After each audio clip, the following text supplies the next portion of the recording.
I'm Scott Alan Miller. It is Thursday night, and that means it is time for the Nicaragua live show. Welcome to 2 entire years of doing a live every week on the show. This is awesome, being able to be on here for so long, doing this for so much. It is a busy week this week with things going on. We're going to talk once people are on a bit more. We will do some discussion about the changes to U.S. visa processing rules. That's a pretty big deal for a lot of people in 75 different countries and will impact a lot of Americans as well. And we will also dig into some of, just noticing that this battery seems to have kind of swelled a little bit. I gotta figure out if this battery's still good. Or just gonna pick up my D3400 here. I'm a little bit distracted suddenly, but you guys aren't on yet. So I've got my solid Nikon D3400. We're gonna pop in this battery and see if it is a proper fit or not anymore. I can't tell if it's just seems swollen. No, it definitely seems more swollen than this one. But we will see. Oh yeah, no, that doesn't fit. That one's bad. That's no good. Oh no. Lost the battery. Well, okay. Good to know. I do have a lot of that particular battery, so it's not tragic, but I do have 2 cameras that use that battery, so I need a lot of them. That is battery number 2. You saw it here. I just noticed that it had failed, but it is a third-party battery, so only a couple bucks. That is what I use on both of my high-end Nikon DSLRs. I got a 3400 and a 3500, and I keep them loaded up with different lenses. They're the same sensor, same processor, but if you ever want to know more about those, check out my Camera Cafe show, which I don't do a lot of episodes on, but it is popular when I do. How's everybody doing?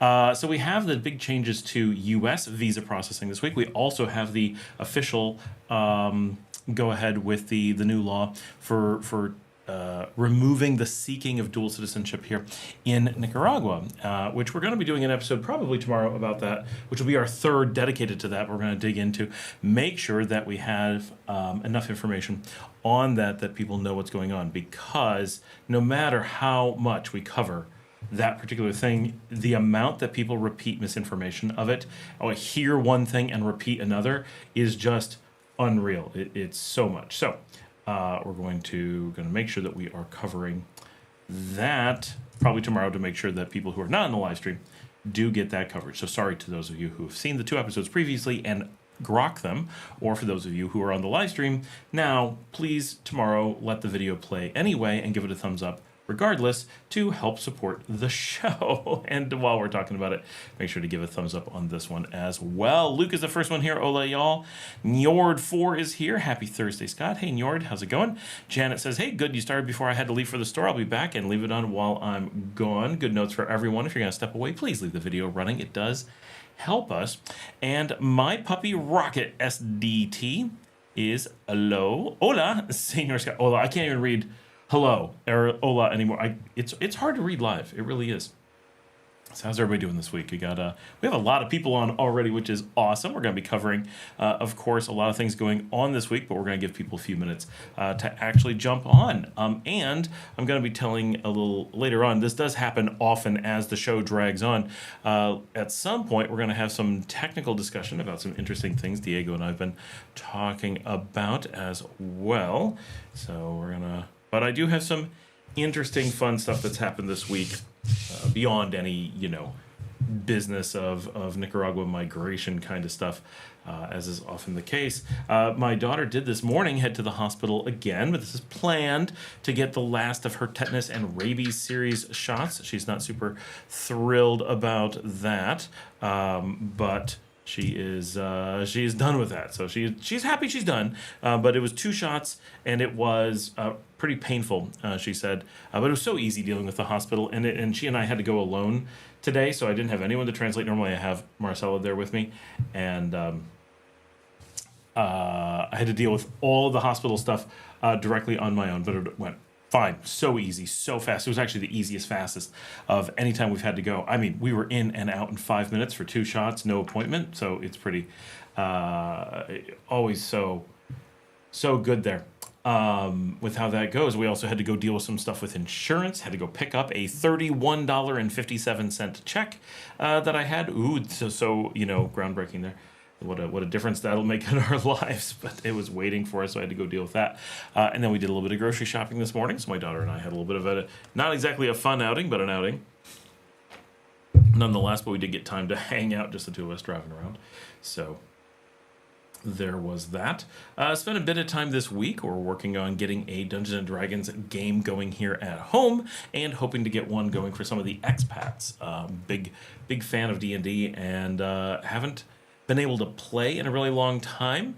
Partially with the move to Nicaragua, and just we did play. I did have a group here, but it didn't really get consistency, and so just wasn't what. It just didn't work out that great. So, but it was good that we did it, and it was fun. And just it would be nice to get one that's more regular. And I'm working on a couple. I want to do one with my kids, and they want to get one going with their cousins. And we've got some expats who are interested in one in person here in Leon. And I've got a DM, for those who don't know, right? Someone runs the game, and then there's a number of players. The number could be 2, could be 5, whatever. But I always end up being the dungeon master. I always end up being the one, because I'm the one with the material. I'm the one who's really into it. I'm the one who's pushing it forward. And so I always end up running it, but I don't actually like running the games nearly as much as I like playing. I've always been that way. And I'm happy to run them, but I don't have a lot of spare time, as you guys know. So more projects does not make me necessarily happier, although I love all the source books, I love all the material, I love the idea of it, all of it. Like, if that was my only job and I was getting paid to do that, my gosh, would that be the most fun thing ever? It would be right up there, right? Super fantastic. I would love it.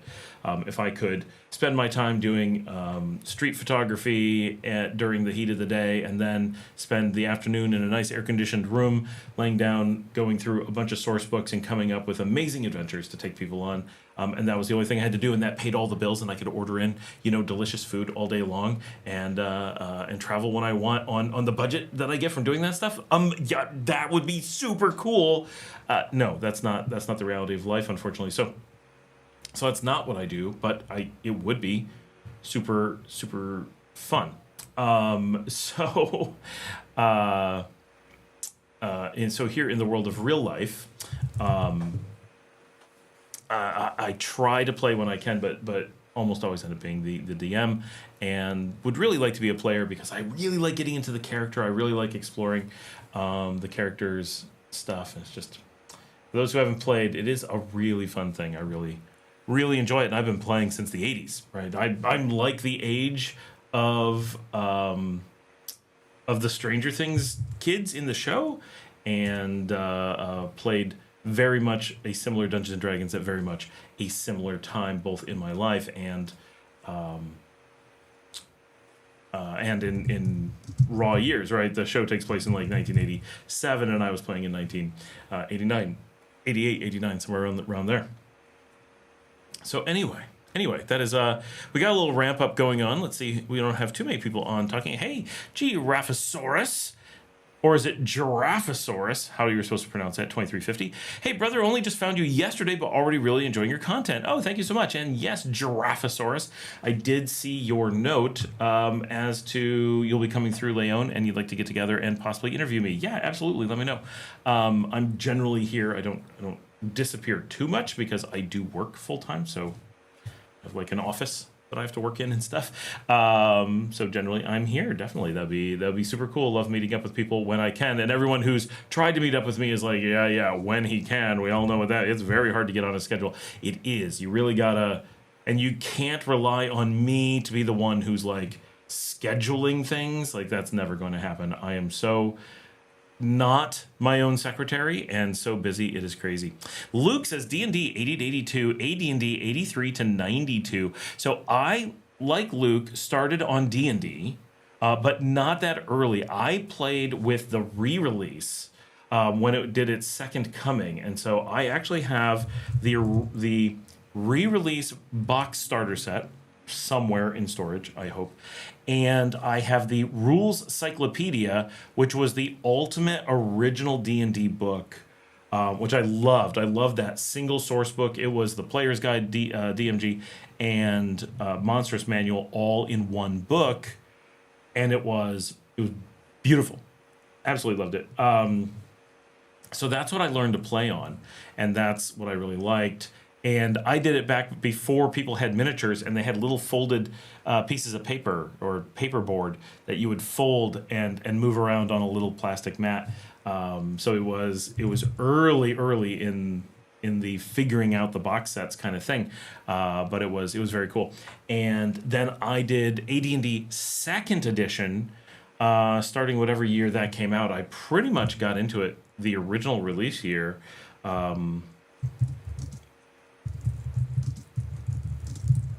See when that was. I think it was like 1 year old when I got into it. In the second edition, 1989. Right. I'm pretty sure I got those right as they released. The Rules Cyclopedia came out in 91, it looks like. But I had the BECMI version, I think, that was a little bit older, and then the Rules Cyclopedia later.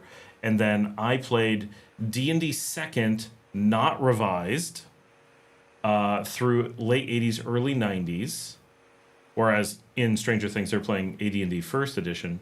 And then I played a tiny bit of third edition, a bit of 3.5. To the best of my knowledge, I've never played fourth. I think I did not play that. And then I have played fifth 2014, and now I'm preparing to play fifth 2024. Luke says, my copy of Deities and Demigods includes Cthulhu, Get Mouser, and Elric of Melnibone. Nice. Dirty Jivo. Hola, everyone. We have a lot of people on already, by the way. Just want to say thanks and welcome, and give everyone a reminder to give a thumbs up now while you're thinking of it. It is the perfect time to do so. I can't believe that AD&D ran for 12 years as the main version. 12 years, which almost second edition ran as long. Those went for a long time. Third was hardly at all. 3.5 was replaced too quickly. The weird one is that fourth lasted way too long. Need to distaff the Tom Hanks TV movie with Christopher Makepeace, Mazes and Monsters? I don't know that movie. What? I'm looking that up. Looking that up right now. All right, so we got a lot of people on, and I'm sure a lot of people have questions about Dust Off. There we go. That makes more sense. But still got to know the. Still got to know the movie. There it is, 1982. Oh my gosh, how do I not know this movie? That is totally Tom Hanks. Like, and I really know Tom Hanks movies too. What the heck? And I have the Dungeons & Dragons cartoon box set because I used to watch that when I was little. And my wife did too. All right, Luke, I got Mazes and Monsters. I just got it. Bound together by a desire to play Mazes and Monsters, Robbie and his 4 college classmates decide to move the board game into the local cavern. Robbie loses his mind, and the line between reality and fantasy fuse into a harrowing nightmare. Wow, that's quite the plot summary on Mazes and Monsters. Funny stuff. They play D&D in the movie Taps as well. Oh, interesting. What was I going to say? Oh, this is mostly for Luke. He will find this very interesting. So Jellyfin, which he's been asking for an episode to come out on, and one of these days I'm actually going to get to. I've been frustrated because I want to use Jellyfin on my Raspberry Pi. I have a Raspberry Pi 4, which is right here, an 8 gig Raspberry Pi 4. Love this thing. So I love holding it. Like, it just feels like the perfect thing to walk around with. I don't know why you would, but here it is. This is my full computer. Double HDMI output, 8 gig of RAM computer. This is better than most people's computers here. But I've got a Raspberry Pi 5 hooked to the TV in the living room, and I really want to use that as my movie machine. And there's no Jellyfin client native to it. There's no good way to watch Jellyfin on it, and I've been very, very frustrated by that. So Luke will appreciate that I sat down and built JellyPi, my own complete ecosystem for watching Jellyfin on Raspberry Pi devices, including a full phone-based remote system that is completely unparalleled in the space. It's not 100% perfect yet, but last night I finally got it to a point where it could play movies correctly and seems to be working pretty well. And so I built it over the course of a few months, but I really did most of the building in the last week or so. And it's come along to a point where it actually really works. And I really like it because it's got this on your phone remote that nothing else does. So instead of having to use a remote control to control it, you can just pick up your phone. When you turn it on, it throws up a movie recommendation. Here's a movie randomly.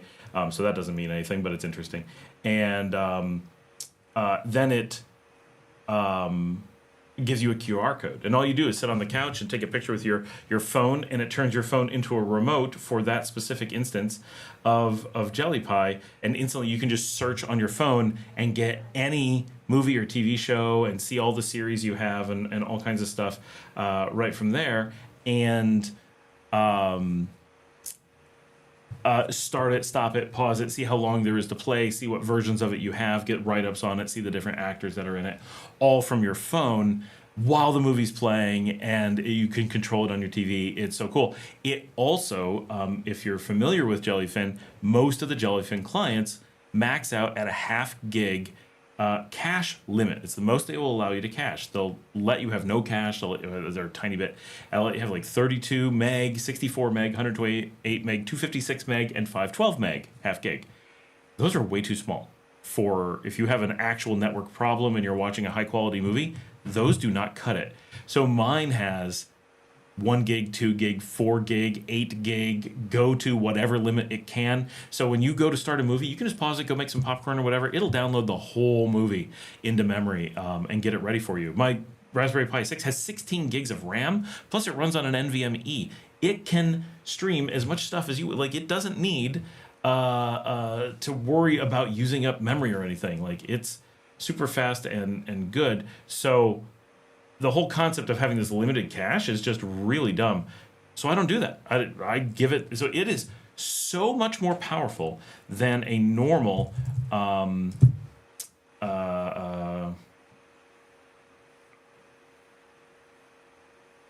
no. Sorry, just checking something weird on. I see. Okay.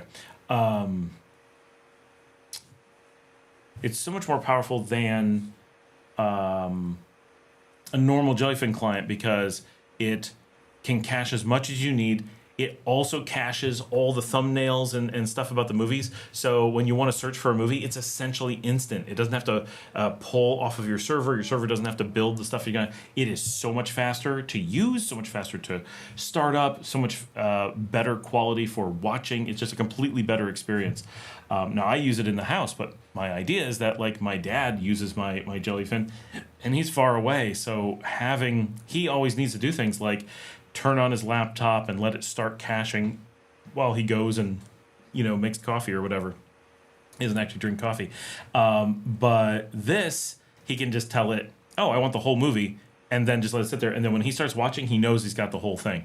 He doesn't have to worry about it. And he can search for movies way faster. He doesn't have to wait. Like, it's got to be a very slow experience for him as it is. So that's really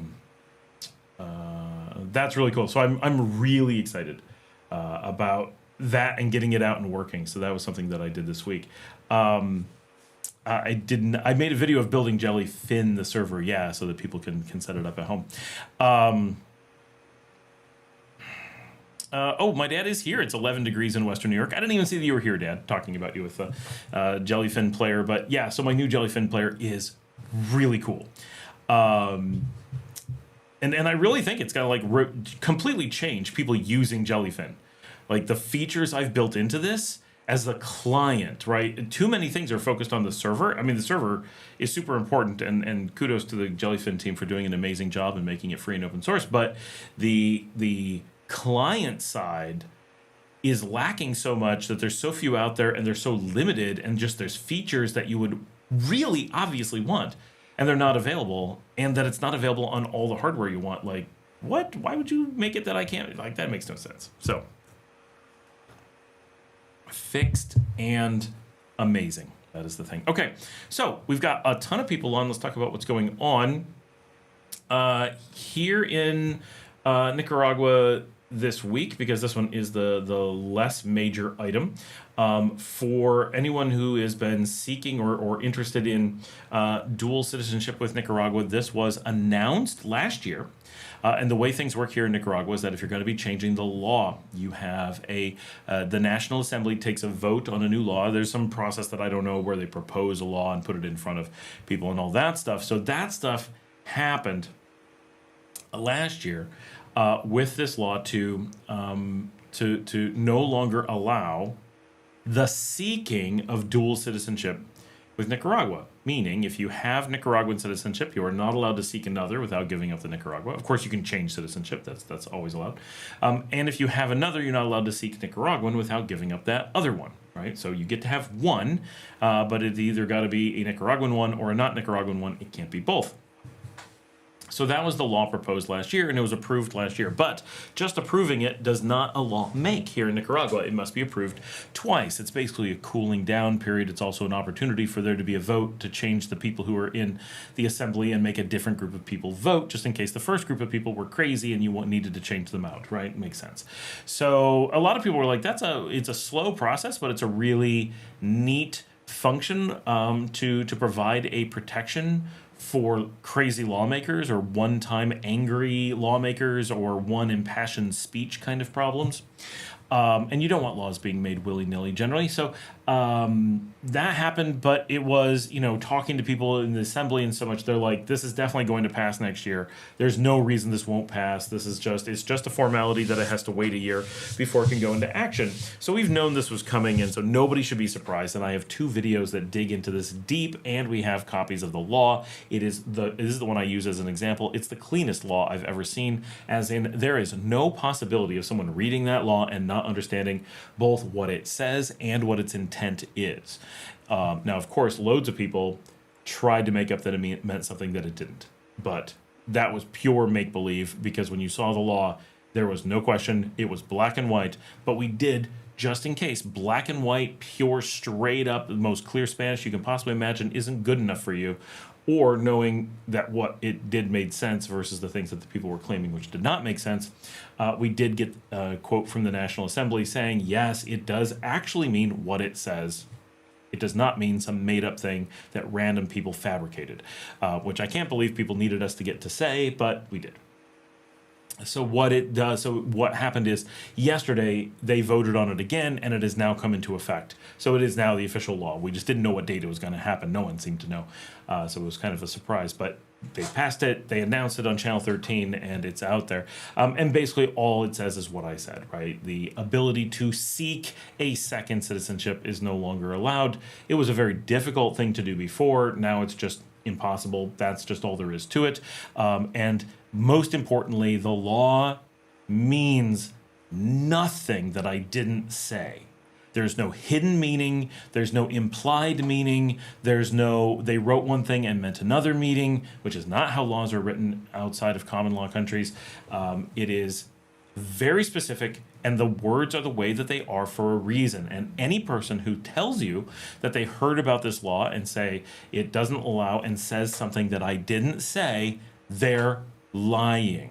Okay, be very clear. If someone says they don't allow dual citizenship in Nicaragua anymore, they are lying. I didn't say that. I said you cannot seek dual citizenship. It is a different thing entirely. It is not a thing that was outlawed. It is a process. It is an ephemeral that has been a verb that has been outlawed. You may not take the action of attempting to acquire a second citizenship. So the physical action of doing it is not allowed, but the condition of having a second citizenship is allowed, because it doesn't say anything of the sort that you can't in any law, right? So those are very different things.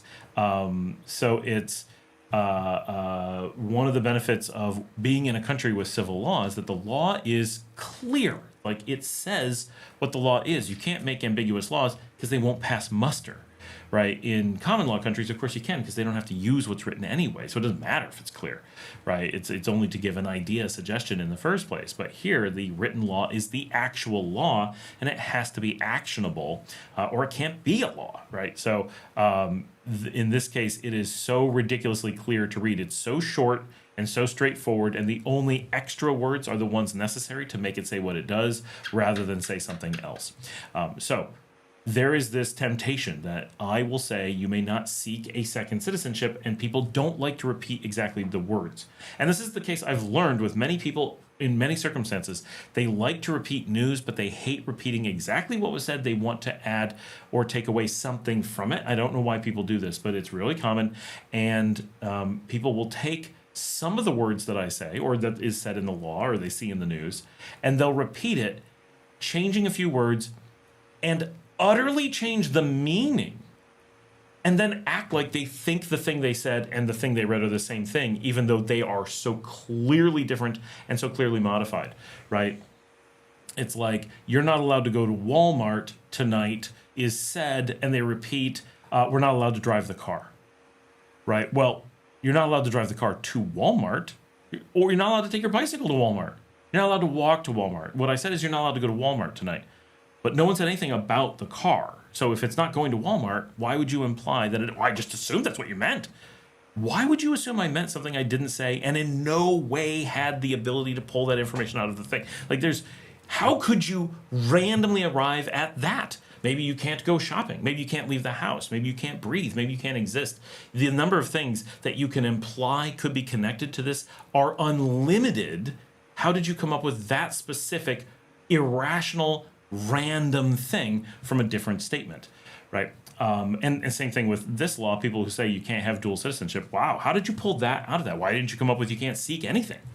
You can't seek dual hamburgers at dinner. But once you're picking things to randomly pull out of it, it's random, right? And the sky's the limit. And the number of people who claim they can't tell that they modified something so clear, I don't even... Like, the claim is basic illiteracy. They don't know the language they're speaking, I guess. And at which point, okay, but why repeat anything?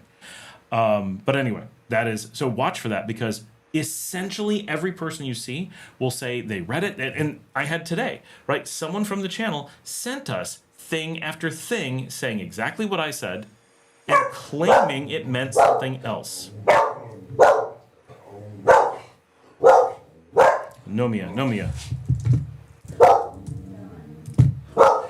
Mia. Mia. Mia. That was someone ringing the doorbell. I really want to have a sign out. I really want to have a thing that shocks you if you ring the doorbell. Cannot handle people ringing doorbells here.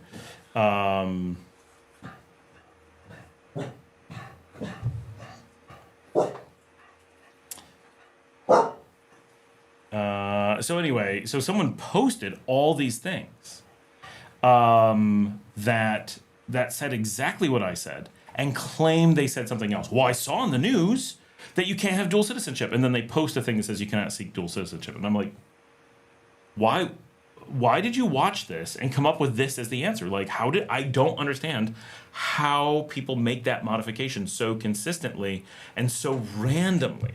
It blows my mind that happens.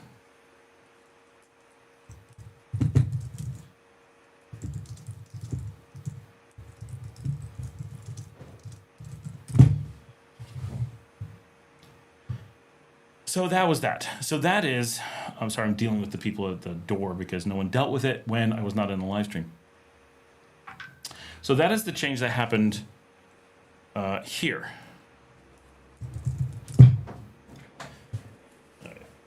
Hold on, I'm grabbing a card. Wrap it up. Es demasiado tarde ahora. Soy en vivo ahora. I'll be right back.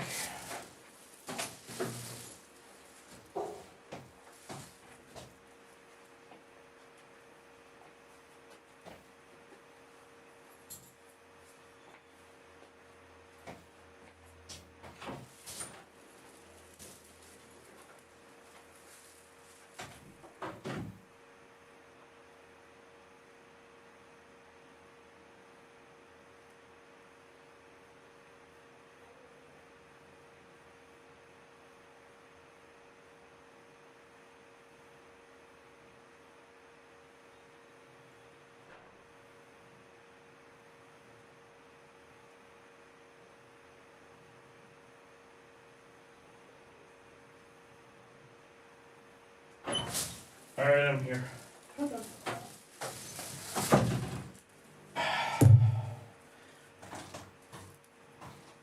Irresponsible people not thinking about things they need to do and then needing me to fix it while I'm on a live stream. Like, come on.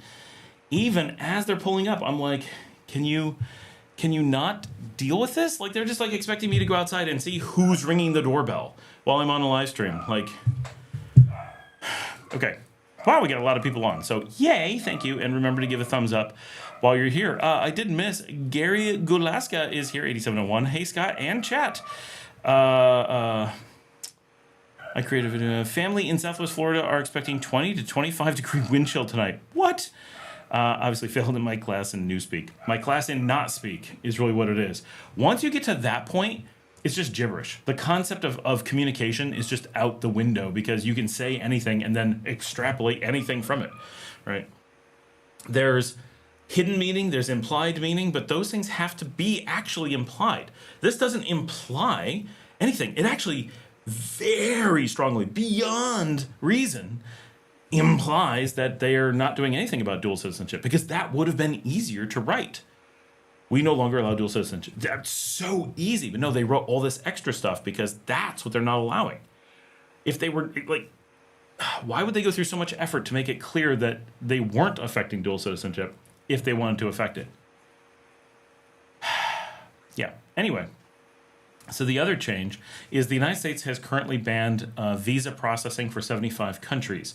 So we have a list. I've got both a long form and a short form video that go into that, but there has been some updates since then. At the time,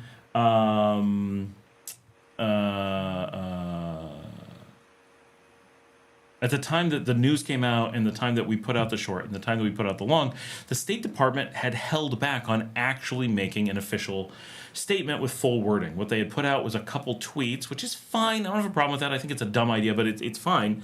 And those tweets were ambiguous. Now, unlike the law here, which was super clear as to what they were banning, and they weren't banning anything that wasn't mentioned, what happened with the State Department is they put out two different statements. One said that they were definitely banning immigrant visas, and another that just said they were stopping visas.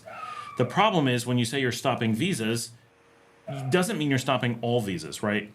I'm finishing eating today, okay?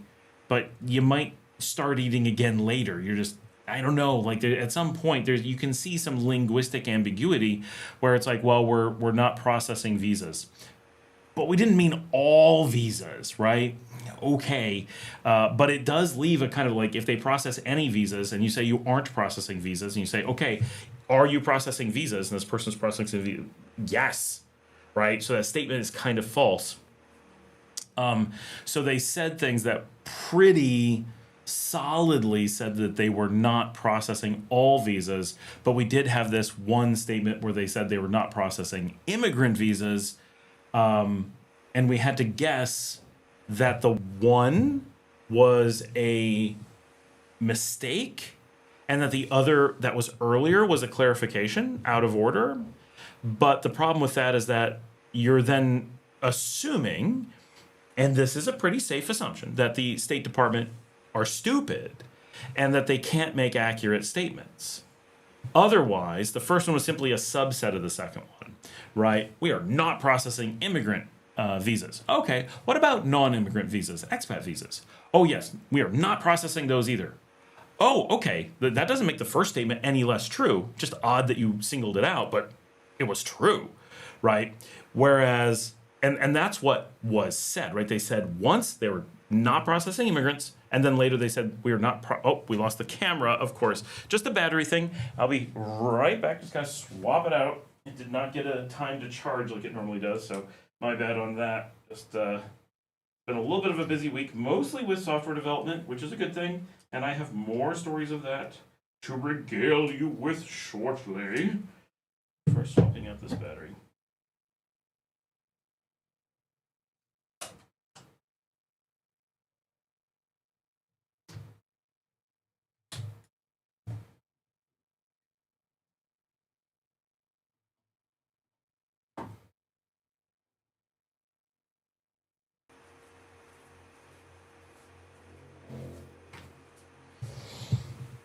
Okay.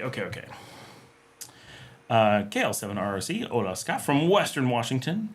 In digital says Newspeak. So, where were we? So they clearly had, hold on, we're just going to write this. Department of State, science ain't an exact science with these clowns.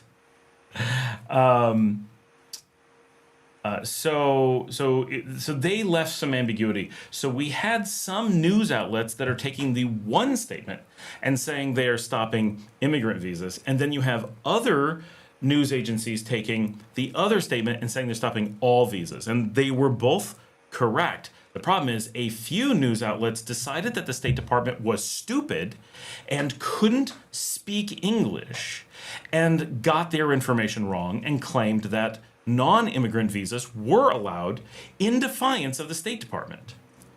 Later at night, the State Department put out a statement that they were stupid and did get it wrong and clarified that expat or non-immigrant visas were still being processed, which was not what they had said earlier, which is a problem because we now have news agencies like Reuters taking one statement and making a different statement be the news, but they got away with being wrong based on journalistic standards because they correctly assumed that the speakers were illiterate. That's a difficult situation, right? Now we're open to just guessing what people meant or that they were lying. In this case, I'm perfectly convinced they're just dumb. But that is a sad state of affairs. And it took the entire day before they said that. So that was a lot of fun with that. So for everyone, now that we have that information, they have sent out a bunch of clarifying information, and we do know that the State Department is no longer, for 75 countries, of which we have a long list, not processing immigrant visas. Those are any visas that will lead to residency or citizenship.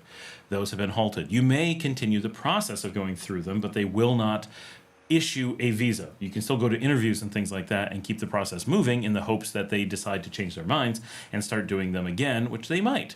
And as some people decided to argue, they're not banning, although that was the original term used, they're freezing. Well, later they called it pausing or suspending, but all those things mean exactly the same thing, and it makes no difference, right? They're literally synonyms. You cannot define pause, suspend, freeze, or ban differently. Like, you just can't. They're all exactly the same. None of them mean permanent. None of them mean temporary. None of them mean some things go through. None of them mean anything. Like, they all are identical. And when any one of them is done, whether you freezed, paused, suspended, or banned, when it is no longer one of those things, you can use any of those terms to say it was undone, right? This was banned yesterday, it was unbanned today. It was frozen yesterday, it was unsuspended today. It was paused yesterday, it was unbanned today, and so forth and so on. It's all the freaking same. So that's where that is, right? But so that's big news for a lot of people, because obviously Nicaraguans are very often looking at least some degree of visiting the U.S. or whatever for more than tourism, and being able to get a visa is key for that, right? So, so a lot of Nicaraguans, a lot of Americans with Nicaraguan family and so forth, really potentially impacted by that. Now, is it going to last weeks? Is it going to last years? We don't know. It could be permanent, right? We have no way to know. So that is big news here that's really impacting a lot of people. And the biggest one, of course, is people who have foreign spouses and are like, well, now the process for us, if you're an American and you have a Nicaraguan spouse, you can't get Nicaraguan citizenship without giving up your American citizenship. And a lot of Americans aren't able to do that. It's a very, very complicated, costly process that requires permission, which you might get, but it can be difficult. And you can't go the other direction and bring your spouse to the U.S. because that is now straight up banned. So it's a really tough place for a lot of people because that is a surprisingly common scenario.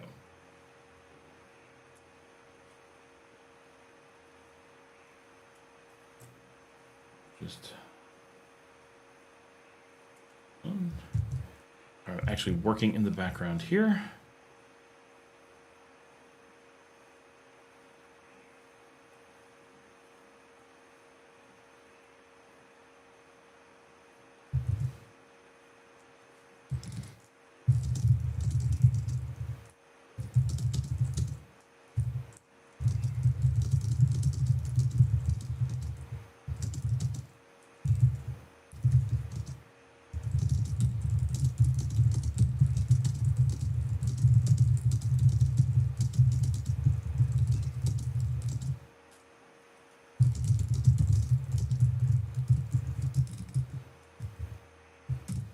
Okay, so let's get back to the actual chat and see what's going on. All right.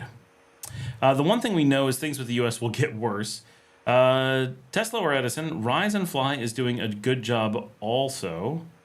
What's Rise and Fly?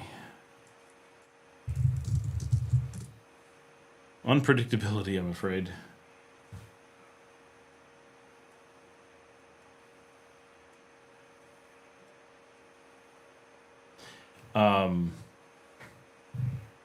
Oh, Luke, I watched a couple of your vids. You're doing a good job. Keep up the good work. Oh. Rise and Fly, the YouTube channel? That makes more sense.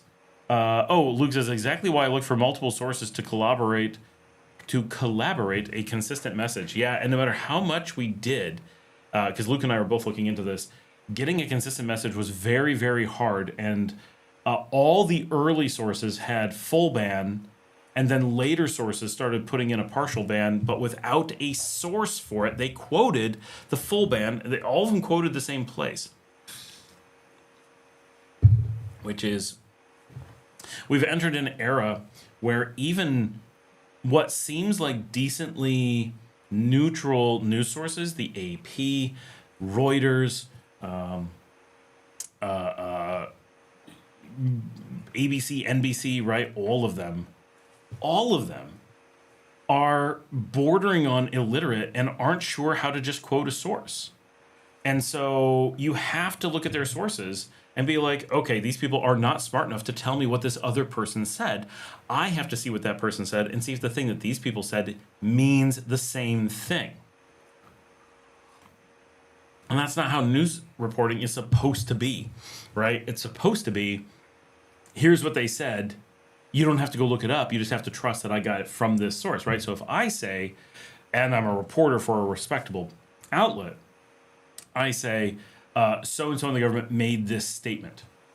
You should be able to trust that that person made that statement and that I quoted it correctly. Of course, errors can happen, but you need to be able to trust at least that much. If you don't have that much, you have no journalism.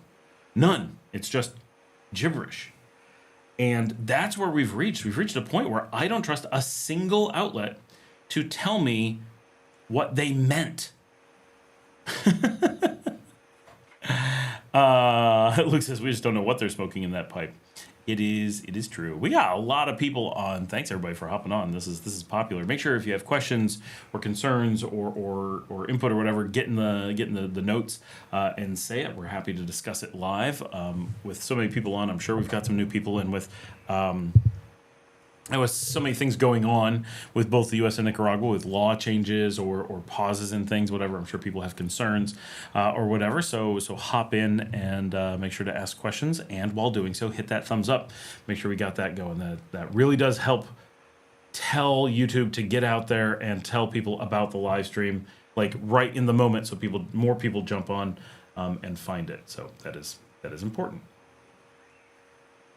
So my other thing that happened this week, I'm probably going to have to tell this later for Diego, but, that's a lonely thumbs up. My hand is... I think there's more than just you. I think it doesn't show, unless you refresh. I'm not sure. But don't refresh because then it cuts the time. I'm going to see if I can figure it out on another screen.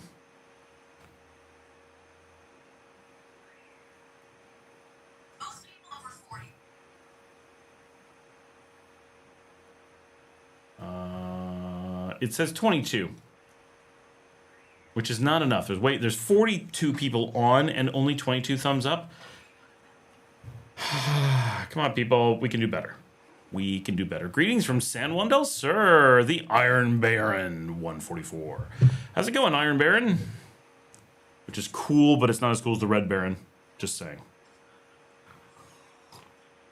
When the Red Baron joins the show. The Red Baron did fly under the Iron Cross, so there's an association there. Luke says, I'm seeing 45 viewers and 1 thumb. Oh, well, I'm actually seeing 47 now. So if so this screen says 47, this one says 42. But I'm never sure exactly how it works. But I am seeing 23 thumbs up at this moment. So if everybody gives a little bit more there, it'll make all the difference.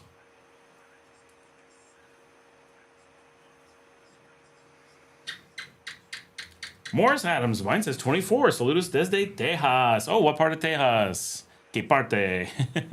Diego, mine says 45. Oh, and now mine says 44, but that one says 47 now, so it's clearly lag and jumping around. Howdy from Miami, I did a thumbs up. Oh, thank you. 26 likes. It's climbing.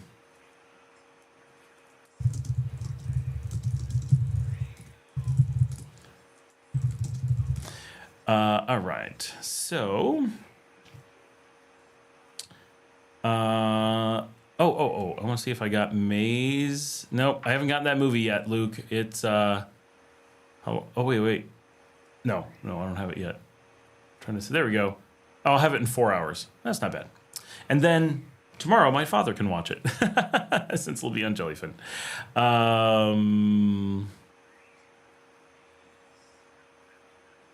Eventual consistency working as intended. Oh, eventual consistency working as intended. Yeah, absolutely. Oh, Morris Adams, Fort Worth. Very nice. I used to live in Carrollton for a long time, and my company is headquartered in Denton.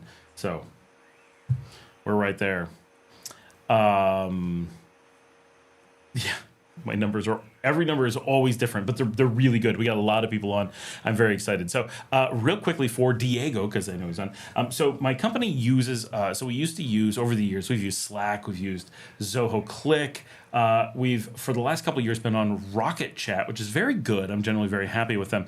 But we decided to deploy it the way that they recommend because it's an internal tool. We're not super tied to it. It's not the end of the world, so we wanted to be simple and fast. So we ran it on Docker, and I knew better, but I've never had a good Docker experience. That's not 100% true, but almost never a good Docker experience. But I decided they really pushed it, and it's just chat, right? So I'm like, We'll do it. We do use Docker for some monitoring stuff that's very ephemeral, and I'm quite happy with that particular deployment. And we do use it for Male Cow that we're phasing out.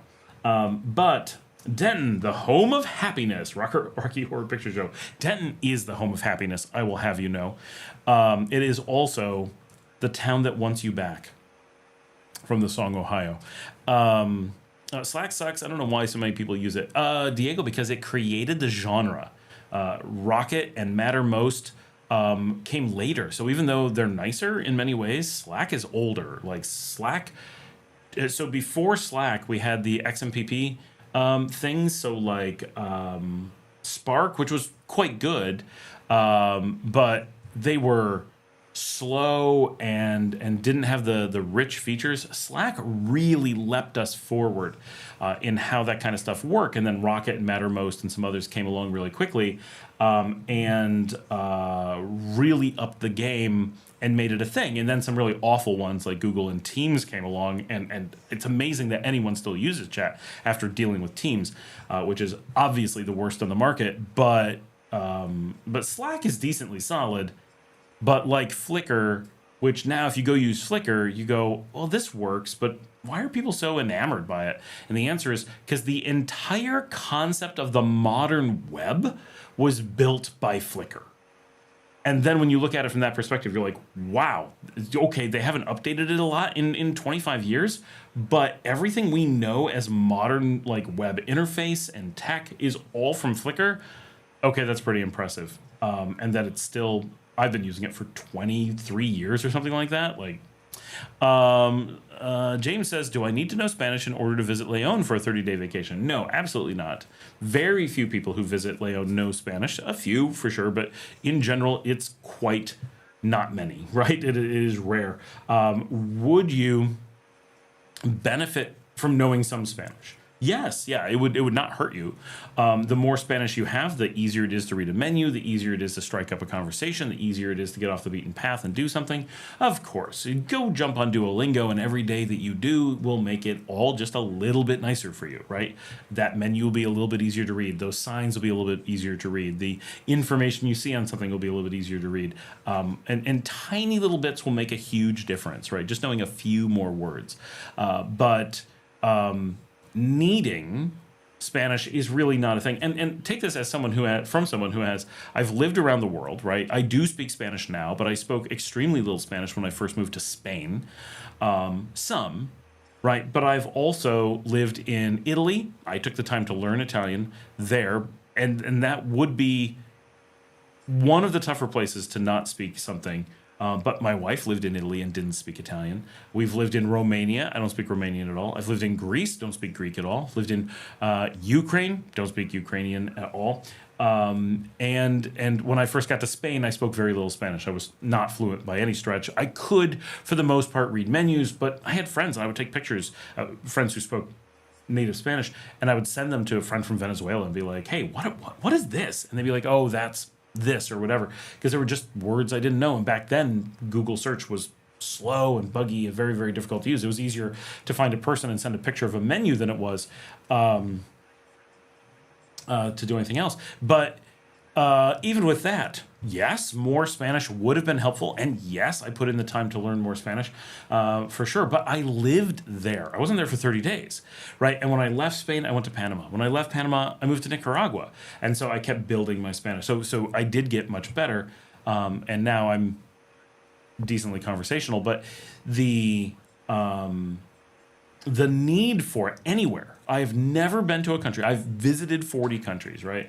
I've put in a lot of time in Eastern Europe. I've put in time in Africa. I don't speak or read any Arabic, not a lick, right? My Portuguese in Portugal is useless. In Brazil, I can get by, but in Portugal, with that weird Russian rhythmic thing they got going on, it's nothing to do with Russia. They just share this rhythmic thing. I cannot at all, for the life of me, do it. I can read the signs, but I can't. And it's fine, right? So if you've never been to a country where you have no chance of speaking the language, I recommend it, because it's really comforting to put up with it for a little bit and be like, okay, this is not that bad. I can really go anywhere. Places I would be most concerned about are like Korea or Japan, where there's so little English necessary, but even there, right, you're going to be able to get by somehow. China, probably super hard. But certainly any place with anything resembling a Western alphabet is going to be pretty easy for the most part. And so just don't worry about it, right? Seriously. But do the Duolingo thing. It's worth it. Because it's free, right? Morrison Adams says, I appreciate your videos while I'm mostly considering Costa Rica because I was an exchange student, graduated from La Secundaria in 1977 in Alajuela. Oh, wow. Some of my classmates really want me back there. That's really cool. That's become a cool little community. I spend time there often-ish because it's by the airport, and the hotels that I like are in Alajuela, and it's a neat little spot. It's got a nice mall now. It's got some really nice restaurants and shopping, but it's kind of an expensive neighborhood. And it's outside the main city. So it's like people who want like that suburban Costa Rican experience, but the train goes right through Alajuela. So that's pretty cool. Luke says, I studied the art of Slack as proselytized by J.R. Bob Dobbs. I remember that. Diego says, don't get me started on Teams. Being stuck on the shithole has been horrible. Yeah, Teams. Nothing is worse than Teams. My gosh. Teams is what AI slop would make if you let it just randomly make communications applications. Luke says, I just started Duolingo 2 days ago. Still have a lifetime Babbel account for backup. 5 hours of tutoring per week since June. I'm just under a year here and can navigate just fine. Diego says, English being your native language, it's a different kind of privilege. That is true, but importantly, Diego, in many of the places that I've lived, speaking English made no difference at all. I could have been Spanish. I could have been German, right? And my experience would have been the same in Italy, in Greece, in Romania. In those, I had, for all intents and purposes, zero benefit from English. Nobody spoke English. Not one person in my normal interactions. Yeah, once in a while, I'd run into a random person in a park, and they'd be like, "Do you speak English?" And you could carry on these tiny bit. But for navigating at the bakery, at the restaurant, at the museum, at the hospital, having English didn't help in those locations at all. When I lived in Ukraine, English helped a little. If I had only spoken Spanish, I would have been at a little bit, tiny bit of disadvantage in Ukraine, because they do use, and I love that this is the phrase now, English as a lingua franca. But in Romania, Italian or French are helpful. English is not. In Ukraine, it's a little bit better. Greece, I don't know what would have been useful other than Greek. Maybe Turkish. I don't know, because I was on the islands pretty close to Turkey. In Italy, they just speak Italian. And even if they do speak English, they're not putting up with you. And when I was in Spain, they didn't speak English at all. Nobody spoke English, because I was in very rural Andalusia. So it was different. English is a privilege. That is certainly true. There's no question. But in that way, in those countries, I think it's often imagined that they speak a whole bunch of English that they don't. And I spent time not living, but I did spend quite a bit of time in Osnabrück, Germany, and absolutely zero English there. There, it's an intentional, even if they do speak English, everyone claims they don't due to the occupation. So it's a refusal to speak English and an instant ostracizing if they know that you speak English. So it's at a huge disadvantage there. If you spoke Spanish or French or anything else, they'd at least give it a try and work with you. But if you speak English, they're just like, no, you're not welcome here. Now, that was a number of years ago. The occupation's been over for pushing 20 years now.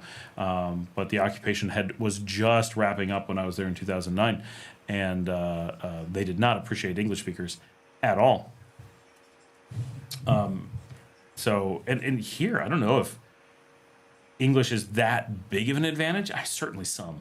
But compared to French or German, I don't know if it's that big. Almost everyone I know almost of people you would run into, almost as many French or German speakers. One of the companies I worked for used Discord, and that was a better experience. Well, Discord's great. It's just not meant for that kind of use, but it's closer to being for that kind of use than Teams is. It's definitely the best technology. Luke, you need to add me on Duolingo so we can do friends quests. Morrison Adams says, but economics and your positivity about Nicaragua has me looking seriously at it, especially the northern highlands like Matagalpa, Esteli, and Jinotega.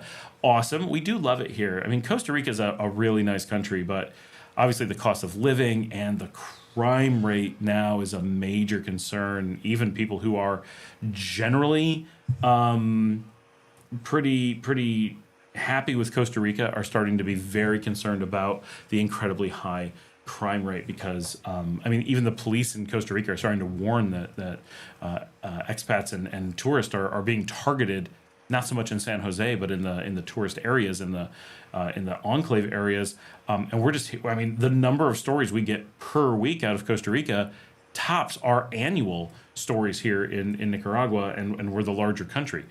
Maybe we're not reporting as much, but the difference in we know from statistics that the median person has a 300% higher risk in Costa Rica, but we know from a practical extrapolation that from an expat perspective, our own risk is much closer to 1,000% worse. But if you were to extrapolate from the news, you would guess it was much closer to 5,000% higher. It is so high. It is so normal to hear stories from there and not from here, right? So how bad is it? Certainly more than 300% worse. But is it 5,000%? That seems unlikely, but it's within a realm of reason. But I would guess that about 2,000% is probably about the highest it would reasonably be above it. But Nicaragua really has a lot to offer. And the nice thing is that, and this is one of the things I have said in videos, which you've probably not gotten to because they're old videos, but I actually have a video that's like, one of the things I love about Nicaragua as a place to be my home is that we have Costa Rica right next door. Costa Rica being a wonderful tourist destination. We get to be the ultimate tourist in Costa Rica. It is no effort for us to go there. It is no cost for us to go there. I mean, it is, but it's like a round trip on a bus from up here. I'm in Leon, right? I'm out west. You can look at a map and see how far it is. If you're like in the south, like down where the Iron Baron is, going to Costa Rica is so easy. But even for me, it is an $80 round trip, comfy, simple bus ride from my town all the way to San Jose. I can go hang out in San Jose for very little money and very little effort. Way easier than someone coming from the US, for example, could enjoy Costa Rica. So Costa Rica to us is kind of like Americans enjoying Canada. It's right there and really easy. And just, I don't want to live in Costa Rica. I don't want the high cost of living every day. I don't want the high crime rate every day. I don't want to be surrounded by the expats and tourists every day. But when I do want it, which everyone does, it's right there. Not everyone, almost everyone does. It's right there and so easy. But being able to just hop right back over to where it's cheap and safe is such a nice thing to be able to come back to. It's a great combination. So we really appreciate that it's there, in the same way that I grew up in New York and Florida. While it's not right there, because of cheap flights and being all within one country, it is right there. And I would, as a kid, we would go to Florida, not a ton, but we went a few times throughout my childhood. And as an adult, I went several times. I'd never lived in Florida, but it's enough that I know lots of different communities in Florida. I know my way around Florida because I've spent so much time there.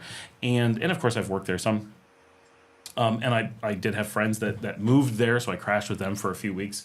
One time when I was in between meetings, it was not in between jobs, but I had a job that allowed me to travel, and it was in the midpoint of different meetings. I was like, I'm going to stay with friends in Jacksonville for a couple of weeks, just crash in their house, which was really nice, and got to know a little bit of Northeast Florida from that. But knowing that Orlando and Disney World and all that stuff is right there and so easy to like go for a week is this wonderful experience for Americans. And for Nicaraguans, we get that basic same experience with Costa Rica. Oh, I just want to go do the tourist stuff. I want all this like expensive, just like Disney World, right? I want expensive, fancy food. I want cocktail lounges. I want all kinds of food variety. I want fancy restaurants. I want public transportation that's like trains and fancy things. I want that sometimes. And there it is. So easy. So for me, Costa Rica is this huge benefit, but you only get the really big benefit from it by not living there and just visiting. And honestly, for Costa Ricans, that's exactly what they want from me. They don't need another me living there. There's plenty of me living there, more than they want. But me visiting there is completely different. I'm not using up their real estate. I'm not making their apartment prices go up. I'm helping support their tourism industry, but not impacting their real estate industry. I'm helping support their restaurants and not changing the culture of the country. I also take the time to speak Spanish, so I'm kind of participating in things that way too. But Costa Rica has all kinds of, and there's reasons why I'd like to live in Costa Rica, right? There's neighborhoods that have loads of great restaurants, all kinds of stuff. Sure, that would be great. But when you cut down to the cost, the crime, the effort of getting other places and stuff, suddenly you're like, maybe it doesn't make the balance right. But if I didn't have Nicaragua and had to live in Costa Rica, of course it would be a wonderful place. Luke says, I act as the unofficial ambassador for Matagalpa. Let me know when and if you arrive, and coffee's on me at the Brooklyn Cafe. Morris says, super. Diego says, for touristing and business, English is more of a privilege. An English speaker can go as a tourist everywhere and expect that in tourist places and hotels, someone must speak English. Is that not true in Spanish? I feel like... So, as a person who has... so, living in Europe, I think that's more true. Living in the Western Hemisphere, I think that's less true. Because as a Spanish speaker, you can go to all 17 Latin American countries, and not only do they speak Spanish, they speak Spanish everywhere in every situation. And the only situation where they don't is Brazil, where they speak a Spanish-influenced version of Portuguese that is closer to Spanish than it is to Portugal Portuguese, or Lusitanian Portuguese, and is generally mutually intelligible, but Lusitania is not. So you have a region that you can actually get to very easily that speaks Spanish ubiquitously, If I go any of those places, yeah, there's some chance that they speak English, but relatively little. 1 out of 10 places, 1 out of 8 places. Is someone going to speak English? Yes. Compared to a Italian or German speaker going to most of Latin America, yeah, I have an advantage, but not a huge one for my English, my Spanish definitely. But if you're looking at which places speak Spanish, well, basically none of Canada, but a huge portion of the United States, the U.S. being like the second largest Spanish-speaking country after Mexico, and then all of Latin America. It's hard to argue, unless you go far afield, that Spanish isn't the more advantageous, I would say. And as someone who goes to work every day and has to speak Spanish because my entire team from every single office speaks Spanish and only some of them speak English, I don't. My experience is a bit different. But if I was traveling in like Asia or Africa, clearly English would be a massive advantage. And I have been on the street in Morocco and had random people speak to me in English, but they had heard me speak English. If I was speaking in Spanish, they may have spoken to me in Spanish too. Moroccans famously just randomly speaking any language. Like famously, they can speak Spanish, French, Italian, English, just like that. Like so, it's amazing. And for business, not having to learn another language to do business abroad is huge. It is true when you can do that. My parents live in San Ramon, Costa Rica, and it's truly nice and safe town, just a little pricey, really. San Jose definitely can get sketchy at night sometimes. The capital, San Jose, Chepe town. For sure, it's a big city. Like anything that size at night is going to be some kind of sketchy. When I communicate with Europeans and Asians for business, we do it in English. Yes. Yeah, Asia and Europe, except for Spain, is almost universally English. I've only had one hostile interaction in Costa Rica, and they were Americans, of course. Diego says, yeah, if we take LATAM into account, we do have a broad range. Outside of the continent, English is more of an advantage, right? Really depends where you want to be and who you want to be identified as. That's a big factor to consider, is you get a lot more people who speak English abroad, but you get treated better if you don't speak English in most cases. So that's a tough one. Often, if you're speaking Spanish in, say, Greece, right? If Greece they're very friendly to Americans, but what if you're in, I don't know, let's just say you're in Russia, right? If you're in Russia and speaking Spanish, you're very neutral, right? You could be from a Russia-aligned country, an unaligned country, or a non-Russian-aligned country. They don't really know. Your language doesn't hint at anything. But if you're speaking in English and you clearly have an English accent, one of the English-speaking countries, it's your first language, then they know you're not aligned with them. There's no country that speaks English that gets along with Russia. And so big portions of the world like that have this kind of reaction to hearing English, and they'd rather if you didn't speak it. But if you're speaking Spanish, they're just perfectly happy to be neutral with you, right? Or positive, right? You're just a traveler. Why would they assume anything?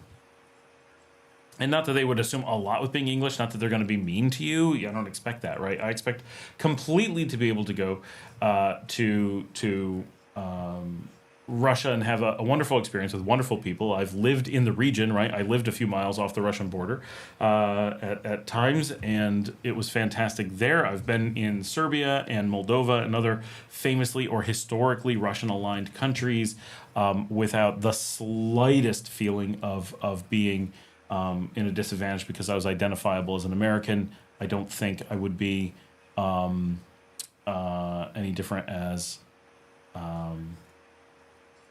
in Russia. Diego says, I would just tell people I'm Canadian or Australian. It does not work that way. They're part of the Five Eyes. They are exactly the same. They haven't really messed with problems as much as or New Zealander. Actually, they all have. That's the thing is, okay, technically the U.S. is worse, or is it? England is often worse, but Canada is part of England. They're under the crown. They're not a separate sovereign country in the way that like America or Australia is. And Australia is only recently that the crown messed with them so much that they kicked the king out. But Canada is still part of King Charles's domain, like Belize.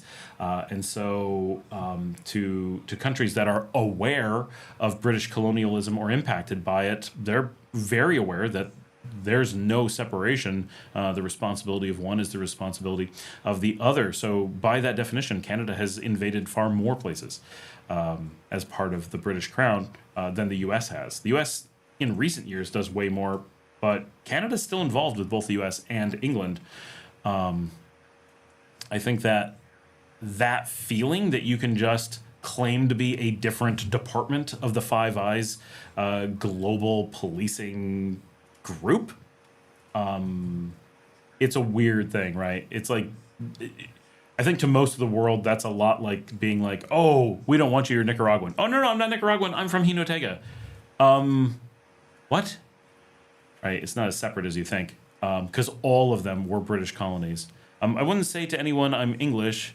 Most of the world problems are England was here, right? But like, how does Canada separate from that, right? Because it's still part of King Charles's domain, right? And it's King Charles that's the problem, or the king, right? It's the kingdom that is the issue. That's who has waged war and colonialism.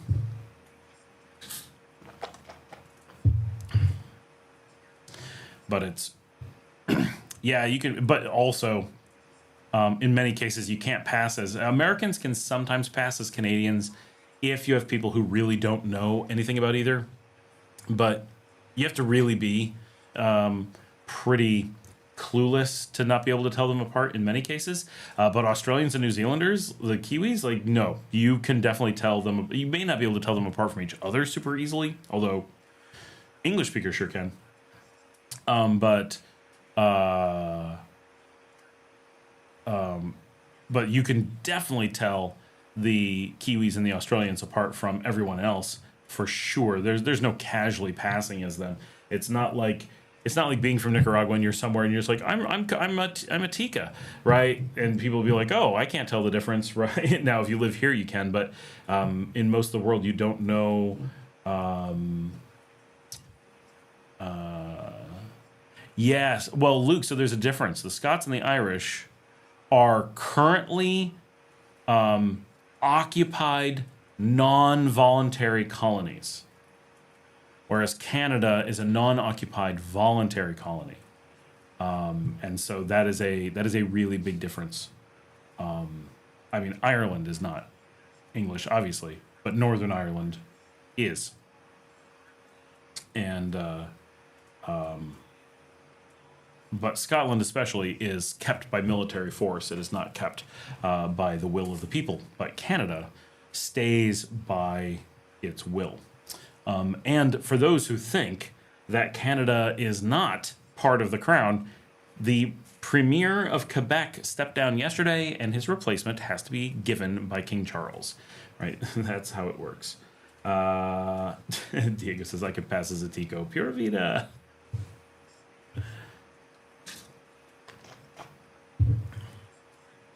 But can you make Gallo Pinto the Costa Rican way? That is the question.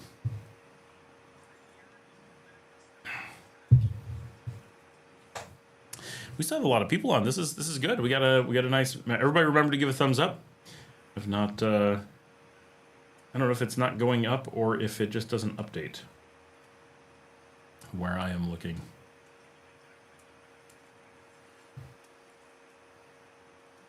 Plantations.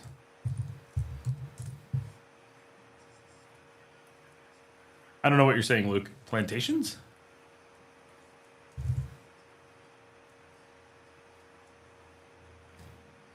Or do you mean tar nations? Those are countries that produce tar, obviously.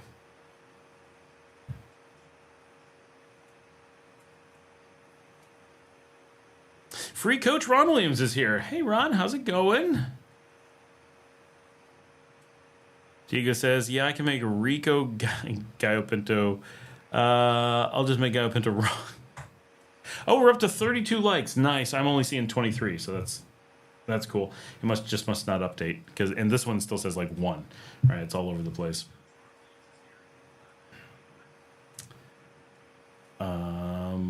Cool. Yes, we knew you meant Tico.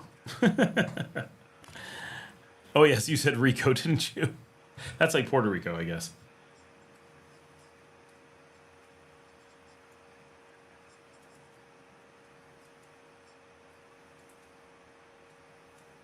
Oh my gosh, I'm getting an ad for some random fake energy company in Texas. That is something I do not miss. Living in a developed country now is so nice. Like, you pay your power company for your electric. And yeah, we have our problems, but knowing that the company you pay is the company that gives you the electric is so nice.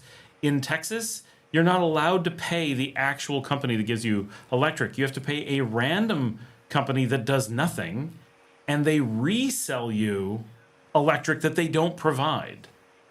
And so you have to go through a third party that makes no sense. Oh, we did not finish. Oh, Diego, yes.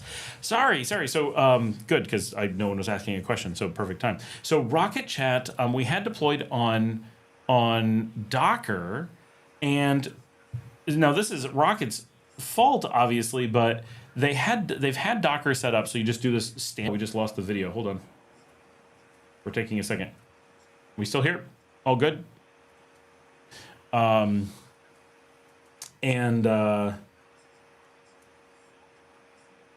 They put out, and so they do a couple things. They send a note to your system and put a banner that's like, there's a new version you should update. That's like, okay, so I always wait for that, because you can generally update a day before if you're like paying attention. But we wait for the update to be pushed. That should mean it's mature. So we went, and they had the update deployed so you could get it. But what they didn't have is any special instructions. But this is normal. They generally don't have special instructions. It's rare. So you just go, and it's like, okay, there's a new version, and you just run this normal thing. And it's real simple. You open up the config file, you say the version you want, say the new one, and close it, and then you just have a command you run, and it runs through and updates Docker, and easy peasy. Well, it turns out that there's been a number of problems. One is that they weren't making their own Docker images for their database. They were using some joke product, Bitnami, that's absolutely garbage. And we're just relying on this third party to do this database handling. Well, database handling is actually quite hard, and this is not a vendor that was prepared for it. And Docker, or Rocket, was not prepared for it. So they basically just threw it over the fence, as we say, and hoped for the best. Right? So, but they didn't tell you that. They deploy it as Rocket. So they're running this third-party database, and Bitnami doesn't even make the database, right? It's MongoDB. And, hold on. Canadian Gringo. Canada has its own constitution and actually does not really have much to do with them as the United Kingdom as they used to. Canada is more tied to Europe than the United Kingdom now. Sort of. It's in some ways, but it's still King Charles's personal domain, technically. The Constitution is still at his discretion, as is all the leaders. So, like, the Prime Minister has to be approved by the King. Like, it's hard to be more, it's bad. But it's getting better. But why doesn't Canada separate? Australia did. Oh,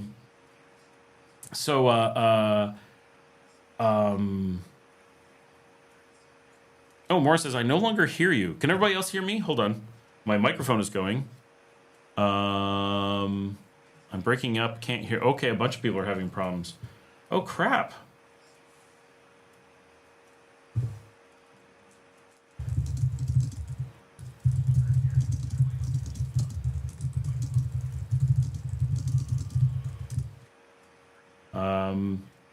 What's weird is I'm listening to myself without any problems. If I can find myself. This is going to get echoey.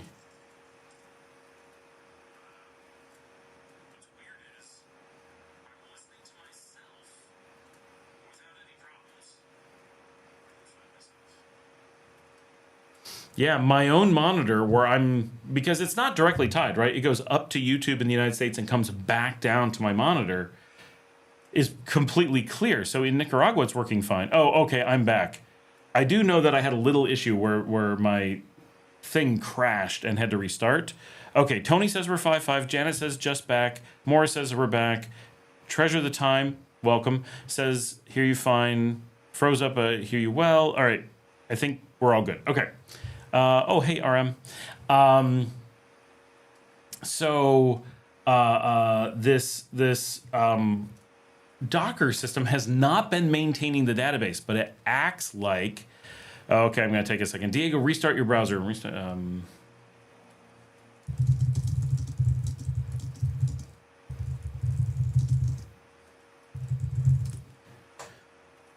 Audio was out of sync for a second. At vid loss, pulled the arrow forward and resolved. Oh, Diego says close the... Okay, good. If King Charles wants to talk to Canada, he can do it through the Governor General. But he can go anywhere he wants, though. Like, he can do it through the Governor General. That's worse, I think, right? That he has a person who does his bidding, because it's arm's length. Like, now it's breaking up again?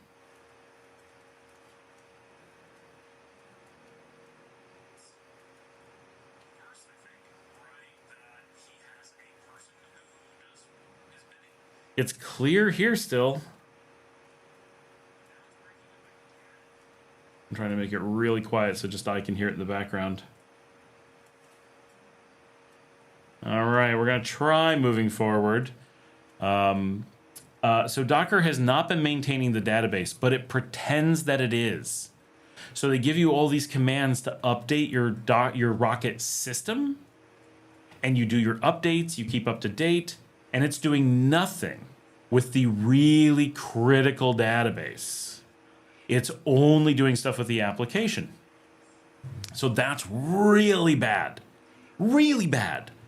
And really makes me think that the people who made this product don't have a clue, which really makes me worried about the product. Because why would they have done that? They should have said, we don't know how to deploy this, but it's obvious, go do what's smart. Right, which is what they did 20 years ago. I don't know how long it's been around. I've been using it a long time. But now they give this advice: do this thing, and you have to do what they say, right? Or you should do it like they say to do it this way, and that's how they provide the product and do all that stuff. And it's like, okay, well, if they're so adamant about it, it's like you give up, right? So we did this update, and it turns out that they updated their application to a point where it no longer supports their own database that they deploy as part of it. And because they used a third party for the database, that third party no longer makes that product and never updated it. So the entire Rocket ecosystem is essentially abandonware, even though they're actively releasing new releases. Wow. So they have no path to keep their product working if you deployed the way that they said on Docker. And I don't know if they even have a way to deploy new following their own instructions. Obviously, there's a way to deploy it new. I could go make it work. But if you do what they say, their own recommended, you got to do this, they browbeat you, process physically doesn't deploy anymore or exist, really. So that's a huge problem. And it was something that was so trivially easy, this is mostly for Diego, had they not used Docker. Had they treated this as an enterprise application and deployed it normally, none of those problems would have existed, right? It would have been, oh, you got to maintain your database. Oh, it updates automatically. Okay, all those things are built into the operating system. The entire thing is self-maintainable, but because they went with Docker, it broke that. And because they went with third parties instead of part of the operating system, like layer after layer of stupid decisions, they created this big problem. So it's not just that they don't have a path forward. That's bad, but we could have worked around that. But if you update, their app freaks out and destroys the database. So it's no longer any good. You can't roll back. So old versions don't work anymore, but there's no path forward. So you're stuck either doing some unbelievable amount of work that we don't know. Well, basically what we decided was our options were to roll back a full day to the night before's backups and work from that on the older version. And there was no known, but we could have figured it out, path forward with the product. That didn't sound great. or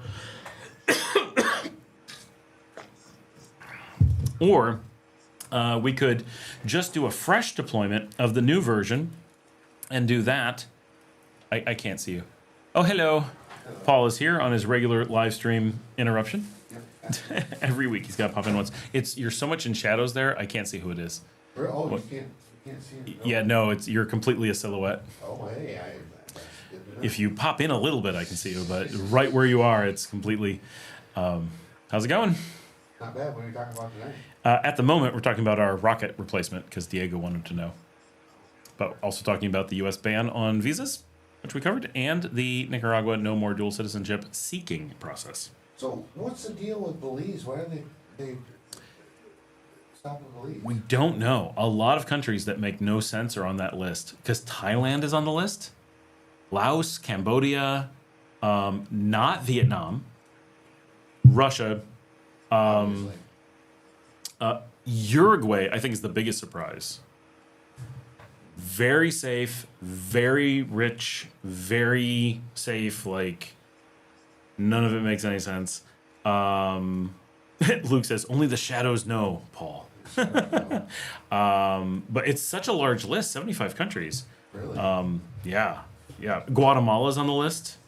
No more visas at all? Or not taking applications for visas? Or what's? It's no processing of visas for immigrants, which is not what they said originally. They had to clarify that later.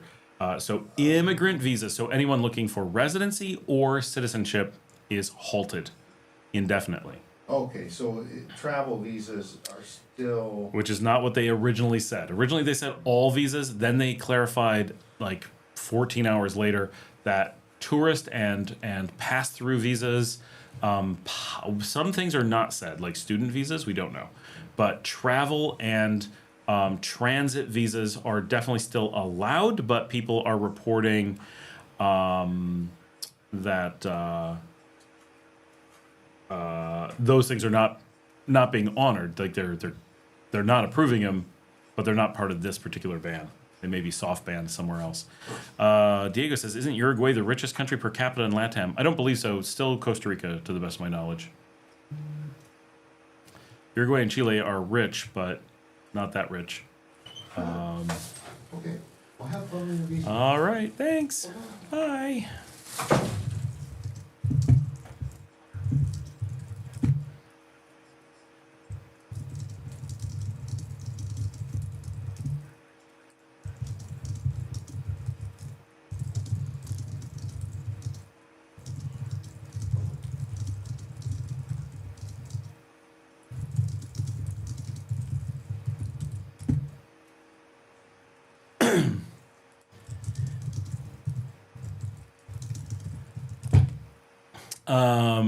All right, so Luke says Hondurans and Salvadoreños, no restrictions. ICE will just scoop them up on arrival. Guatemala's on the list after kissing the ring. After kissing the ring, yeah. Oh yeah, Brazil's on the list. That one's less surprising because they're not friendly with the U.S. and they're not as rich. But Uruguay is like super rich. Oh, the richest country is Guyana, followed by Uruguay. Well, Guyana is not part of LATAM, so that's different. Oh, Diego says, that's really stupid. How can they not be updating the database and not check on the DB images was abandoned? Yeah, and it's been abandoned a long time, apparently. Rocket just, like I was saying to Diego privately before this, like yesterday,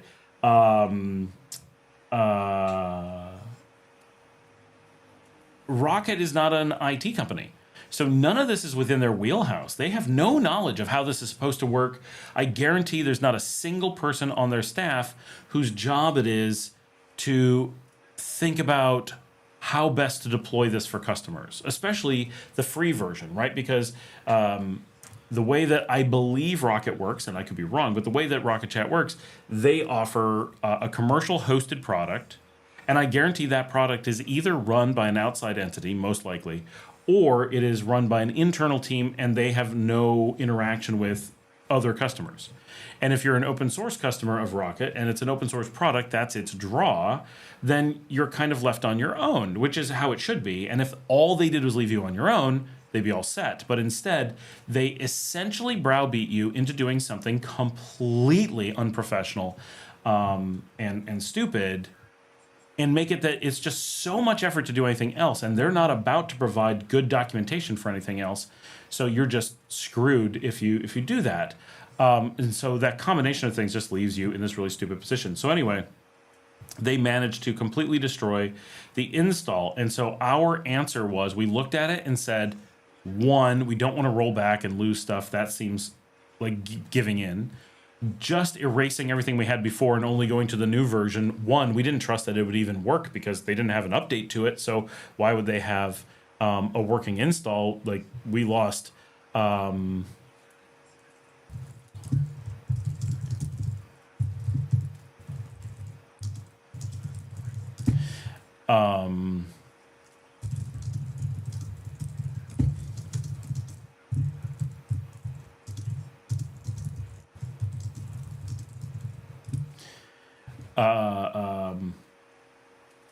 like, we just lost complete faith in their ability to maintain the product, which we've always been a little bit concerned, but they've been doing it a long time and the product is solid. But they've made so much of the product into freemium stuff. So it's like, oh, look at this feature. We put a button on the screen that you can't get rid of easily, but it doesn't work because you're not paying for things. And it's like, this is really getting more and more annoying as it's becoming more of an advertising platform rather than a quality product. I mean, it's a good product, but they were doing things that were making it less and less valuable. And this really pushed it way over the edge. And so we said, well, it's going to take us a full day to rebuild this. And there's a lot of questions about whether it will be reliable after this and what's our level of faith in it. And so we made the decision that we've long considered, that maybe the thing that makes sense is making our own Rocket product. And so we did, in one day. And we replaced, in the same time, roughly, it would taken us to deploy Rocket 8 and hope for the best. We had our own product written in a better architecture, using a better database that is already being maintained with just better tech across the board, that we own 100% and does exactly what we want and doesn't have any advertising for things we don't want, doesn't have any buttons that go nowhere, doesn't make our end users face all these weird, stupid buttons that go, oh, your company doesn't buy this feature, but we can't get rid of the button, right? Like, not things we would have worried about on their own, but when we're looking at a big problem like this, these things become why are we putting up with those things? We don't need to, and we're not going to. So we built our own product, which so far does not have a name. It will hopefully quite soon. And it definitely has a lot of things that Rocket does that it doesn't, but it already does really critical things that Rocket doesn't. And so some of the things that we were upset about with Rocket is they made things like conferencing, like real audiovisual conferencing, behind a paywall, even though that should be free because it's so basic. So we had that within the first 8 hours. We're just a couple days away from having it fully integrated with our enterprise phone system, something you have to pay quite a lot with Rocket and Teams and other ones. And that's something we've wanted, and we're just doing without with Rocket. So we're going to have that. Really soon, we're going to have it as a messaging platform. The biggest hit is that Rocket has a really good app in the App Store, so we don't have to worry about that at all. That's the one thing. We don't have an app in the App Store right away. You can use it on web, but, what's that going to take? Another day? Once we're really solid with the main product, we will have that out there. So yes, Diego, we made a fully operational for us and our customers Rocket replacement in one day. It was about 22 hours, so it was a long day, but yeah, we just hit the ground and we very carefully defined an MVP. Here's what we use. This is what things matter. These are the things that we need it to do to be, because we only use certain functions of Rocket, like we use the chat. We needed conferencing. We needed security, teams and orgs and users and that kind of stuff. And with Rocket, we had actually never been able to get and then we did not put a lot of effort into this. So don't take this as like a rocket problem or something. But we had never gotten OIDC integration working properly. But with our own, we had it working in the first hour. And so we had a fully working rocket system within 22 hours equivalent, but better for us because it had the conferencing that we didn't have with Rocket, and it had the OIDC integration. So when we rolled it out and we told our team, hey, we replaced Rocket, all you have to do is go to the link. They were like, what? And that was it. They just had to go to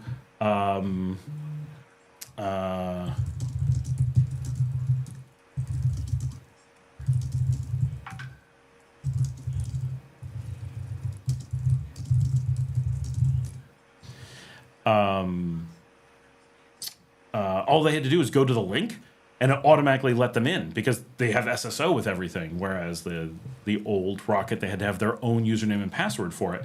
So for our team, it's this really great experience. It just worked right off the bat, and we don't have to worry about weird Docker things. We actually save money because it's cheaper for us to deploy it and we're deployed it in a professional way. Like we didn't do any of this garbage from Rocket. We did it completely as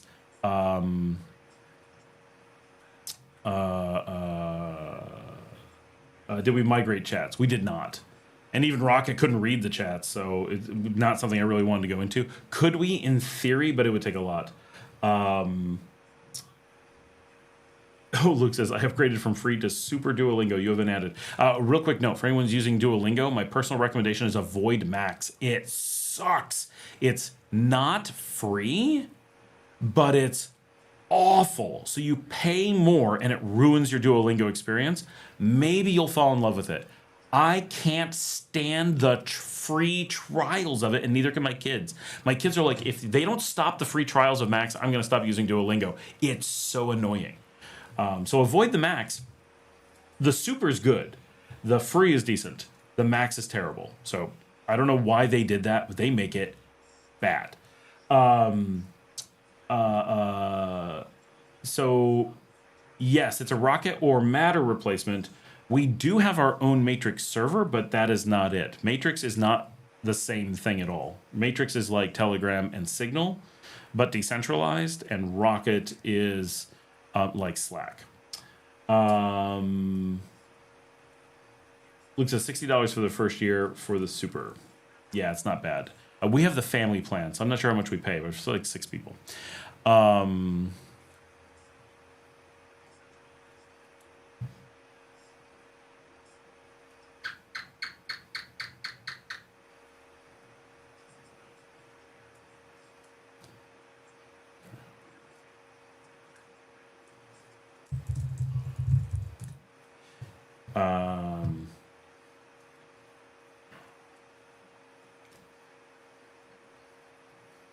So yeah, so we built a fully working, and the whole team's on it, right? Or not, I guess not the entire team, but we had to add one team at a time and move them over. But it's what we're using and using with clients like right now as I speak. And we've got full presence, so we can see who's online and who's doing stuff.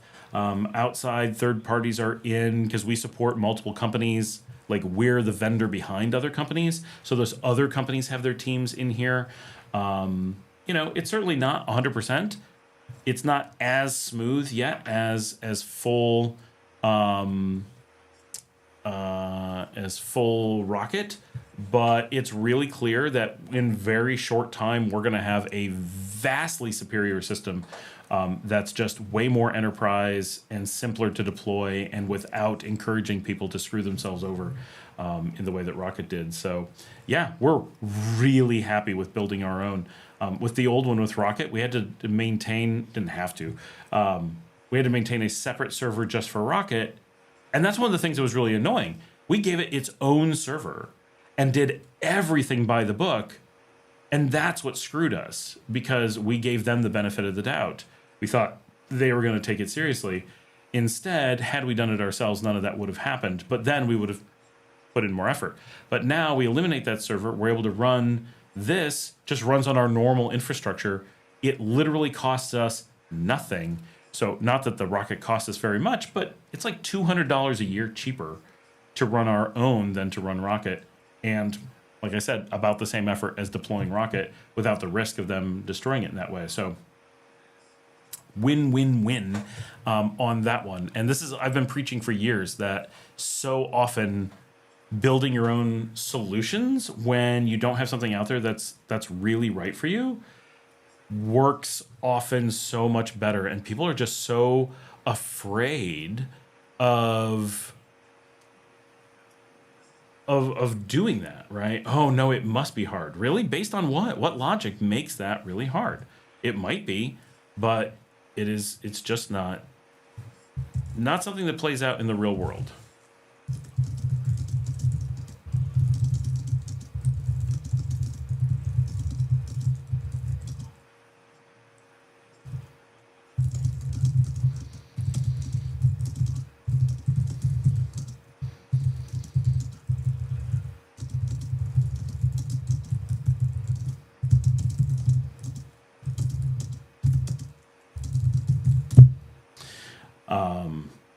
So it was a really good experience, I think, overall, and a good teaching moment for the team that we can buckle down and just make things instead. Okay, hold on. I know people were asking stuff, and I want to get back to them because I know someone asked about internet in Leon. So, I mean, Leon's a major city. Our internet is as fast as you want. That's the real answer.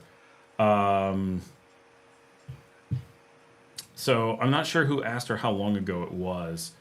Because so many messages scrolled by, but so we can get, so just like Managua, we can get fiber from any number of fiber providers. We can get cheaper stuff. We can get cable. We can get Wi-Fi, but we were able to get fiber and order whatever speed you want to have. And generally, when people are asking that question, it's because they think they need many times the speed they actually do, because they're being tricked by American providers. Which is a big thing in the US, and here it's not very common. It does happen, but it's very uncommon. So the real world speeds that you would pay for are much slower than you get in the US, but Americans are never using those speeds, but they're tricked to believe that they are. So I'll talk to Americans who are like, I have to have 500 meg, and you're like, we've measured, you've never used 100. You maybe use 80, but you're never using 100. Anything above what you use is 100% lost. And they're like, but things don't work. We're like, yeah, but not because of speed. It's something else. And they don't know what it is. And they're not measuring and they're not thinking about it. And someone needs a lot of speed, me potentially, but very rarely. Like, I need more speed than anyone I've ever known in my life. Anyone. And I work really well on 50. Can I get faster? Of course I can. There's faster down the street, but they don't use it, right? They're just losing money. I could benefit from faster because of things that I do, but I couldn't benefit much, and I don't think I would benefit the amount more that it would cost, so I don't. And like this live stream, like I'm downloading stuff, I'm doing all kinds of things during the live stream, not when there's audio problems, like clearly I don't. But like I do all kinds of things during the live stream, and it doesn't affect anything because there's so much performance. Oh, there it is. It was Trayan 2178 is right in the middle of the Guyana-Uruguay discussion. So the easy answer is any speed you could need is available in Leon, unless you're opening a massive data center, a Cloudflare, a Google, an Amazon-style data center. But those do custom runs, so you could build that in the middle of a jungle. The custom run is still a custom run, so it doesn't matter. So quite literally, anything you could need, you can get in Leon. Luke says, wasn't Trinidad on the list after setting up radar installs? I don't no, it was not on the list because I read the list on the long form and I would have lost my shiz had Trinidad and Tobago been on the list. Brian is in the car, but will be home soon. Tesla or Essen says Rene good. Diego did mention, okay, so I'm going to go back to this, your own matrix server. We did not build our own matrix server. We run our own matrix server. nicahabla.com, nicahabla.com is our own matrix server. That is for ad hoc personal communications like Discord. It is not for corporate communications where you need to maintain careful controls on teams and permissions and access to different conversations and so forth, and potentially have legal holds and such. Very different mechanisms, different goals. Could you please talk a bit about the high-speed internet options in Leon, fixed internet or mobile hotspot or Starlink? Okay, so circling back to that. So Starlink is not officially available in the country. According to Starlink, they do not provide service here. Starlink is also not approved by the government here. There's no reason for it, right? That's not 100% true, but there's no good reason for it. There's no broad reason for it. People think that they need all these questions and they need all this stuff here because the U.S. has conditioned them that rich countries can barely get good internet, so poor ones must be worse. It's not the case. Go to places like Romania, Moldova, Nicaragua. Like, our internet is so much better than in the U.S. And cheaper. Like, it's really good. So mobile hotspot here is not super fantastic, but it's good. Like, again, we're not Moldova good, but we're good. Claro and Tigo. I don't know what the actual speed is. Someone just hold on, I've got a dog at the door. LiveStream dogs drive me crazy. Come on in. Who's here? Oh. My big dog who's in here is looking at me like, what are you talking about? I don't see anyone at the door. Maybe it's someone outside moving around. I don't know. I thought there was a dog at the door. I'm sorry.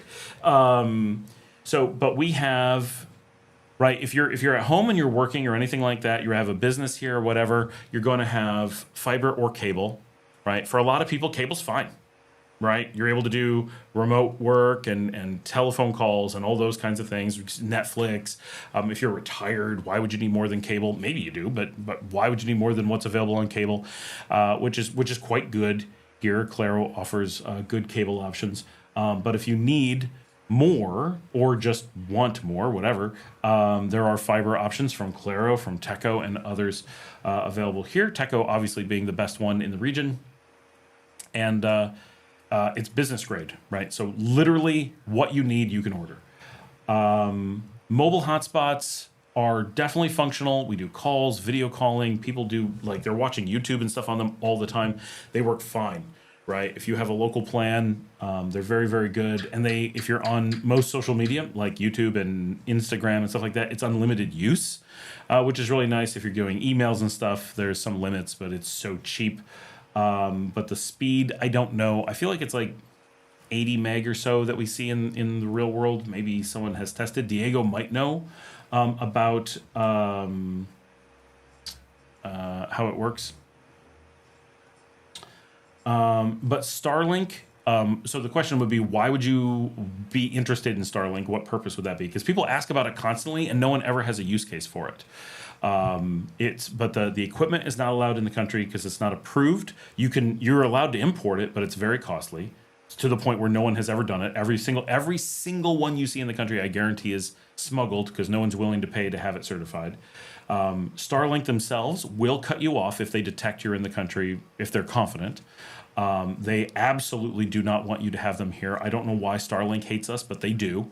And they stole money from us. Like, we managed to get it back because we could sue them in the U.S. But if you're not in America with lawyers, don't touch Starlink because they will steal from you if they can.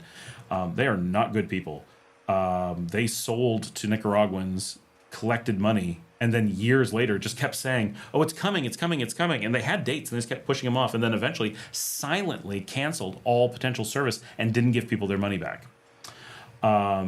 Some people have smuggled in Starlink and report that it works along the borders. We ask constantly, does it work away from the border? And cannot find one person who will admit to testing it away from a border and having it work. There's been rumors that people who've used it in other places, it does not work. We cannot get, of any person who has pushed Starlink, which there is a lot, not one has been willing to say that they tried it away from a border and had it work. So that's what you might need to know. Why might you need Starlink? Because you decide to be on a remote mountain or out in the jungle and there is no civilization anywhere nearby to have any kind of internet infrastructure. Yeah, that's plausible. And it's unfortunate that we don't have really good answers for that.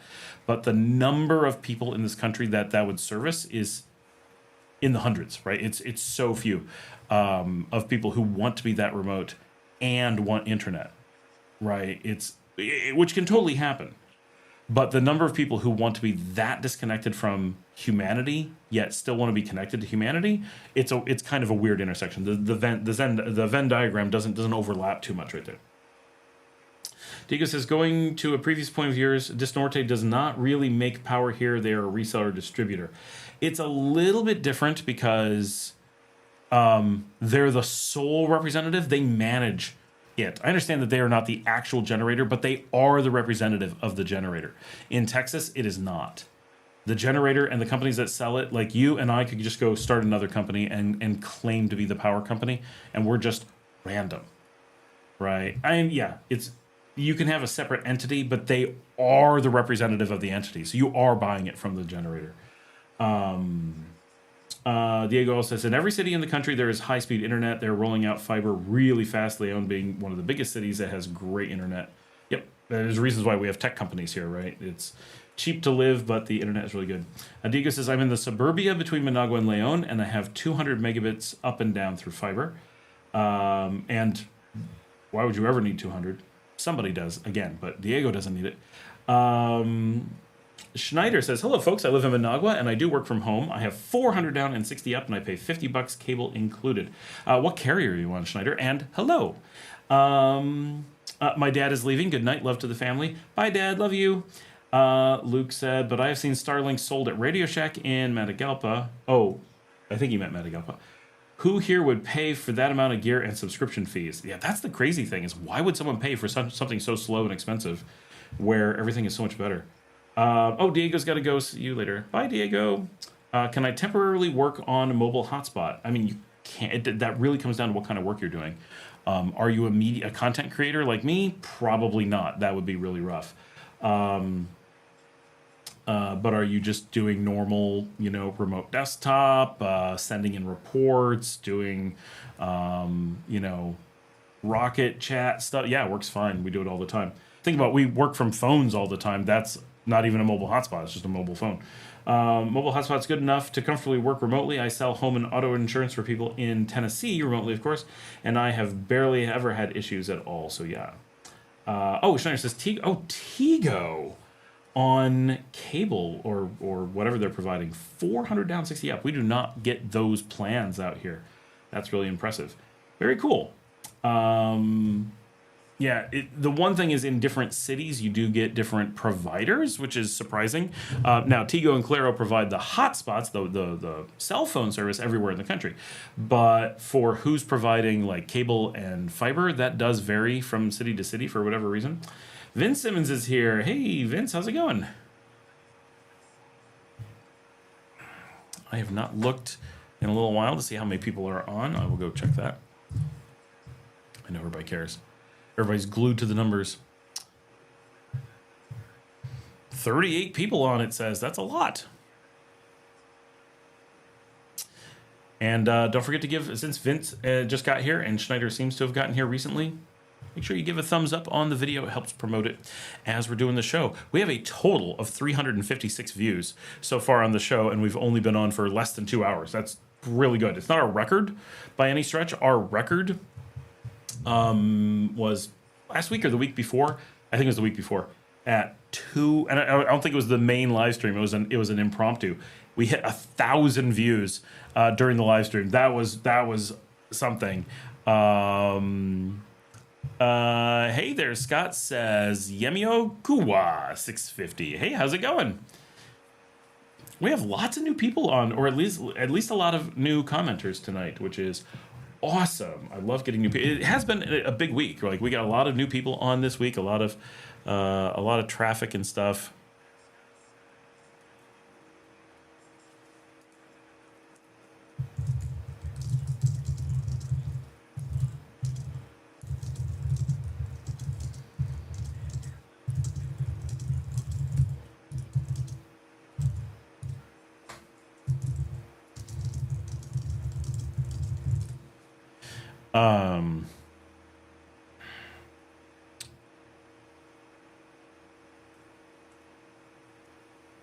Just trying to follow all of the things going on. Looks like everything is good.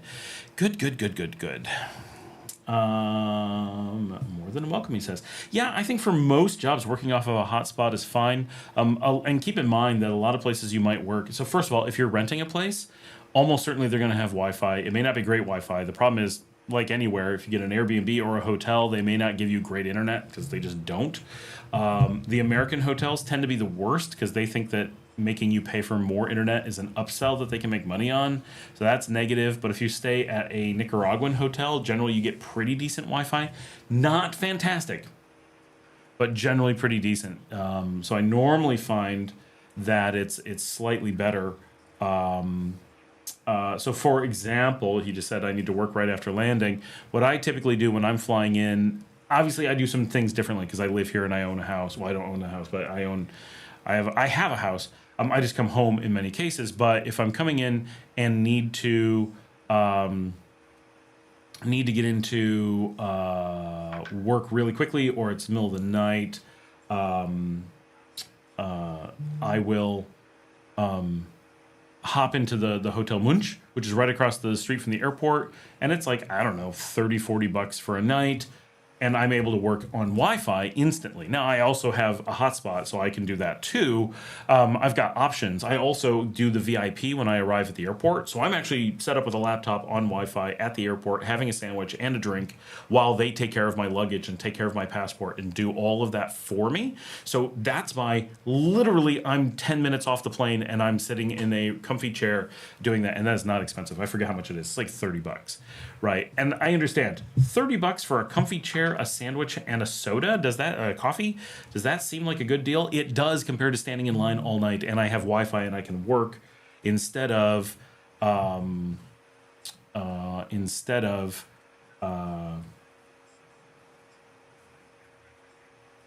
in line and not working, right? So it's very productive for me. So comfortable and productive, that's a win.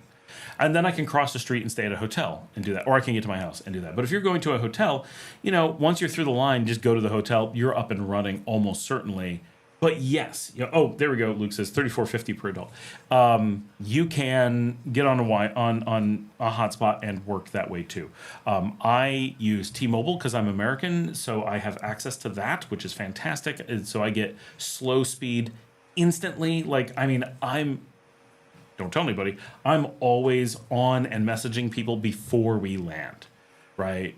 I don't have to do anything. T-Mobile's like, welcome to whatever country you're in. You're on, right? And now you're messaging. So like my dad gets messages. I've landed like before the wheels actually hit the tarmac, and I've had it where it's connected like 30 minutes before landing. So it's like. But I also have so that'll be slow, but that gives me something. I can check my mail, let people know where I am, WhatsApp, and that stuff. And then I get on my my local Claro, which is what I have, or Tigo, like I had before they messed it up. And then I have really good fast. I can do more stuff. But then you want to get to the Wi-Fi. But if you're getting to a normal hotel, you'll have decent Wi-Fi so fast. So quickly you'll get to it. That's probably the easiest way to work. And if you're staying for 30 days, either your hotel's going to have Wi-Fi, or you're going to be in restaurants with Wi-Fi, or you're going to be in an Airbnb with Wi-Fi. You should be good. And the hotspot needs will just be to hold you over when you're moving between places, or you ended up in a new restaurant and they didn't have Wi-Fi, or you're waiting for someone to tell you the Wi-Fi password, or, as is very common, they change the Wi-Fi password and don't know what it is.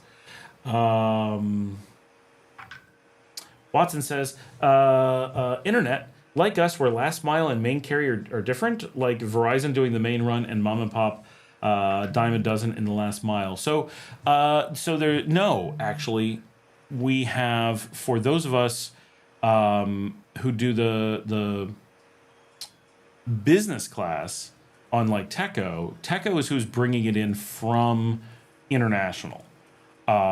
So we're getting end-to-end one carrier. If you do a trace route on us, it's our carrier all the way to Miami. So that's pretty cool. And I believe if you're on Claro, you get the same experience, that you're on Claro all the way back to wherever. But if you're on other carriers, I think you end up coming off of one of those too. And they're probably doing last mile, probably from Managua, like to most anywhere. So always there's going to be mom and pops in those last miles because, you know, you want to be out on the beach, you want to get a Wi-Fi carrier. Look, I got a place on the beach. I can throw up a tower, stick some Wi-Fi on it, and now I'm a Wi-Fi carrier. So there's always going to be little mom and pops like that pop up because it's just so easy to do. I know in Salinas Grandes, there's people who are just smuggling in Starlinks, sticking them on a post, putting Wi-Fi on it, and selling it to their neighbors, right? So you're never going to get completely away from that. But when you're going with major carriers here, you're generally getting end-to-end single carrier, which is good for a lot of reasons. Luke says, I was shocked. A photo of the medical supply store in Managua that I visited last February just hit 110,000 views. Nothing fancy. They sell crutches, bedpans, and sharps containers. What platform was it on? Is that on on Google Maps or something? That's crazy. 110,000 views. So I might need to work off a hotspot. Maybe. Nile6128. I've been watching a lot after the fact, but kept missing the live until this week. Well, awesome. Glad that you made it here for the actual real-time live. It is a lot of fun because you get interaction. And we just hit 2 hours, by the way. So cool. Schneider says, if so, Trayan, I would recommend you get a Tigo or Claro chip.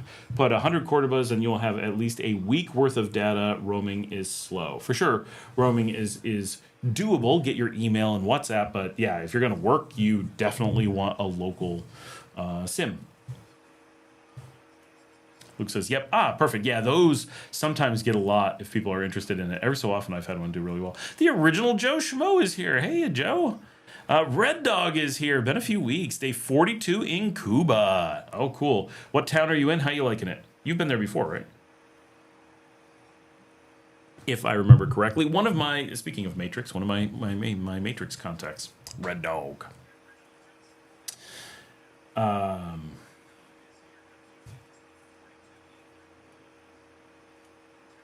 right, test something real quick. I'm trying to keep working in the background because I've got a lot going on.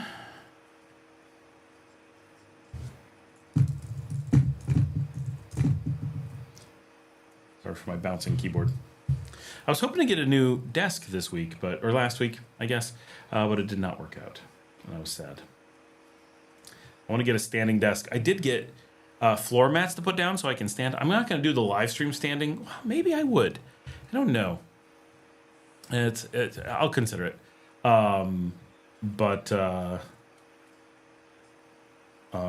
to get a standing desk because I'm so stationary all week long. And I hate it. I'm a very active person when I can be. I want to be moving all the time. And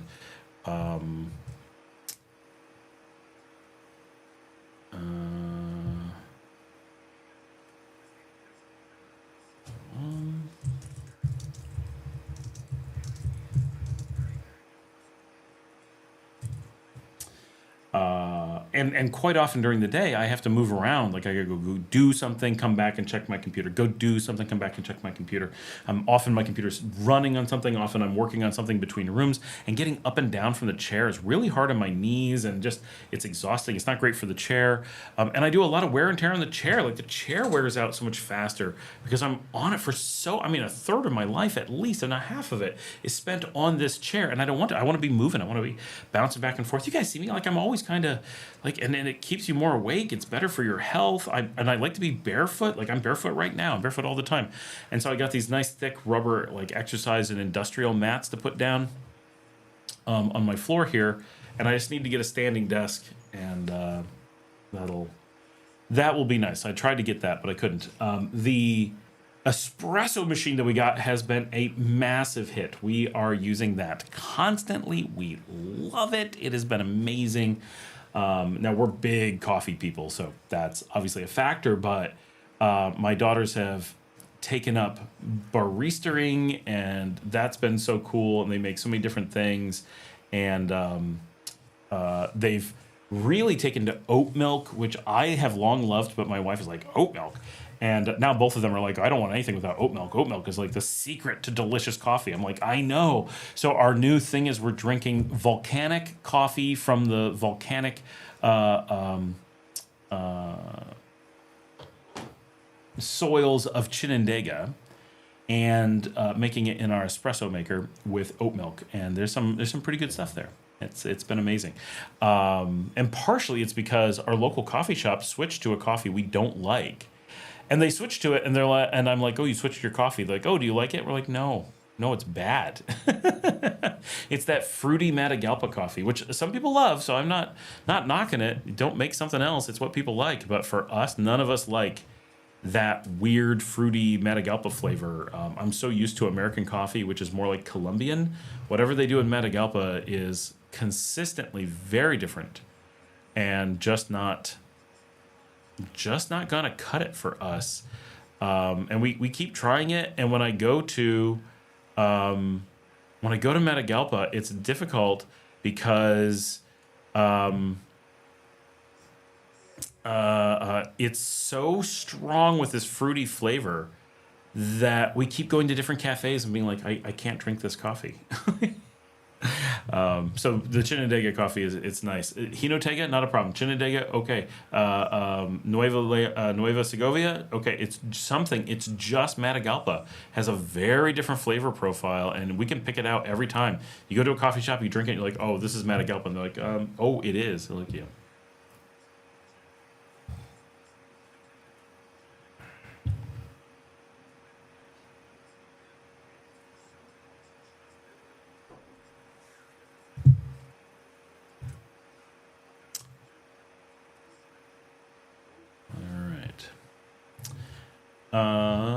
I took you guys off the screen, so now I'm lost. There we go.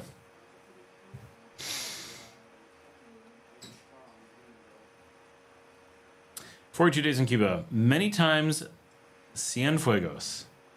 That's what I thought. Awesome. I wonder how the visa freeze might affect the expected turnout at the Soccer World Cup to be hosted in the U.S. Oh, I bet it's going to affect it, for sure. Original Joshua says, I'm finally getting my planned scouting trip to Leon for March, so pardon my many questions this evening. Oh, awesome. We need lots of questions, so get them going. Schneider says, brother, get a standing one off PriceSmart. It's $200. That was my plan. I went to PriceSmart to get it. They didn't have it. It's not that PriceSmart in general doesn't have it. I went to the one downtown specifically to get the coffee maker because they don't have that at the other one. And I was like, I hope they have the desk, and they don't.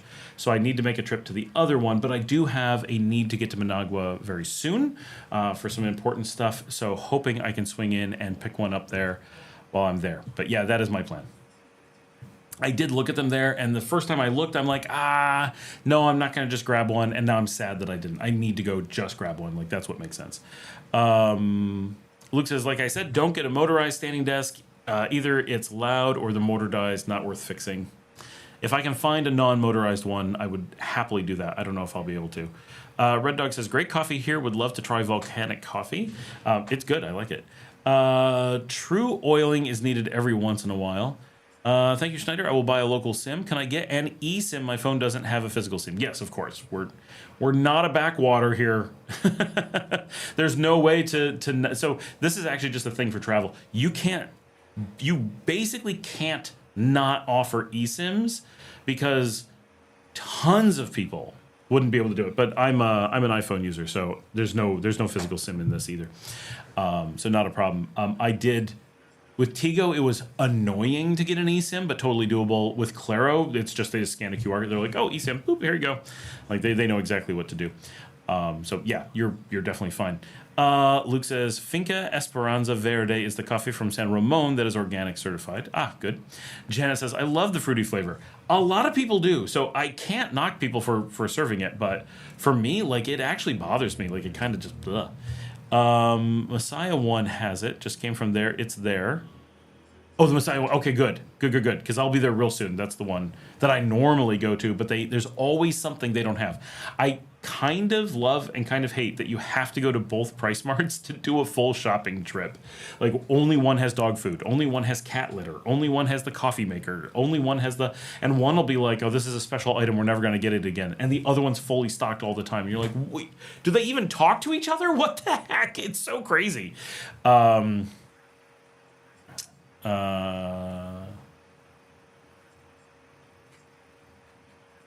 Yeah, Schneider and I both have eSIMs. Yep. And I did on Tigo, and Tigo broke mine. So I had an eSIM on Tigo for a while, and then they were like, oh, we can't make it work. You got to get a new number. And I'm like, and they broke it on the spot. Like I was sitting there, and they sold me an eSIM, broke it, and they're like, yeah, we can't make it work. I'm like, you can't make your own eSIM work? And like, you have to buy another one and buy minutes for it. And I'm like, no. It was only a few dollars, but I'm like, no, we're not playing this game. So I went to Claro, and Claro just made it work, and it was much better experience. So I was like, okay. I had 2 really bad experiences with Tigo. One, like 9 years ago, my office in Matagalpa bought Tigo Wi-Fi service for the office. And I really mean Wi-Fi because it's up on the mountainside. And they just lied about providing service and never hooked it up, and they never made it work, and tried to charge us for it, and tried to steal like a lot of money from us. So we were really upset with them. And then when I was living here and got my first SIM, Marcella took me to the Tigo store as just the place to go. So I ended up on Tigo because that's what she was using, and she was just managing it all for me. And it was fine for a while, but then they played this game of breaking it and charging me for them breaking it, and I'm like, okay, burn me once, but twice, no. And Claro has been absolutely perfect since. So. There's definitely more food at Messiah. I'm glad I went to the other though, because the coffee maker has been fantastic. And I needed cat litter. And I'm sorry to everyone who has cats, because we were so frustrated about how hard it's been to get cat litter that I bought out PriceSmart. I literally am just like, how much cat litter do they have? I'm taking it all. And I keep telling my family, I'm like, if you see cat litter at PriceSmart, buy it. They do not have enough. And we will use it. So stockpile it. Now someone's going to break into my house and steal my cat litter. You're going to be like, there's a shortage of cat litter. Scott has it. Just like the soap. Oh, we have more people on. Wow, we got a lot of people on. Quick reminder to everyone, give a thumbs up. And if you'd like to support the channel, you can buy me a coffee at buymeacoffee.com. buymeacoffee.com/Scott Allen Miller. It is like Patreon, and it comes directly to me and makes a big difference in helping me afford to live. And really to offset the cost of doing the show so that it doesn't end up losing money, which is what it actually kind of does. So thanks to everyone who helps support us. Some mobile companies offer eSIM only on the monthly plan, but not on prepaid. You can't really do that here because, well, I don't know who does that. How could they? Because you couldn't have iPhones. Who doesn't support iPhones? Are you in Canada? Maybe that would give you a distrust for for mobile companies. They have the worst mobile companies in the world. But no, we're a reasonable country with good services. And importantly, I think things are like, it's an open competitive market. Companies don't get an automatic monopoly. So if they treat you like crap or don't provide basic services, someone else comes along and does. The whole no one owns the market thing is so refreshing. And it's one of those things we don't really think about coming from the US, that companies buy monopoly rights to you. They buy you, essentially, in the U.S. Companies come along and go, oh, I'm buying the spectrum, I'm buying the lines or whatever, and then you're the only customer, or they're your only possible vendor, and there's nothing you can do about it. And then which sometimes has to be the case, electric, for example, but then the government doesn't oversee that to make sure you're not getting screwed. That doesn't work. Here, you don't have that experience, or at least I have not had that experience. It's very different. That either if it's a monopoly, the government oversees it and makes sure you get a pretty good service, or it's an actual competitive market, and if you're bad, someone else can come in and take that away from you.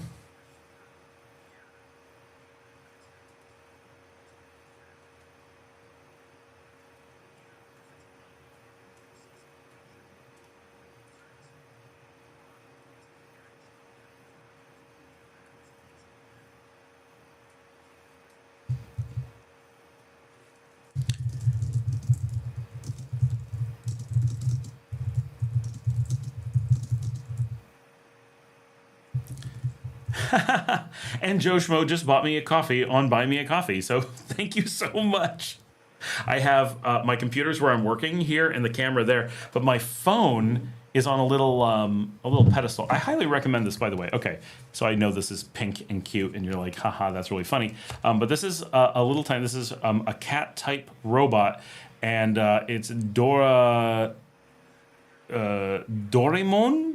And I bought it from it's from Animation International, but it's I bought it not from Miniso, but their competitor Mimoso or whatever. They're on the second tier at the mall at the Gallerias. But this is like, I don't know, $8, and I love it. I just take my also pink phone and just set it on there, and I set it on my desk in front of me. And if I get certain types of messages, that's where my pop-ups come.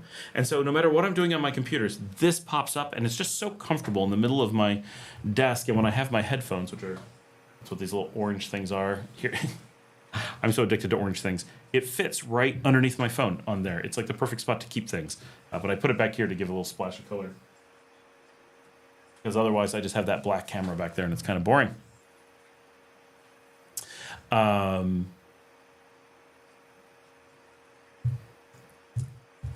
Doing development in the background. Yay!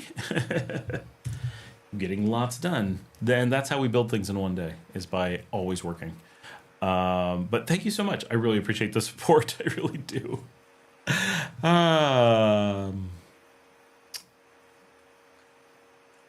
Richard Johansson is here. My brother has a fancy litter box for his cat. It is plumbed into the toilet and washes the cat litter so he doesn't have to buy it very often. Wow. Wow. Oh, you're in Europe. Oh, you probably have good plans. You can get prepaid eSIMs here with no issue at all. They may sell you a plan, but you get your eSIM. I'm on both my Claro and Tigo, always prepay. I'm not using postpay at all, and no problems. So that's fine here for sure. And that's all you want. The prepay here is so good. Even living here full time, I've been here 11 years. I'm on 6 years continuous or whatever. I would never consider the prepay. I'm sorry. I'm on prepay. I would never consider the post pago. It just doesn't make sense. Like, it's so cheap to prepay and so convenient. Schneider says, yes, we don't have crazy monopolization as in other countries. It's amazing how much that affects things. Like, it's a whole component of society that we don't think about very often. It's just you get used to the fact that it's not there, and you don't really stop and think about what's different here, right? Oh, this company isn't a monopoly. Oh, that company's not a monopoly. It just doesn't work that way. Okay, original Joe Schmo. What if I was interested in looking at rentals and I have Doraemon tattooed on my leg? Wait.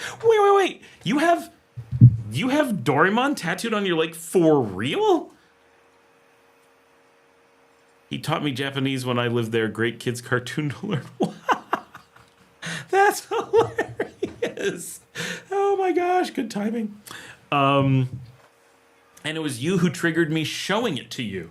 That's so funny.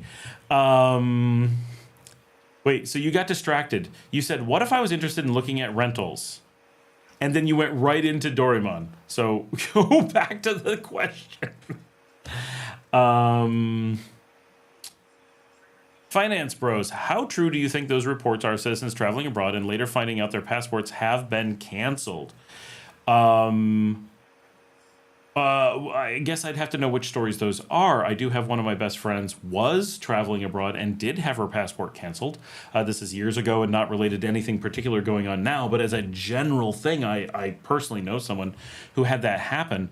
I don't think you could say later found out her passport was canceled. She was very aware when it happened. Her whole country, every passport was canceled, but it was a huge problem because she was living abroad and had no way to get a new one, and just a whole bunch of things went on. Luckily, she was in Panama, and Panama was able to take care of her, but it can happen. But I think you're talking about a more specific situation that I may not be aware of, so give me a little bit of details and then I'll answer. Luke says, have you asked for permission to use your car for the road trip to the bases yet? No, my wife has been using it quite a lot, but I will ask her now.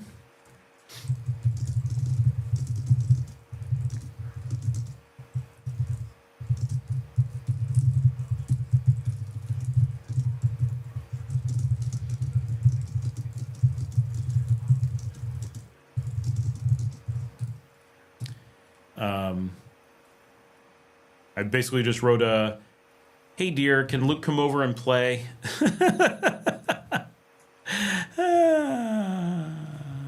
Okay, so I asked now. Janet says, hey, I had that robot litter box in the States. It had a sensor that waits a couple of minutes to be sure the cat doesn't come back and scoops and then washes. But I stacked my washer and dryer. I never had cats with litter boxes in the States, I guess. I always had outdoor cats in the States because I lived in the country. 404 office not found says 2-time post Pago on Claro and Tigo. Tigo SIM and Claro eSIM. Work from home on constant Google Meet. Always need a redundancy for my redundancy. We did that for a while. We had Teco as our main line and Claro as a cable line and Tigo as a hotspot. And so we had triple redundancy, or double redundancy, redundant redundancy for that. But we found we never once used the Claro. Our Teco basically never goes out. Knock on wood.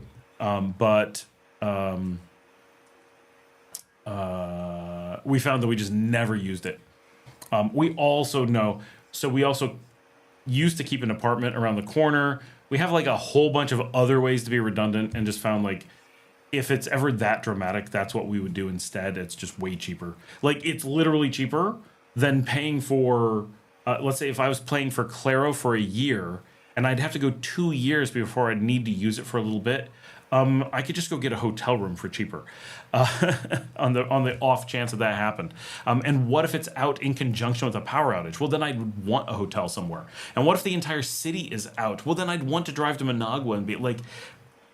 it's one of those situations where often not having redundancy provides the money for greater redundancy, which is a weird thing, but that's how we ended up looking at it and save money.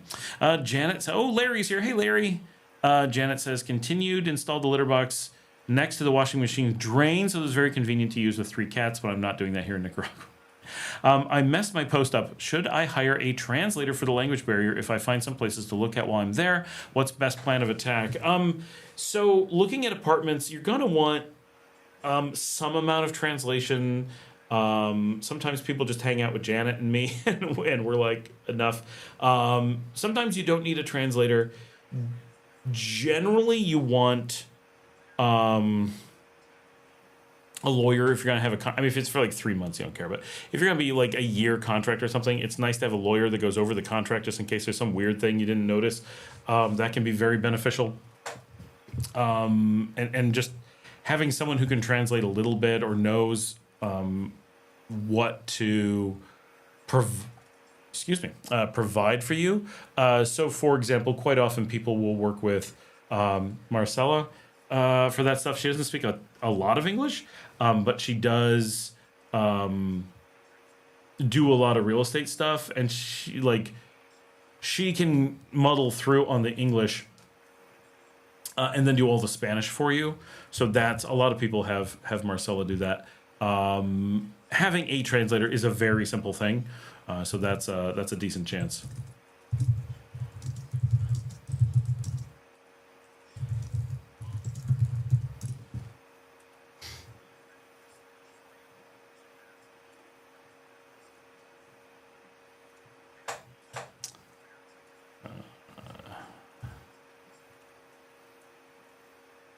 The post-Pago SIM roam in Canada too. Oh, that is true. Canadians really benefit from that because they lack the service in Canada. For Americans, it doesn't make sense because it's way better for us to get post-Pago in the US with T-Mobile, and then we get global coverage, and we just need local with our local. But if you're Canadian, then getting Claro as your post-Pago and having a really good global plan or All America's plan with them totally makes it. Tigo probably too, but Claro I know has a really good All America's plan, and I think they have an All America's and Europe plan. Whereas with T-Mobile, we have a global plan, so it's so nice. So that's one thing I never want to give up is my T-Mobile. That's the most valuable thing that Americans can get. Luke says, remember, I'm only in town till February 12th. Return to Matagalpa on March 5th. Yes, I did remember. Richard says, I asked my brother for the name. It's called the Cat Genie Whoosh. It's expensive, but with 2 cats, he only needs to buy a bag of litter every 2 to 3 months. Okay.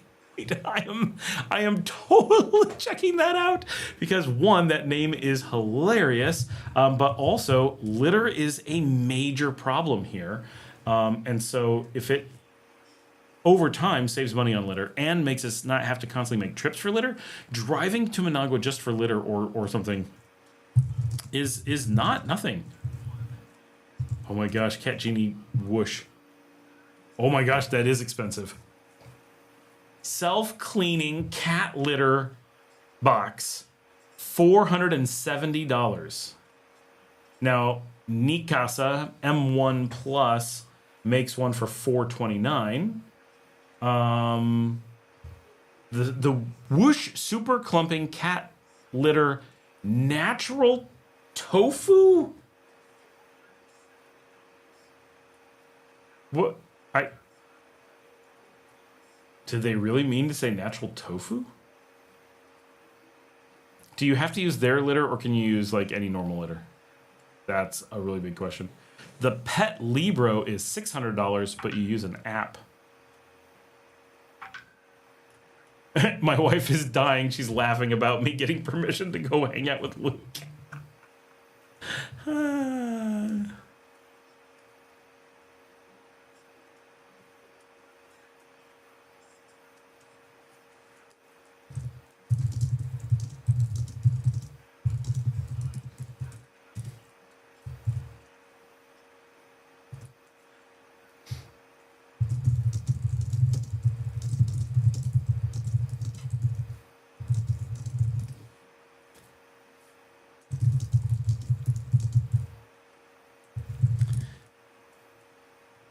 My wife is having a good time with that. 404 says, ended up going with Claro at home, fiber to the home. Was out for 2 days. They came to fix it and said the OG installation was bad and replaced the fiber and it's fine now. Worked 2 days on data. I did have a truck take out our pole, so I did have Teco have to rerun our fiber. They were awesome. They were back. It was like 3 hours, and they had to rerun the fiber everywhere. They're fantastic. So she is for hire for a situation like that. Absolutely, she is. Yeah. She's Nicaraguan from Managua, but she lives here in Leon and does that all the time. She knows everybody in town. She does tons of real estate stuff, so she's very handy because she knows how much things should cost. She's used to talking to people. She knows a bunch of the people. She knows a lot of the rental places. She knows the neighborhoods. So she's one of the best versed people around. Schneider says, leaving to take on my German class. Be safe out there and have a great night, folks. Oh, enjoy your German class. My daughter is trying to learn German as well. Jan says, oh, I couldn't remember my brand, but it was Cat Genie without the whoosh part. We used to buy granules from them, but only needed a box every couple of months for 3 cats, but you have to have it delivered and all. It was totally worth it for me. Oh, TJ's here. Yo, TJ, how's it going? Janet, can you use normal cat litter or would we have to have our cat litter brought from the U.S.? If that's the case, that's not going to work. I hope that makes sense. But it would be nice if we could use the litter we have here.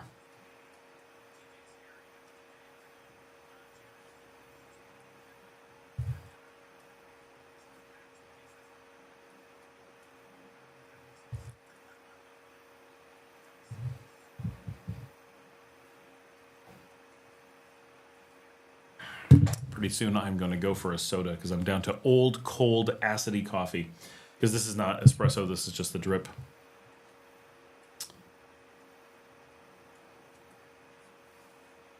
Oh, it was plastic granules.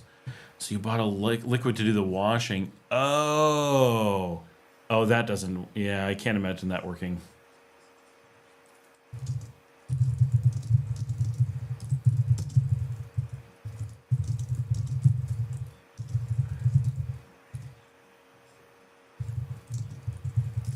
That's very interesting, though. I mean, it might actually be cheaper. That's like more environmentally nice, I guess.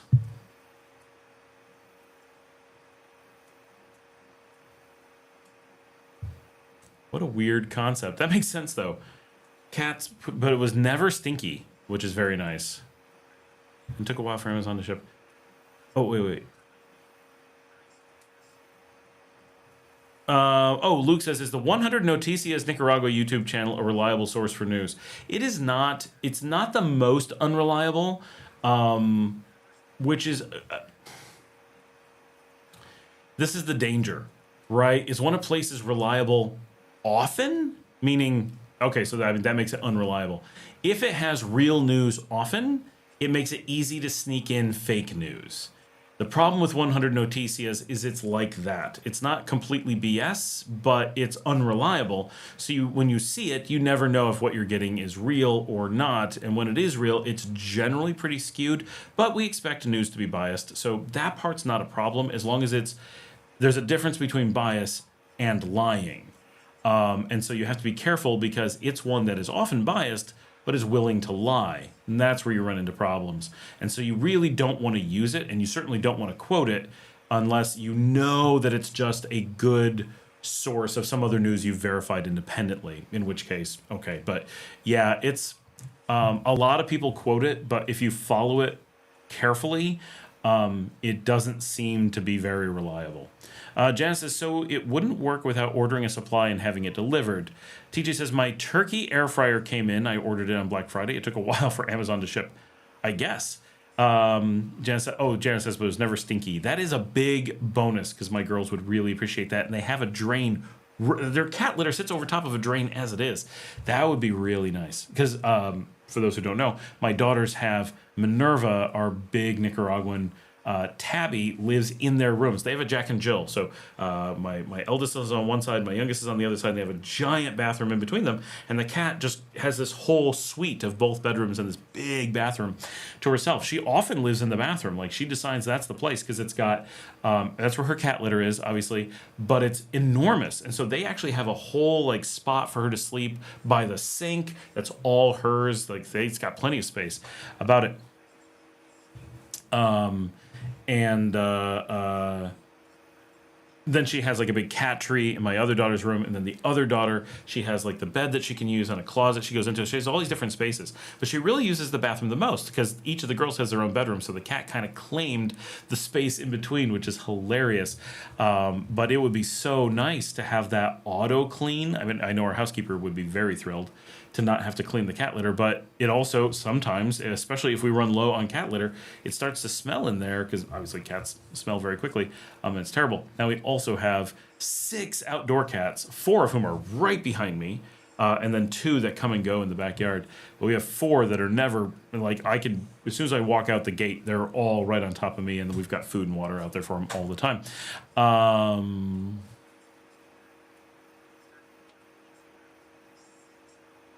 Some of the granules stuck to the poop and it would go into water and liquid in back and then have a blender sound which flushed out. The only problem is I got cut off in the end and put a local end on it.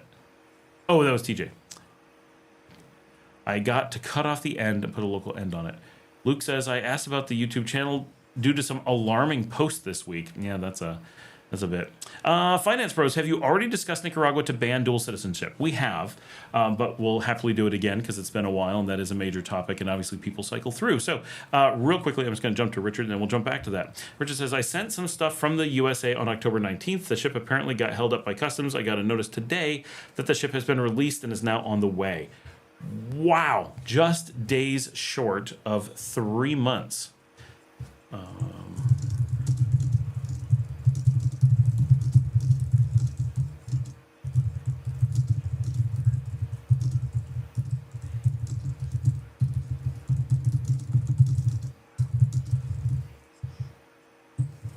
All right.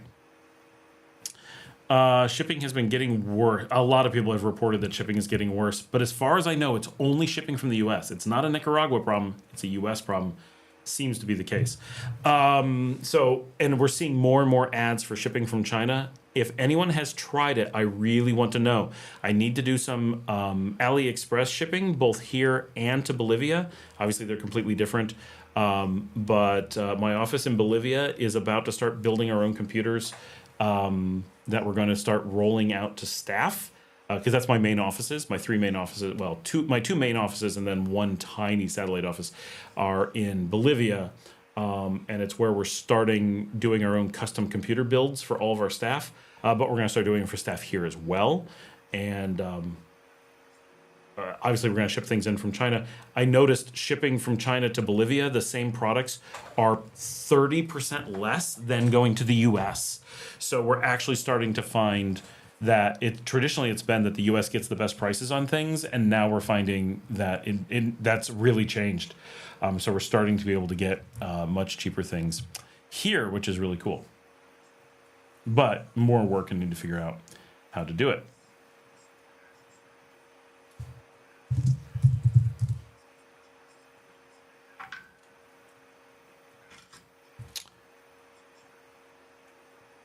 And we're going to do this real quick and talk about the dual citizenship thing.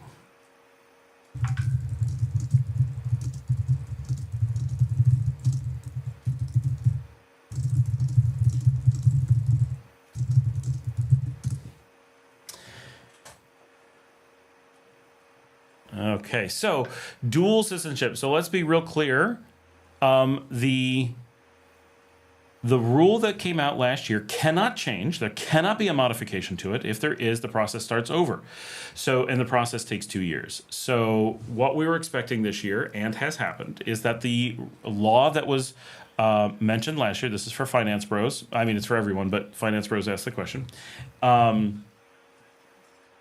So the law that was proposed last year and voted on last year for pre-approval, or for first round approval, however you want to think of it, was then voted on yesterday and approved and immediately goes into effect.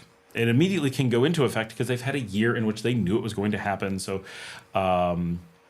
they're ready to implement it, right? So that went into effect. So we already knew what the law is, and I've got a couple videos that dig into it, but it's very straightforward. It is extremely simple, and the one thing you have to know is that it's real.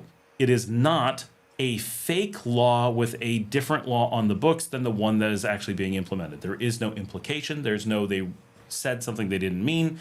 There's no I can change it and it's still right.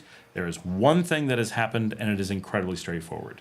Whether you are a holder of a foreign passport and seeking a Nicaraguan passport, or you have a Nicaraguan passport and you are seeking a foreign passport, the process of seeking dual citizenship is no longer available in conjunction with a Nicaraguan passport. Doesn't matter which direction you're going, and I don't think anyone's confused about that, but just in case they are, that does not matter. The act of attempting to seek a second passport in conjunction with a Nicaraguan is no longer available. If you have a foreign passport and want to get a Nicaraguan one, you must give up the foreign passport to get the Nicaraguan one. If you have a Nicaraguan one and you acquire a foreign one, you will lose your Nicaraguan one. That is what it is. There is no scenario where it applies and I didn't mention it, right? Everybody immediately takes what I said, which is exactly what's written, and then comes up with something completely different and says, so it means. No, it means what I said. If you have to interpret it, that is not what it means. So that is the whole picture. The process of seeking a secondary passport is not allowed. So you're allowed to seek an alternative passport. That's completely fine. If you want to leave Nicaragua and get a different passport, no problem. If you have a different passport and you want to become Nicaraguan, that's hard, but totally allowed. You just can't seek to acquire Nicaraguan and keep your old one, or keep Nicaraguan and acquire a new one. And that is the whole thing. And we have had that verified up, down, sideways, and everything. So Finance Bros, two things. One, if you think about the words I said, no, it cannot be retroactive because conceptually an action cannot have retroactivity. What would that mean? How do you in the past seek something? You sought something, but you can't be seeking something. So like I said, if the words are not what I said, then it is not the case.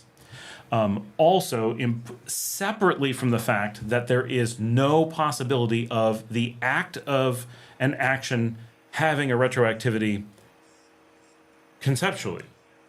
Nicaragua is also a no retroactive law country. It is constitutionally forbidden for a law to have retroactive effect.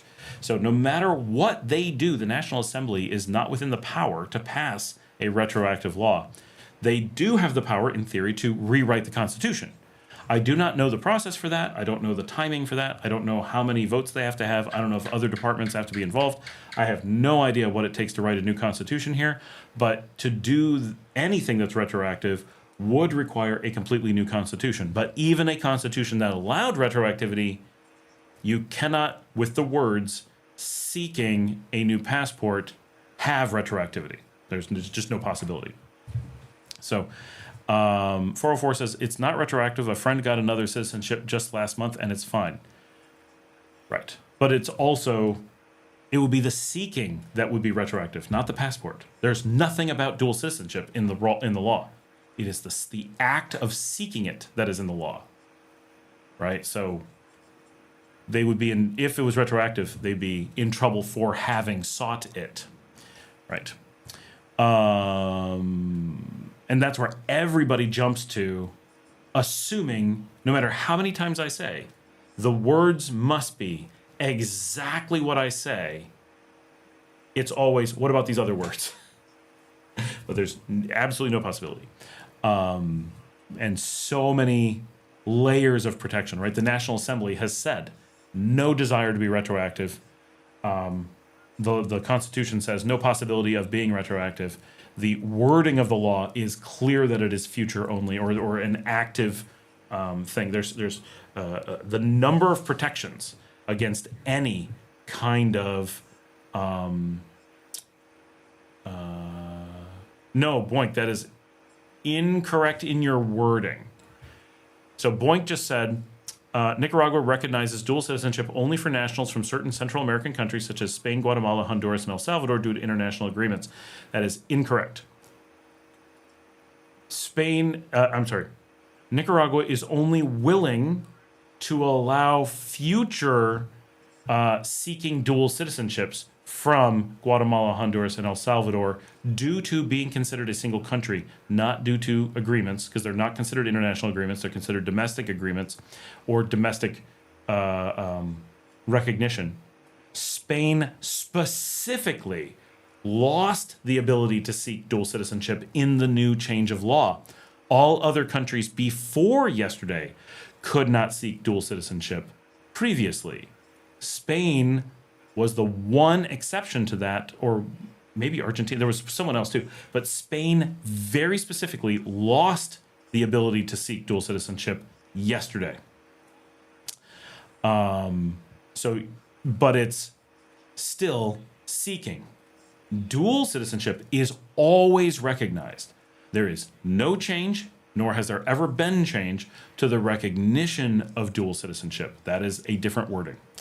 For other foreigners acquiring, so here you're into acquiring, right? So acquiring, which comes from seeking, is one thing, but recognizing is another. So these are two very different things. For other foreigners, acquiring Nicaraguan nationality typically requires renouncing their original. Yes, correct. Red Dog's got to go. Have a good night. Bye, Red Dog. Enjoy Cuba. Bring us some sandwiches. So no change has been made to the allowance for dual citizenship. Dual citizenship is still completely allowed. Recognition of dual citizenship still completely allowed. There is absolutely no change to that. It is the act of attempting to acquire, seeking new dual citizenship. That is where there's a problem. It is only in action.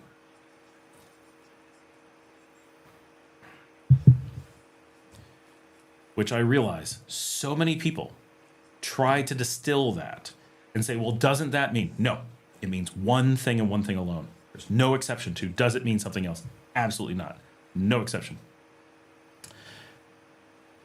Point, yes, that is correct. Those seeking a second citizenship would lose it or have to renounce it. That is correct. But it does not change the ability to have dual. Foreigner, yes. Foreigners seeking Nicaraguan citizenship would need to renounce their original nationality except for Central Americans who can retain it. Correct. That is exactly what I said. That's why we use the term seeking. We just don't mention that the ones that are not considered international are exceptions because they're obviously exceptions, or obviously could be exceptions, because we also don't recognize them as foreign countries by law. Same constitution that says that you can't be retroactive with laws in general also recognizes El Salvador, Honduras, and Guatemala as the same country. There are borders, but they're the same country. The CA4 is legally recognized as a single country under Nicaragua's constitution, which I learned while doing the constitutional research for this question last year, which is very interesting how they approach that. But it is all in the word seeking answers all the questions.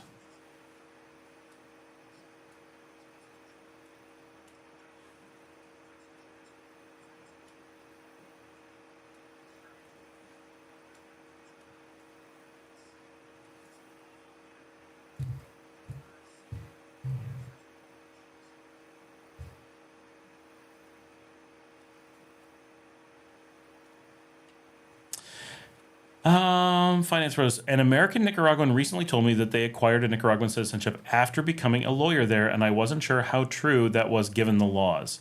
A lot of people, people have been traditionally acquiring.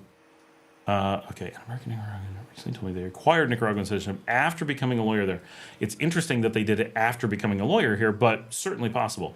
Getting Nicaraguan citizenship is hard, no question. It is not a show up, file some papers, be here for a little while, ta-da, you're a citizen. That is definitely not the case. But if the question is, can you get Nicaraguan citizenship? Yes, it can be done. People I know one person took 9 years to get it. I know someone who took 40 years to get it. I don't know many people who have gotten it ever. It's a very rare thing because every single person who gets it has one of two paths. Either they have to be approved by the National Assembly. First of all, there's a whole bunch of steps, right, to be in a position where you're allowed to be. I think it's a funny thing, right? There's like a certain waiting period. You're supposed to do this, then this, then this. And then the final step is either the National Assembly has to vote on you and create your citizenship, or the president's office has to do it. The thing that's weird is I'm pretty confident that if the National Assembly decides to give you citizenship and you haven't met the other requirements, it doesn't matter. If the National Assembly says you're a citizen, you're a citizen. And I'm pretty sure the same thing. If the president says you're a citizen, I don't think that you didn't file this paperwork within 4 years of this paperwork. I don't think that matters, right? Same in the U.S. If the president decides you're a citizen, I'm pretty sure it just happens. And if Congress decides you're a citizen, it just happens. Or if the Supreme Court decides you're a citizen, it just happens. For any of those not to just happen, it would require the other branches to decide to, lose their minds and go crazy. It's right up there with any rich person can buy you a hot dog, right? Can this rich person buy you a hot dog? Yeah, if they want to, right? No one's going to stop them. And while there may not be a real specific law in the U.S. that the president can make you a citizen, pretty sure that if the president decides to do that, every single department goes, this is not a thing we will ever fight over, right? It just isn't. And so maybe I'm wrong on that, but it sure seems like if the final step of the process here is so big that none of the other steps actually can matter. They may always come into effect by what's going to get your name in front of the National Assembly or in front of the president to get them to approve you? Well, sure, these are the steps that get you there. I get that. But if magically, you fly in from somewhere and everyone's like, oh my gosh, so-and-so's here, right? Finance bros are here. We want them to be a citizen. And the president says, I want them to be a citizen. I'm pretty sure that every department involved goes, yes, sir. Right? Why would you argue over that? You wouldn't. Same thing, right? If the president says you can have a drone, I guarantee you can have a drone, right? Is there a law that says you can't have a drone? Yes, but are the police going to go, yeah, I don't care what the president says. We're gonna take your drone away. I don't think they're going to do that, right? At some point, there's just a practicality to how these things work, and when it's a really minor point, like one person citizenship, and a really major deal like the National Assembly voting on you. It's just a funny juxtaposition of things. But yeah, I mean, I would assume if they told you that they got Nicaragua, that was a long diatribe.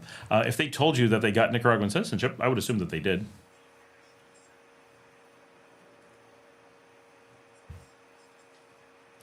I don't think the current president knows what he's doing. He means in the U.S. It is true. I don't know that he knows what citizens are. That would be amazing for him to actually come up with some decisions and information about that. He'd be very lost.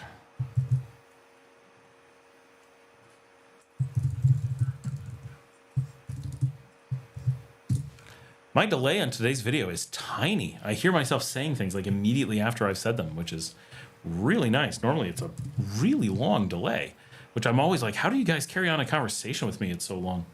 TJ says the charbroil, the big easy oilless turkey fryer. So one of the biggest things is not very many people really want Nicaraguan citizenship. And don't get me wrong, I would love it, right? So for me, totally makes sense. I've lived here full time. And the biggest thing for me is I have kids here, right? My children are growing up here. We've been here, not full time, but we've been here for 11 years. And we've been here full time for a really long time. You know, this is where we own property. This is where we own businesses. This is where our dogs are. This is where our cats are. This is where their friends are. This is where everything they know is here, right? So for me, it's a big deal to be a citizen. I've been involved here for, next year, it'll be a quarter of my life. And for my kids, they've been involved here nearly their whole lives. My youngest was 3 when we came here, right? So 3.5. So this is home for her in a way that nothing else will ever be. And being a citizen of the place you grow up is a big deal. Like, that's really important. For me, it's a big deal, and I didn't grow up here, right? So it's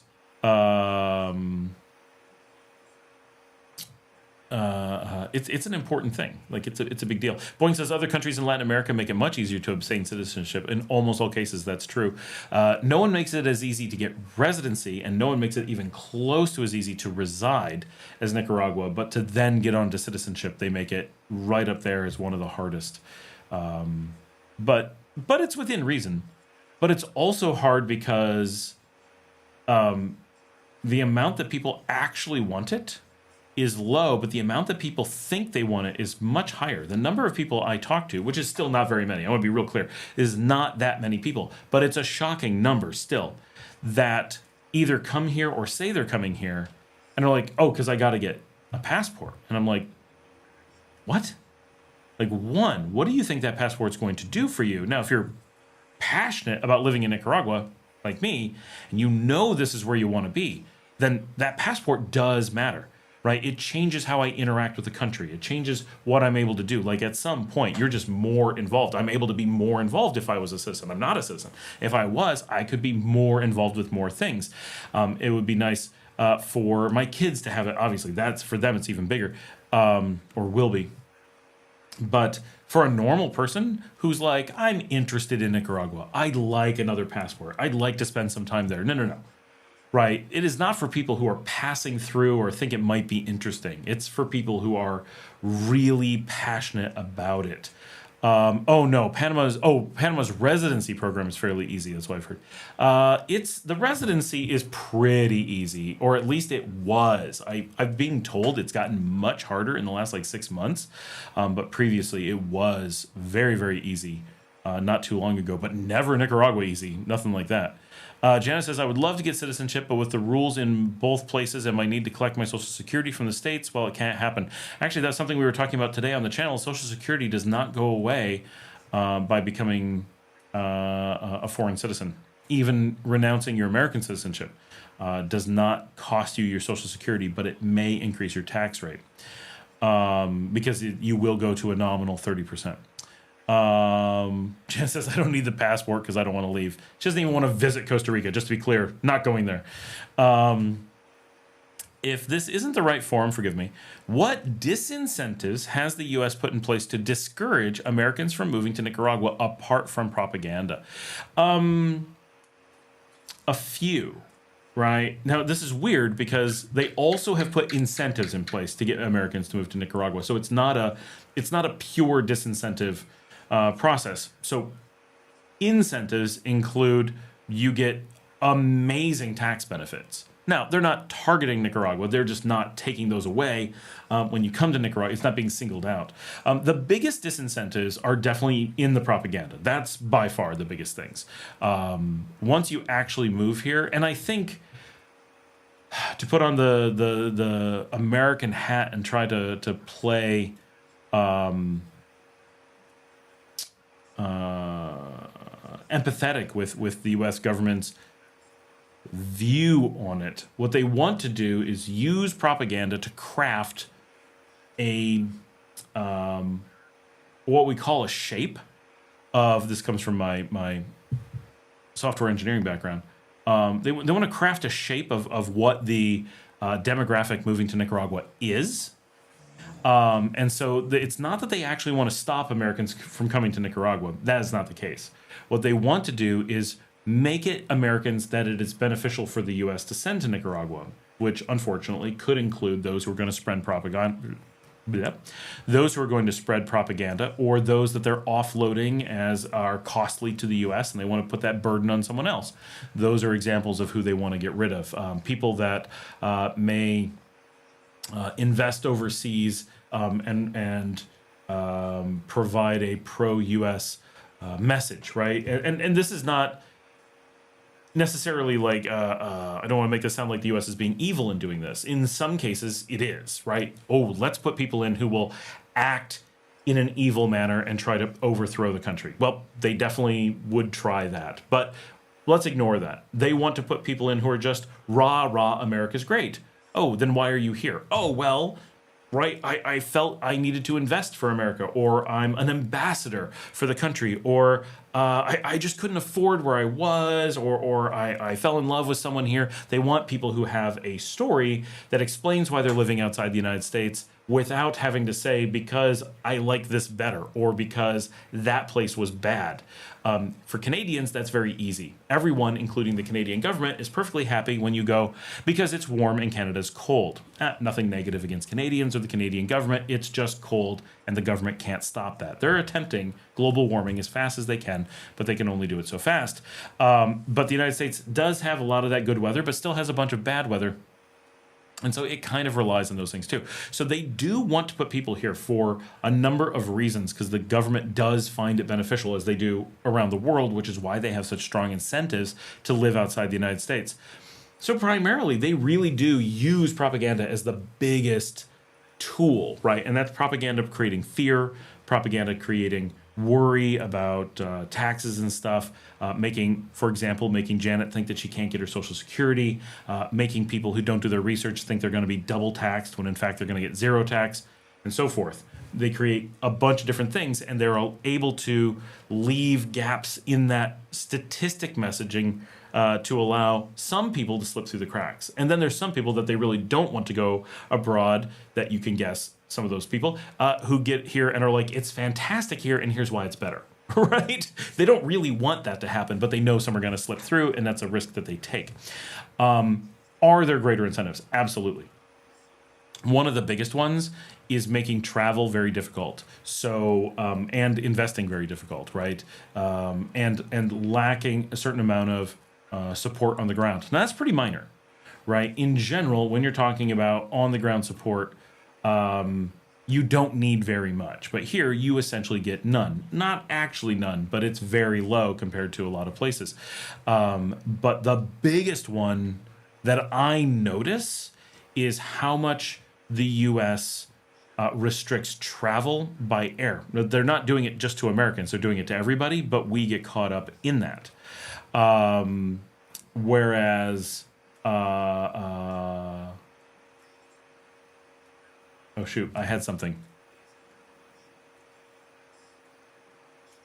Crap! I had a very specific thing that they do. They and again, mostly they use disincentive programs, not hard bans on things. So one of the things that they do is they encourage but not require a lot of financial institutions and other entities to cut you off simply because you're here. They use the private sector and its full capacity to discriminate against you. And in many cases, they get very critical resources like government websites, not federal ones, but state ones, will sometimes block you for being outside the U.S., which is really problematic.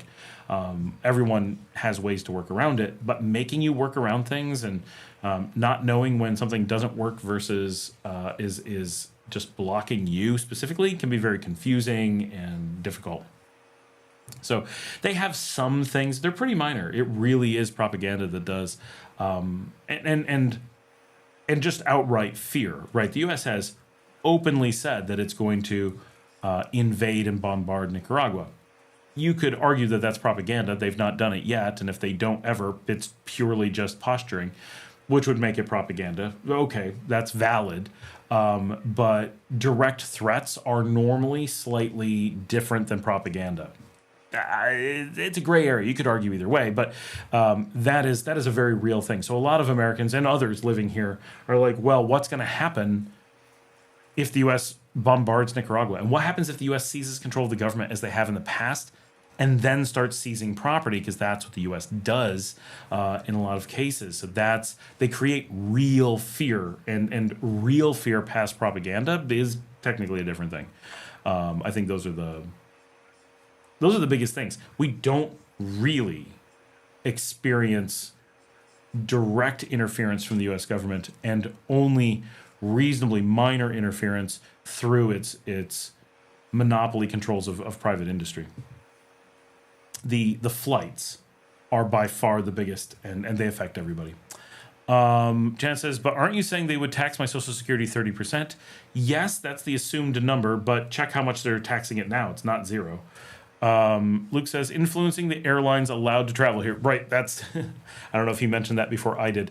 It's which airlines are allowed to travel here. It's also how many flight paths they have, what cities they go to, how often they fly, the quality of the flights, where they fly on to, and so forth. Those things are a big deal. And I think those are things it's going to lose. Maybe I'm just really hopeful, but I really think that the recent changes, especially this recent ban on visas, although in theory it doesn't affect travel visas, it does affect an awful lot of people. Our hope is that other countries pick up the banner and run with being regional hubs for airlines and travel and such instead of the United States. And there's some obvious choices: Mexico, Costa Rica, Panama, Colombia, maybe the Dominican Republic. That's kind of a stretch, but plausible. Brazil and Argentina are all in a decent position to be really, really major regional hubs to replace U.S. travel hegemony. Miami has been such a major hub for the region. I think increasingly Latin America is, and certainly needs to be, looking at Miami being its regional hub as a truly foolish bit of logistics that the region has allowed the United States to command. Miami does make a lot of sense. It is physically located between a huge portion of Latin America and Europe. If we're looking at a map, why don't we bring up a map? Because we love maps. Maps are fun.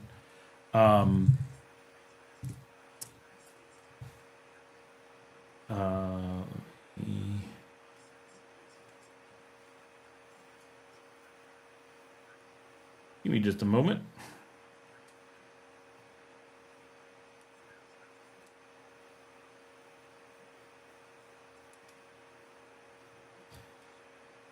All right. So we'll zoom out of Nicaragua.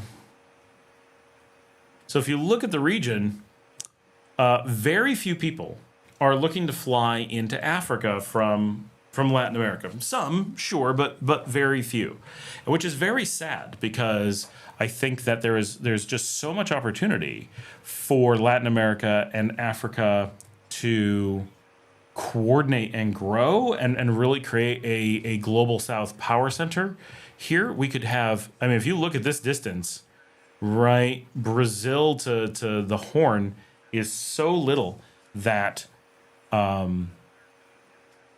there could be ferries going back and forth there. If you look at the distance, right, that's half the distance between the US and Europe, and still quite a bit less than Canada and Ireland. And yeah, there's some hops, but no one's hopping through that region, right? Like they want to go through here, and people want to come from like New York, and they want to go to like, well, this distance is crazy. But there's so much in this portion of Africa right here. And now this is the new Sahel power. It went a little bit big. This is the new Sahel Power Center here. Obviously not Chad. They're sadly not doing well in the Central African. Like this is the weak area right here, right? No one's coming here for economy and stuff. This is the rough area. But this area has so much stuff going on. And there's so much that we would love to work with Morocco and Algeria and Tunisia and maybe Libya. This section here. There really is a lot of opportunity. We'd love to see flights going back and forth. But realistically, flights need to get to Madrid, but that's not that much farther.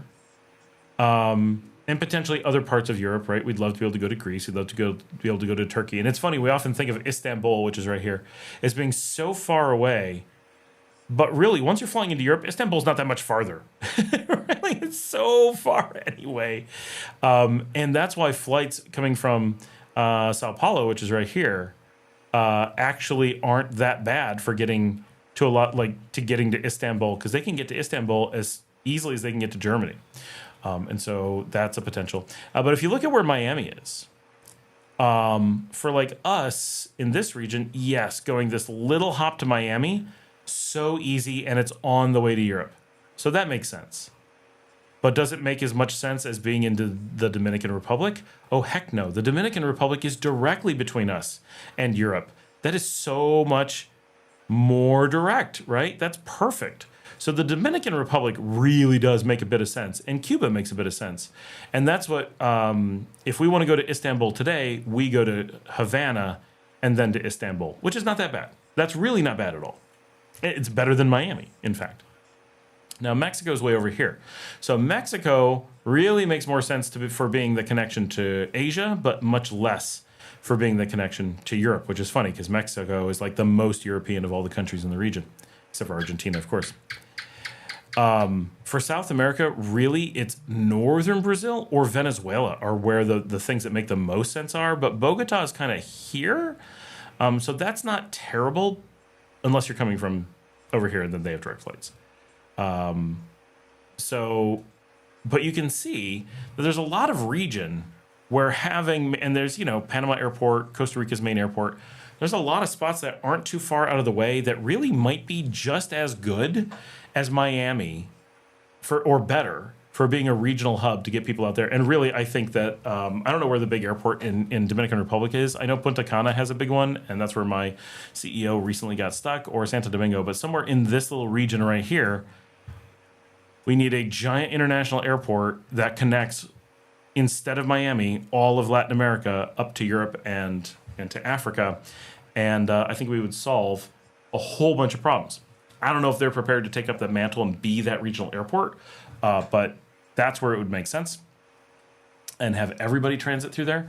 But Colombia is definitely moving in that direction. Brazil is moving in that direction. Peru is moving in that direction. And I hope Mexico does. And I hope Mexico gives us connections to Asia. That would be cool. So that is my thoughts on flight.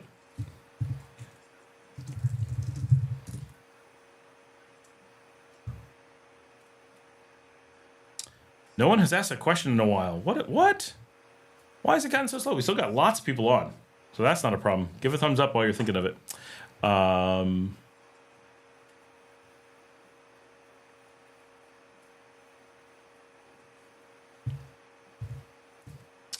to test this thing shortly. get back. I feel like it's warm in here. I had orange tofu stir fry for dinner. That was really good.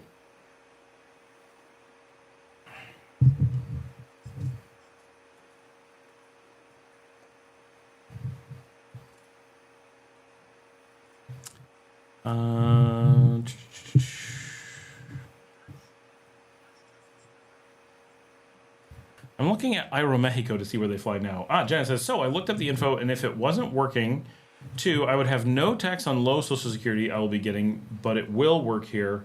Lol.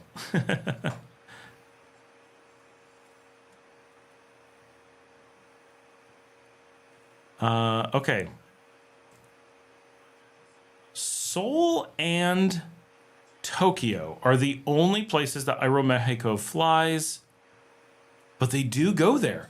Ooh, interesting. That's good to know. I did not realize that because my kids would like to go, right? Now, I wish there were flights to China, but that's a lot farther in reality. So, let me see. CDMX, destination, Tokyo? Tokyo. How crazy expensive is this? Just picking some random dates. Let's go find out. Can you catch me up on Marcella's situation? Is she doing okay? Yeah, she is. I don't even know if she's here. Hold on.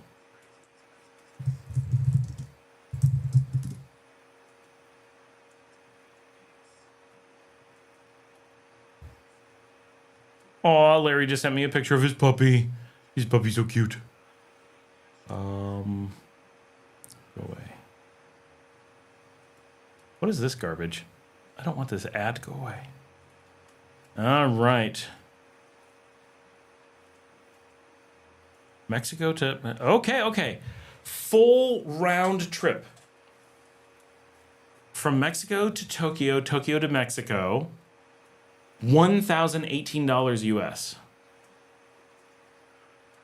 That's the lowest price that I came across, but this is Aeromexico, which is pretty comfy, right? Well, here's one 1,009. Mas barato. Thanks. All right, so what if we choose this Mas barato? Elegir. Just want to see some details. I mean, $1,000 round trip? That's $500 each way. That is not expensive. What?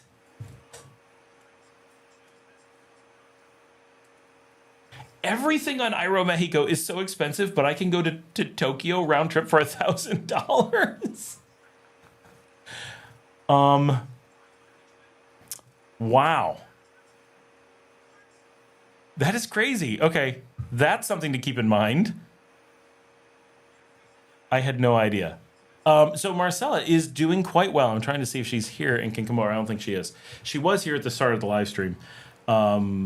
And her daughter was in the hospital last night and had to come here. And so I was watching Stranger Things in the other room, I think, with a nebulizer. But she's doing okay. But she had to do an emergency run to Managua last night. So Marcella, for those who don't know, has a stage 4 or had stage 4 Hodgkin's lymphoma. She went through a year and a half of diagnostics and early treatments and some major surgeries. And then quite a long bit of chemotherapy and then much less of radiation therapy. And at the end of the radiation therapy, she was declared to be as close to cancer-free as she can be.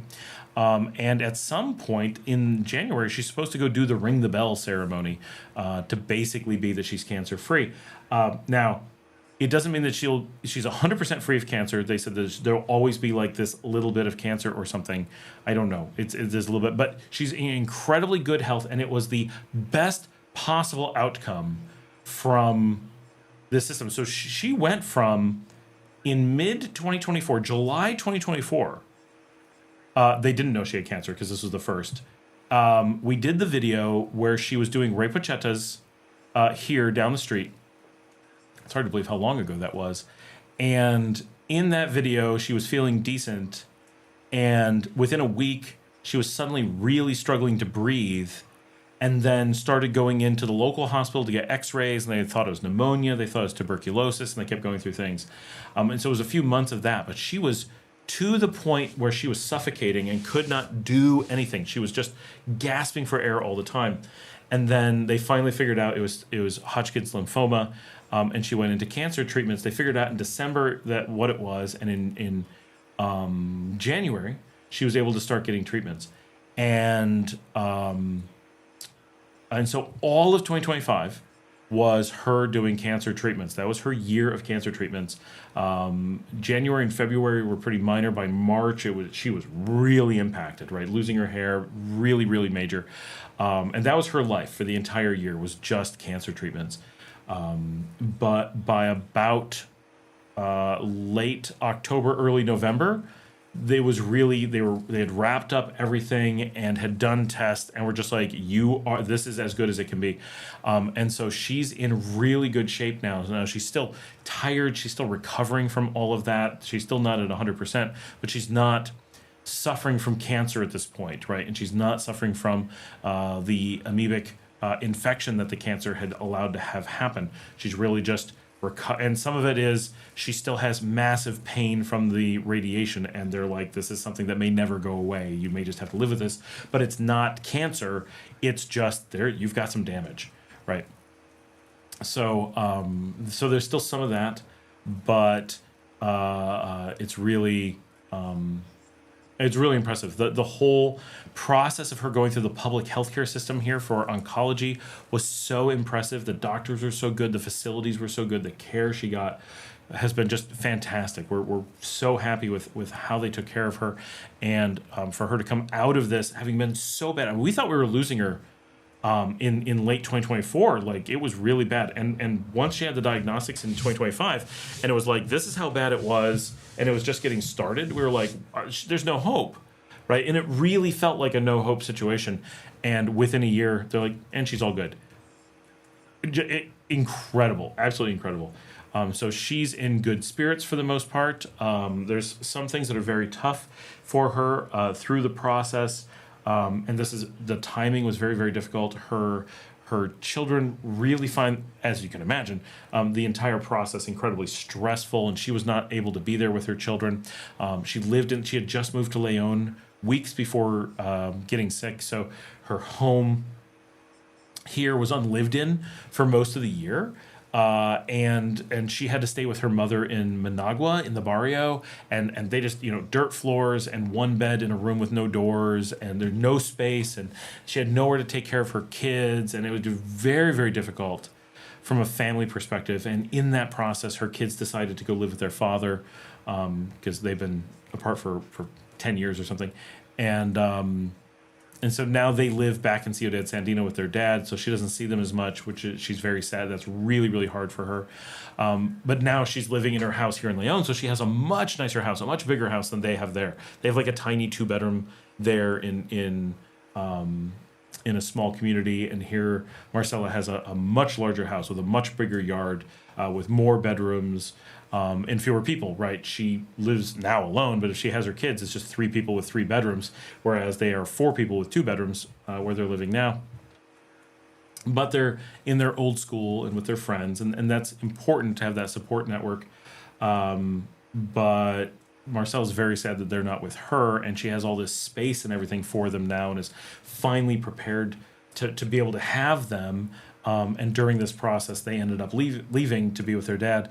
So that's been very, very hard, very emotionally draining, that she went through such a hard year and her kids aren't with her now. And, it's like, what got her through being so sick? Well, needing to be with her kids, right? So the very, very tough process there for sure. But health-wise, she's doing quite well. She's very much loving having her own house. Her cat, Happy, is this awesome little kitten that we rescued. The police brought him to us and were like, you got to help us with this cat. Its mother was killed, and they brought us all these kittens, and us and the rescue down in Las Pinitas helped get them nursed to where they could be taken in, and Marcela took one of them, and she's one of the ones that helped run them around initially, so it was cool that she ended up with one of them, and he's just the sweetest cat. He is so adorable. He's like a little tiny white, orangey leopard kind of cat, and he's so ferocious and tiny and sweet. And the moment you pick him up, he's just purring and purring and purring, and he always wants to sleep on your chest and be held. He's just adorable. So that's helping a lot. Her dog Betty, that is now 2 years old. She had her before she was sick, and then she ended up having to stay with her mom. She got her because she was going to be living here. So she barely got this dog, and the dog had to live in Managua. So that's kind of not been fixed yet. All this is so recent that her life is still in this turmoil. But she now has a house, and she has fish and a cat, and soon she will bring her dog to be in the house, and her kids do come and stay with her, and she has lots of space for them now.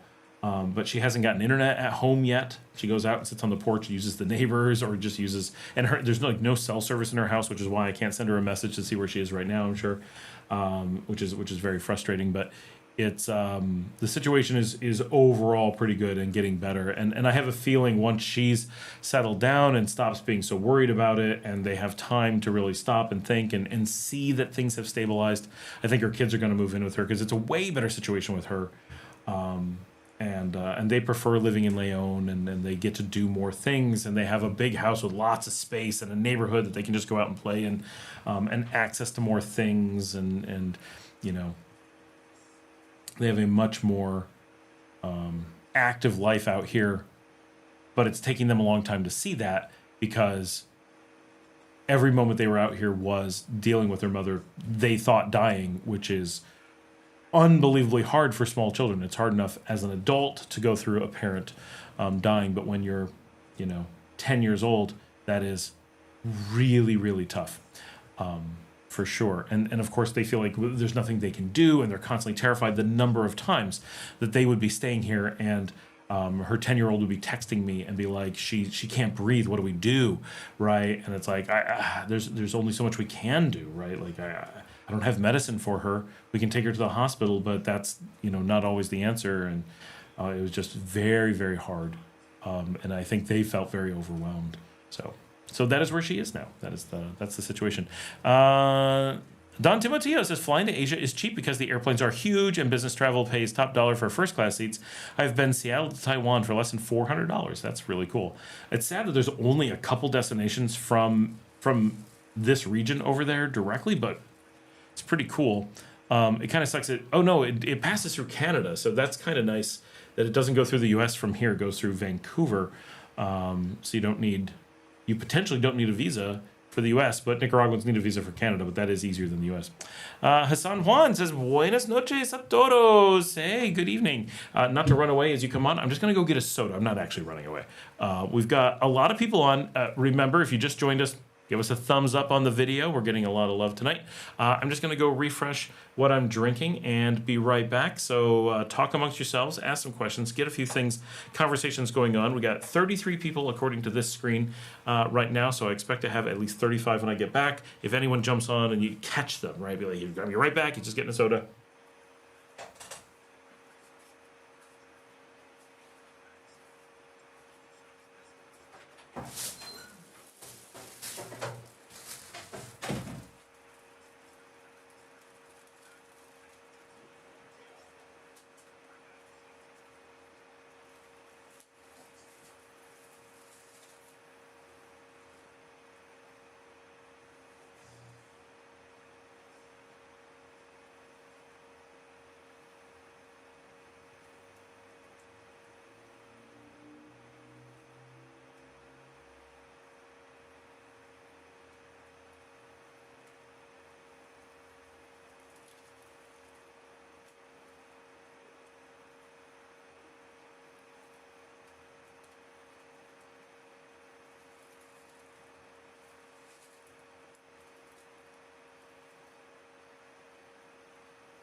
be on the show.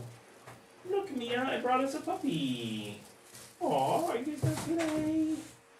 Oh, are you in a good mood? You want to see the puppy? Sometimes you get grumpy. Sometimes he's your favorite. We never know. Never know. Hey, guys. Oh, we lost a few people. What the heck? I told you not to leave. Ted, not to leave.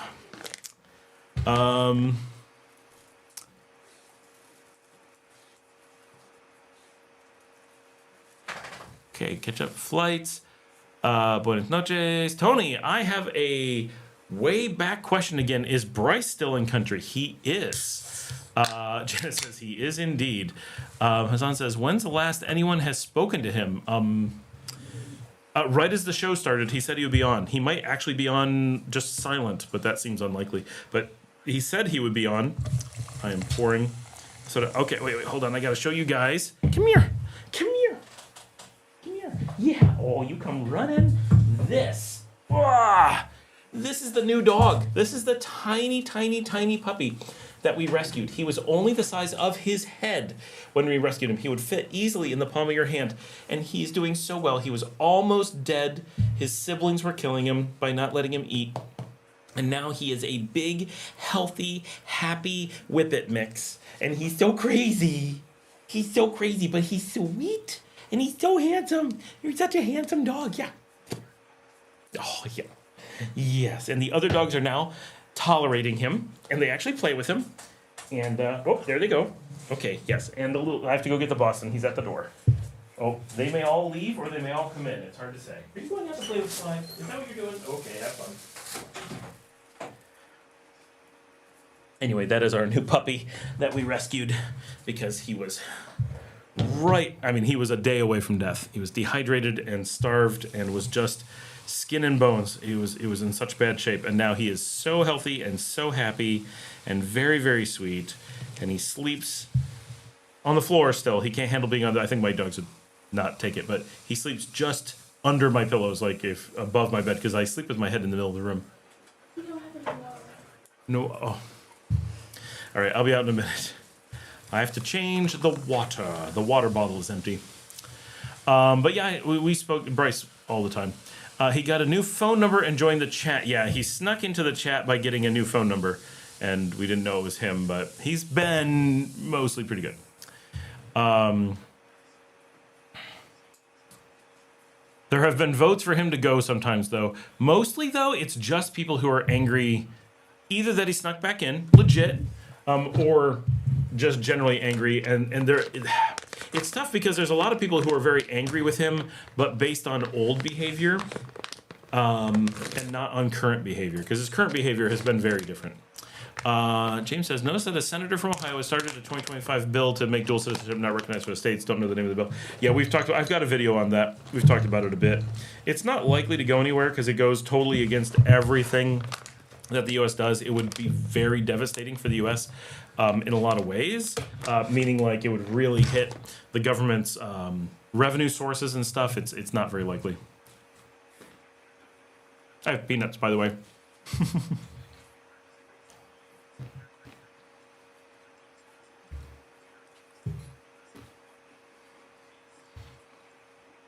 Yeah, it's a you must be loyal to the U.S. government bill to make it that they don't want anyone who is not guaranteed loyal.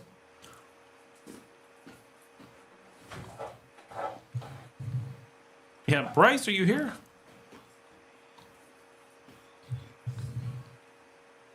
All right, I'll be right back. Sorry, I gotta go change the water.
Okay, I am back. And in being out there, I discovered that we don't have water, but I did discover that we do have Marcella, so I might get her onto the show. Amigo Man says, right, no traitors allowed. No traitors as in people who also like another country. Or were born there.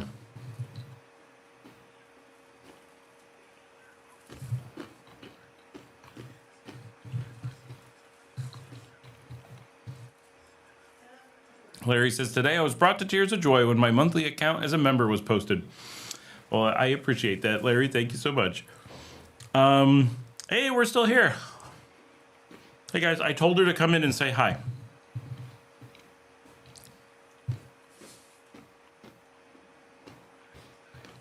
Sorry for eating peanuts, but need a little something.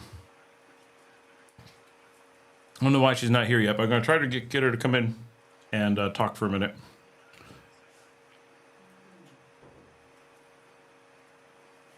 What am I looking for? There we go.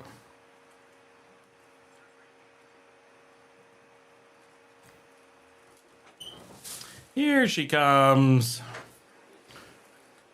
No tengo una silla para ti, pero puedes usar mío.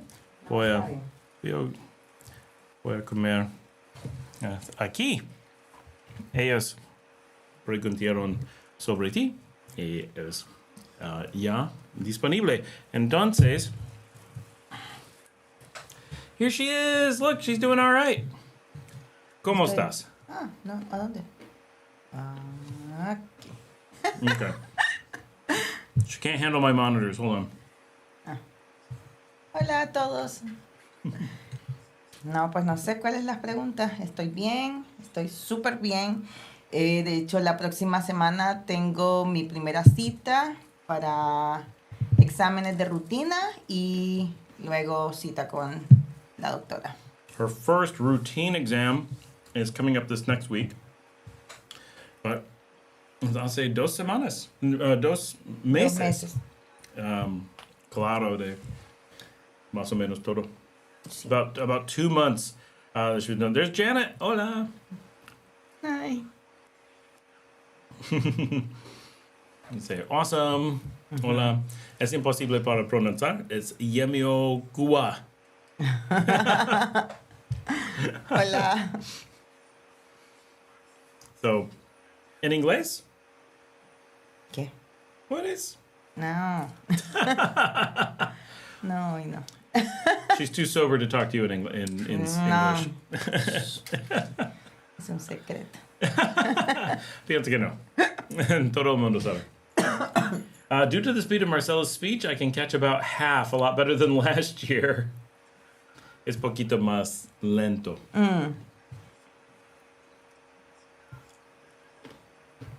These are good peanuts. For those who don't know, from Managua. Oh, backwards.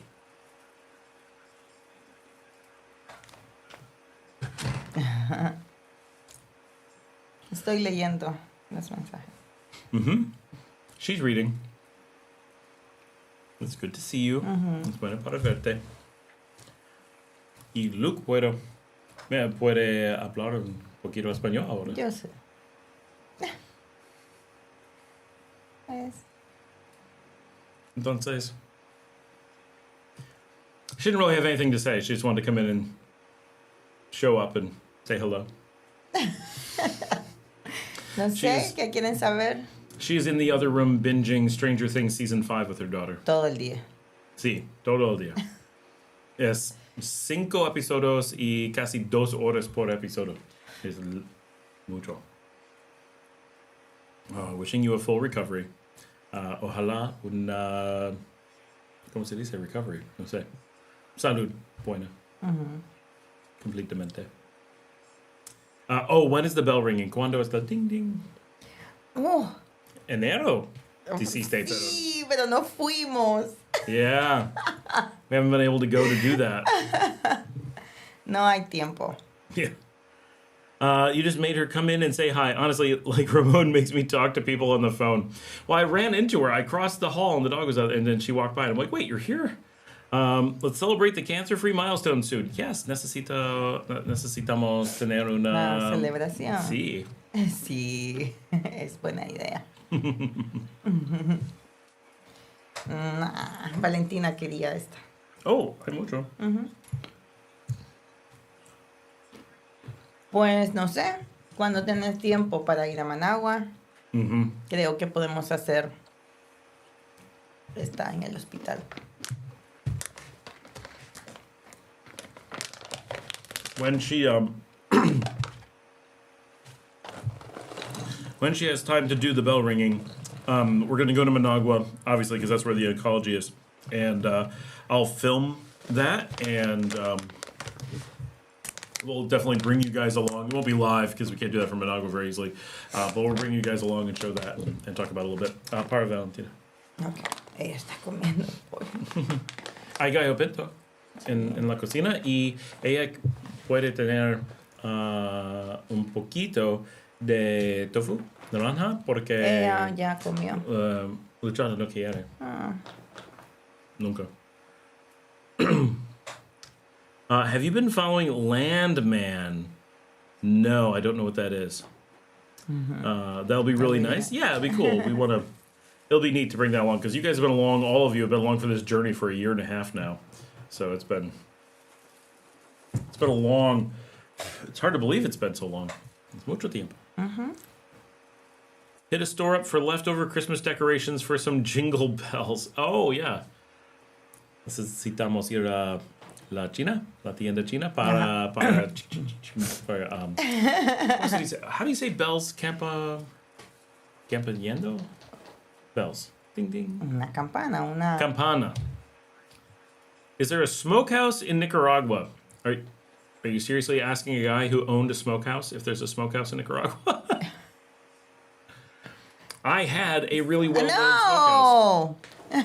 Oh, say something in English. Yes, No. sí. No sé, ¿qué? She's shy in English.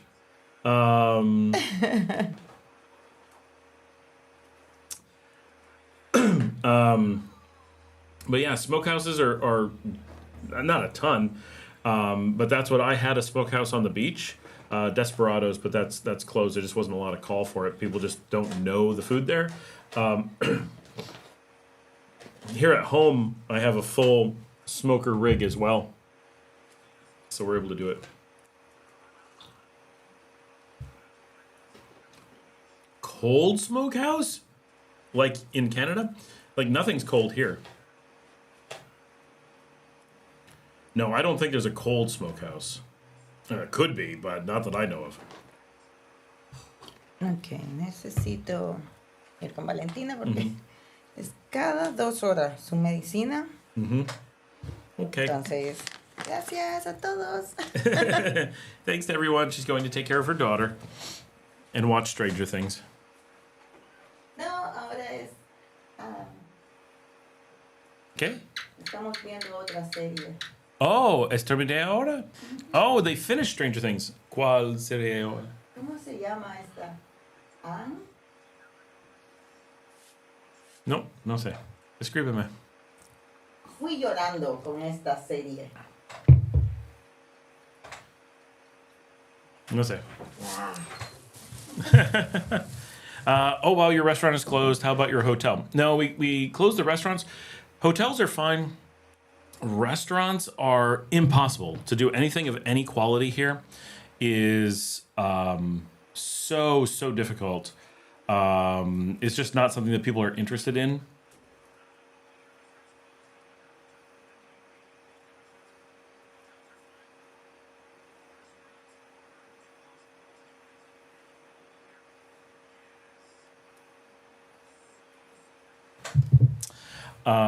Most of the show is being filmed all over DFW. Oh, Landman. Landman is a series with Billy Bob Thornton. It's based on Permian Basin in Texas. Oh. No, I don't know it. I did know that Billy Bob Thornton had a new show. I forget who I saw that it was with. No, I don't watch a lot of American television. Definitely some. Not a lot. Their house is a neighborhood in Fort Worth. Oh, that's cool. It's like watching Bottle Rocket, being like, wait, that's our old country club.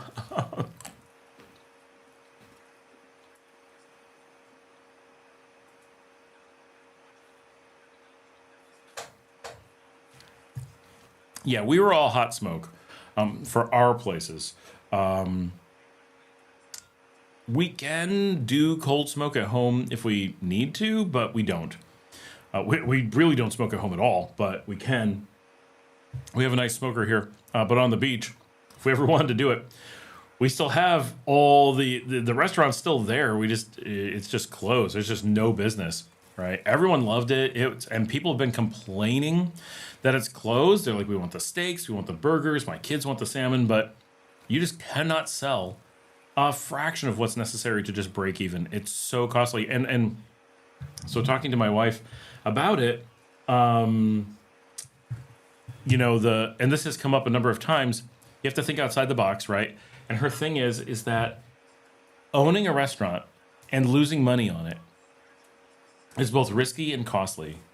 And even though we did it, and because now we don't go out to eat anymore because there's nowhere worth eating, is basically because we're vegetarian. So there's a few like steakhouses in town, Antigua, Basilica, that are really good. There's a tarantula I gotta go take care of. Hold on, I'll be right back. Sunday.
Oh my gosh, lots of dogs. Okay, sorry about that. Marcella just ran into a tarantula in the kitchen and was freaking out, but it's our tarantula that's often in the kitchen, so I just yelled at him, made him go outside. I thought you ran a hotel as well, am I mistaken? Yeah, we run 2 hotels currently and 2 more under construction. Canadian Gringo, I used to be a hotel manager in Vancouver. Restaurants are a money pit generally. That's what we found. And they take up space that could be hotel space.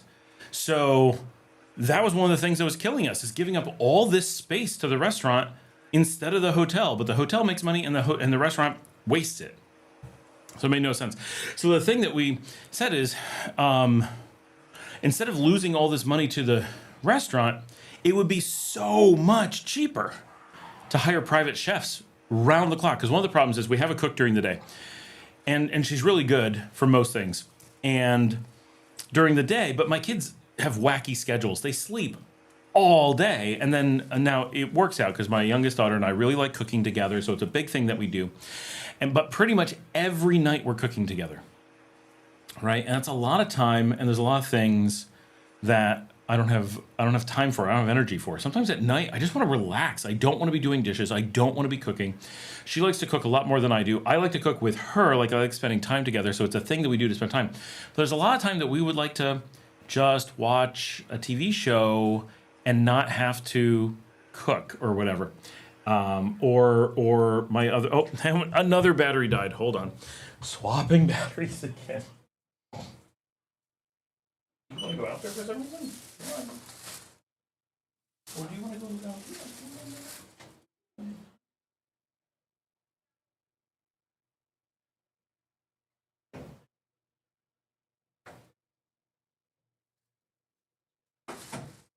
The dog left to go snuggle and watch TV.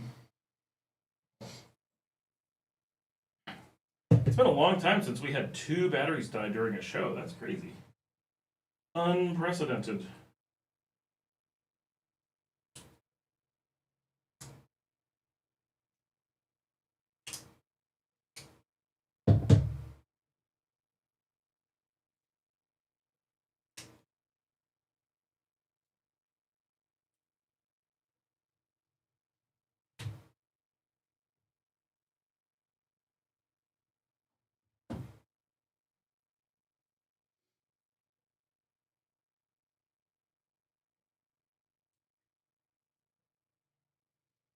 We'll see if this battery has any charge. Yeah, fully charged. All right, we're good. Here we are. So there's a lot of time that, like, I'd like something fancy at night. I'd like something prepared for me. Often I'm working at night. And unless I'm cooking with my daughter, my company completely shuts down if I stop working, right? In most cases. And so there's a lot of like value to allowing me to work. Obviously, I want a standing desk. I want things where I'm more active. But what I don't do is I don't take time on my own to like go watch TV. I don't go. We should start counting how many things take Scott away today. It's totally true. It's obnoxious sometimes. Like if I have to cook at night or watch TV, I don't enjoy that stuff as much as getting work done. And I know that sounds crazy, but I enjoy being productive. I like creating things, right? And so my work is creative, and when I'm done with stuff, I have something to show for it, and I really appreciate that. It's a very important part of what I do. Just like, if someone's watching TV, it's not like a special thing. Americans often think of TV as like its own reward or whatever. If that's something you enjoy, then hey, that's great. It's something you enjoy. Just like going out dancing, going to the bar, going to see a concert, going to whatever. Those are all great ways to pass the time. For me, if I'm going to be doing any of those things, I prefer real life. I prefer creating something or working at my business, I don't want it to be slogging. I don't want it to be boring or whatever. I want it to be creative and fun and valuable, but I'd much prefer to do something creative and involved than to just passively watch other people's stuff that they've done. Right now, I love to play video games. There's times I'd like to do that, but often I just can't find myself the time to get into one in a way that works for me, I guess. Now, what I can do sometimes is I'll hook up the TV in here and I'll watch a movie in my office, and I enjoy that while I'm working and a movie's on or a TV show's on. That's great. It's not that I don't like them. I have to be working as well. I got to be doing something productive, and that makes me happy. So because the thing that I enjoy doing also makes the wheels of the company move, being like, oh, you're just working, why don't you go cook, doesn't make any sense, right? Because the company is literally getting work done. So it makes way more sense to have someone cook for me. And then I have food that I enjoy more while doing something I enjoy more. Everybody wins, and it creates a job. So my wife is like, it makes way more sense to hire a nighttime chef that cooks for me and for the kids and washes the dishes and does, any number of tasks, right? But have someone who can, and we can come up with fancy food, because that's that's part of the problem. During the day, our cook, she's cleaning, she's doing a bunch of things, and she's happy to work on interesting food, but she doesn't have a lot of exposure. She doesn't have a lot of like fancy food training, and there is limited time. And she leaves by about 4:00, which is just as my kids are getting up and thinking about lunch. They're thinking about a quick sandwich or something easy. And then by nighttime, they're like, oh, we could do, some really complicated recipe that takes all this time and effort. And it's like, yeah, but now I'm tired and I've got things to do, and I'd like to be able to just hang out and not spend all the night in the kitchen trying to do something, and there's no one to do it for us. So having a chef at night would solve a number of things and mean that there's no dishes in the morning and there's always someone in the kitchen. And then any person who's hungry can be like, oh, I'd like, right, name a thing, and it's their full-time job to cook. So it's not like, would it be too much effort to, make me a sandwich? No. We can be like, can you cook salmon steaks with this kind of sauce and these sides, like make a Thanksgiving dinner. They have a whole night to do whatever it is we want. You suddenly have the urge. Now we're vegetarian, so we're not going to get a turkey, but I want fresh made stuffing. I want a salad with fresh made salad dressing, Thousand Island dressing. I want fruit smoothies. I want, name a thing that takes a bunch of effort. And you go, that's obnoxious. Yeah, it's obnoxious if you're going to go do it or your spouse is going to go whip that up for you in the middle of the day. Like, what? But when you're like, you have 8 hours and 3 people to feed, that's your job. And the only possible other job is washing the dishes during that time or making snacks for us while you make that food. That's not much of a job, right? Like, that's a really chill job. And it would be a tiny fraction of the cost of having the restaurant. And so it's a funny way to look at the business, but it's like, that's just a better use of our money in so many ways. So that is where we kind of ended up with that. So we're really not looking at doing any more restaurants.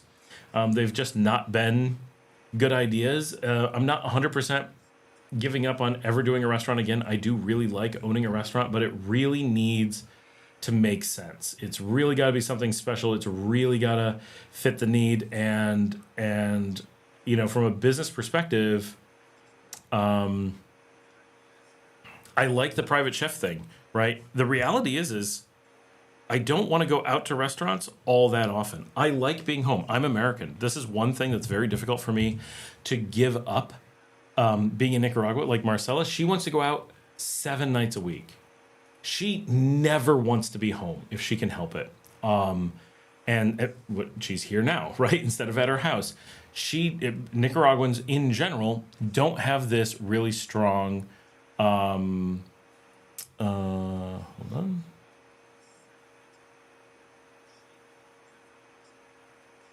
Just doing a testing task.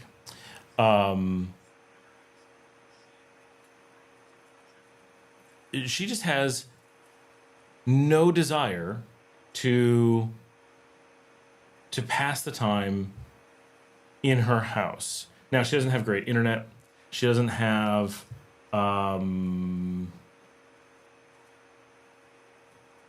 she doesn't, there's a lot that she doesn't have a really nice TV. She doesn't have Netflix. And some of those things we're fixing. But home is just not where she wants to hang out, but she has nice outdoor furniture. She has nice indoor furniture. She has a decent sized house. She has a lot of things. And it would be a nice place to pass the time. And she and her daughter could hang out and do things together. But she likes being out at Via Via. She likes being out at La Fabrica. She likes being out at El Vivero. She wants to go out to the beach and do things. And me, as an American, I sometimes like those things, absolutely. And I like them more than the average American, I think. But I still have this very American thing of, and my kids do too, I really want to have a room with comfy couches and a big TV and delicious food that I don't have to make, and to be able to play video games or watch a movie or get binging a series in a crazy comfortable room full of my dogs, with these really comfy couches that I'm like curled up on, and not go out and not see anybody. But I want my home to be really comfortable. I want my food to be delicious. I want restaurant quality food, and I want a super comfortable house and all that to do it in. And but I'm perfectly happy not to go out. I would prefer, in most cases, to have a quiet night at home. And I talked about this on the video recently, that so many Nicaraguans, if you give them the choice, are like, they just don't want to be home. Doesn't matter how comfortable their home is, they want to be out. And Americans are just like, the perfect night is not going out and possibly not seeing anybody. But when I do see people, which I do like to do, I like them to come to my house. Right, you want to come over? Let's sit around in a super comfy room or outside on super comfy furniture and have wine and have everything stocked in the house so we don't have to go out. And when we say, hey, let's order some food, what we mean is let's call to the kitchen and ask them to fire up the pizza oven, or fire up the smoker, or fire up the grill, or, you know, start making some pasta or whatever. Make some fresh made ice cream.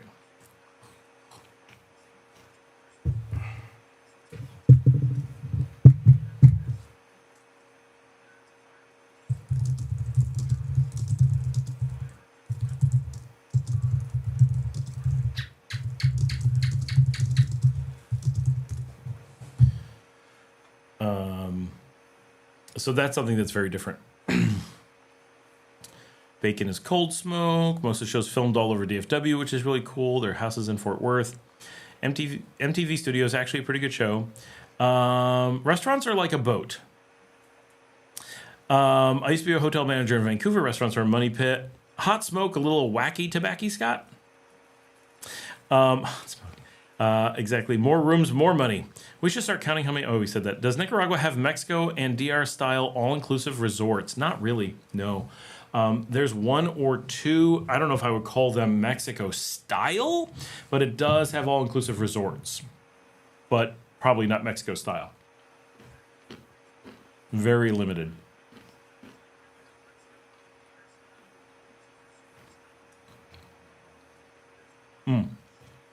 Brian says, same, love my house, hate the area I'm in due to the traffic. I made my home a comfy home. I've been to his home. It is super comfy. And that's exactly the same, right? When I had a home near Brian in Dallas, we always focused on our comfy home. We had a big screen that came down the middle of the living room. We had big windows in the living room. It was so nice, just the light, the way that it was. We had a full bar in the living room, like a full bar. Brian can remember. We had 95 bottles of liquor that we would keep behind the bar. My weekly bar refill tab was $400 when we lived there. We had this big TV, this full bar. It was a nice room, and it was just so comfy to hang out and just chill with friends or whatever. And we had an atrium that was really nice. So middle of the house, but you're outdoors. And when it was like chill weather, like cool, like autumn and spring in Texas, you'd sit out there. That wasn't the most comfortable, but it was decent. We kept trying to make it better. We never got really far. And I had a really comfy office, so I worked from home.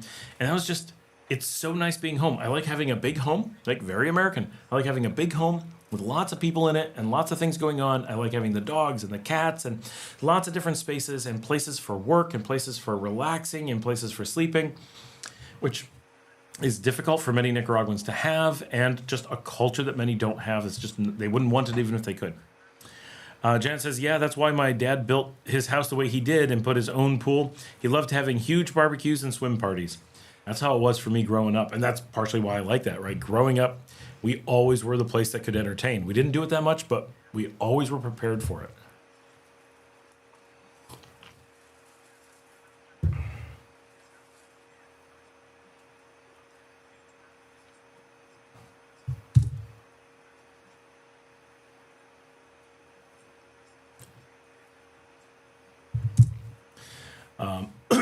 So that's really, so our long-term goal, whether we end up with a house here in the city or we end up with our permanent house out on the beach, it's not on the beach, but near the beach. It's really wanting to have a home that is crazy comfortable, that is our castle, right? And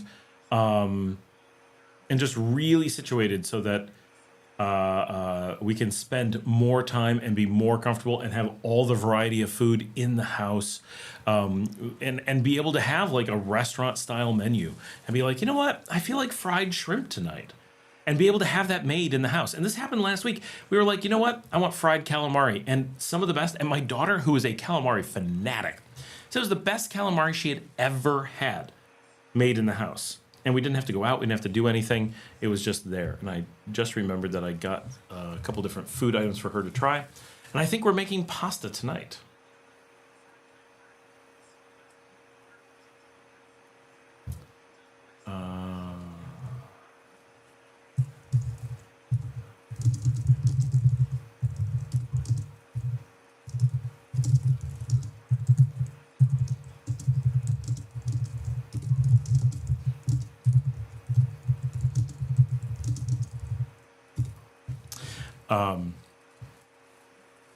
and so that's, given the expenses of things and the options and all that, that sounds so nice compared to having the restaurant. And we had the restaurant 4 years because every time we wanted to go out to eat, nobody made the food we wanted, or the quality wasn't that good, or they didn't have vegetarian options. And by owning our own restaurant, we were able to solve that. And it was fantastic, and it was so nice. And owning a restaurant and bar is super cool. Like, I always wanted to since I was young, and I'm glad I did for years. Like, that's very meaningful. But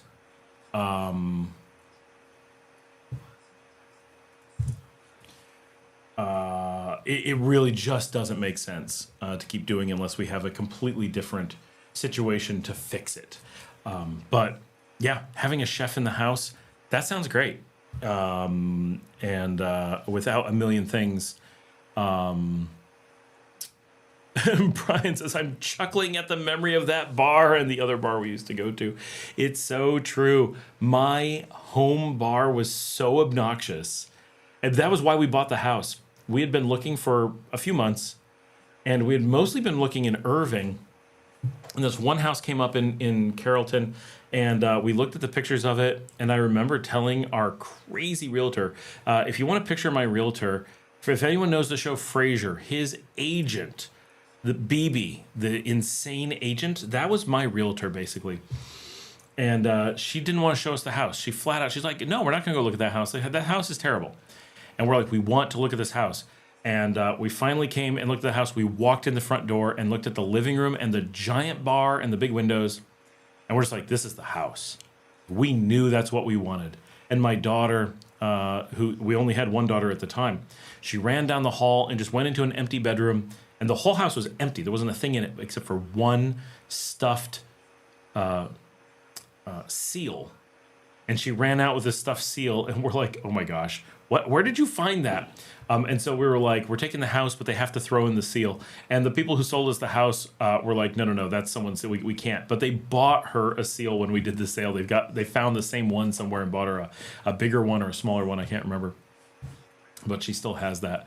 But she was sold on the house because of that. And it was in the spot that became her bedroom. So she ran in and she was like, this is my room. And it had that. And it makes me sad because I love that house. My kids still love that house. They still talk about it. We haven't lived there in forever, right? We lived there. We knew in 2019 we were moving out, and we sold it in 2021. So it's been 5 years, right? And we sold it right at the beginning. Like, it's been 5 years since we owned that house. And even my youngest, who was 9 when we moved out, she's like, I miss that house so much. And she's like, can we build a replica of that house here? And I'm like, it really wasn't that nice of a house. I don't want a replica of it here. I loved where it was. I love certain aspects of its look. And, I love it because it's where my kids grew up. And it did have some cool rooms. Brian will remember it had like this nook it was supposed to be a small dining room off to the side, but it wasn't really that good for it. But it was one side was a standard wall with a second bar, just to be clear.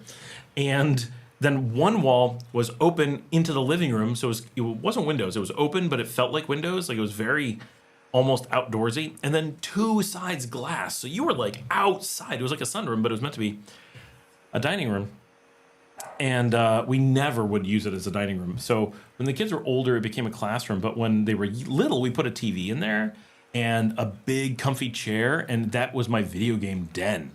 And I would go in there with a bottle of whiskey and hook up video games and get sucked into Mass Effect or Dragon Age or something and just play back when I had real time to play. And it was a very comfy room. And our kitchen was decent.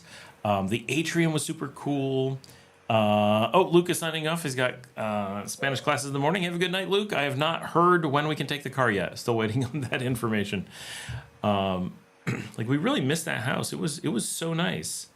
But it was so impractical. It didn't have enough space at all. I think if we moved back to it now, my kids would be like, oh, these rooms are small. We kept talking about how we were going to convert the attic into a room to have more space, things like that. Like, it was tough, but it had high ceilings, it had beautiful windows. I really liked the neighborhood we were in. But it's funny to think that we bought it in 2010 and sold it in 2021. So we had it for 11 years, but we didn't live in it all that long. Bought it in 2010, had moved out by 2013. And then moved back in late 2017. Knew we were leaving by 2019, but because of COVID didn't get out till 2021. And so even though we owned it for a really long time, we actually owned our house in New York longer. We owned a house in New York during all that time, but we never went to it. We were there for 1 year during all that. My youngest lived in the house in New York for a year, and then both my kids lived there for another year and a half. So we got 2.5 years out of a house we owned for 15 years. That was terrible. Brian says, except when it rains. Wait, what was except for when it rains?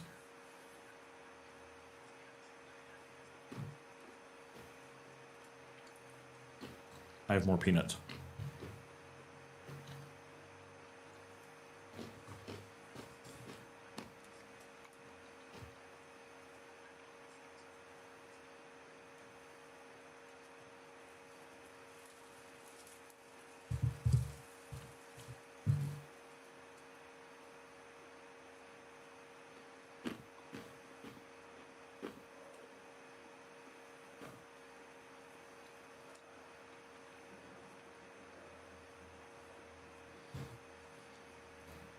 So figuring out how to make home more comfortable, it's like a constant thing for us.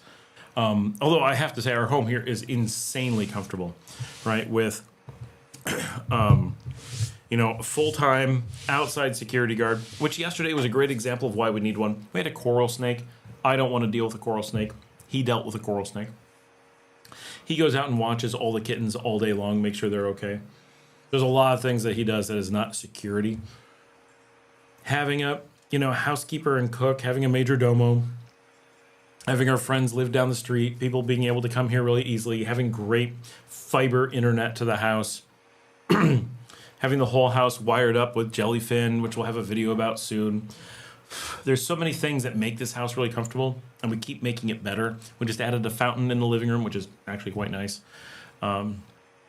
Which I gave a video of, so you guys have probably seen it. But that stuff is really meaningful. That stuff is really helping. We're starting to think of this as permanent home, and we don't know if this house is going to be permanent home. Not very likely, but this region is. We know this area, and so we know that having a beautiful kitchen and a beautiful outdoor kitchen and places to sit outside and inside and comfy spaces to watch TV and being close enough to the city that it's easy to go out and do things, but also really easy to stay home and just enjoy our time together or our time alone in the house is super important. And as they get older, we know more and more that our kids are probably going to stay with us when they're adults, which is kind of our hope. Kind of. We're really hoping our kids want to stay with us. And so building a home, it's a little bit weird because you think about building a home for having your children, and we did that. And we had this beautiful house in New York that didn't work out. And we had this beautiful house in Texas that did work out, and then moved here. And, we just never figured where we could have a permanent house. But now hopefully we're going to have that permanent house for our kids when they're old to be with us. And that's one thing that's really nice about Nicaragua is that whole culture of why not live with your parents? Everyone does, right? There's no stigma, and it's totally normal for parents to sit down and say, we're going to make sure that we have a house that fits our kids and all these things. And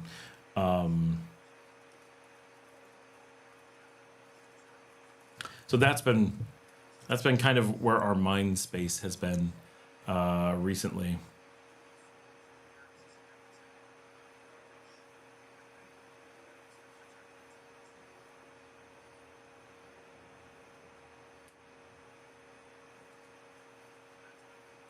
I'm not just reading messages.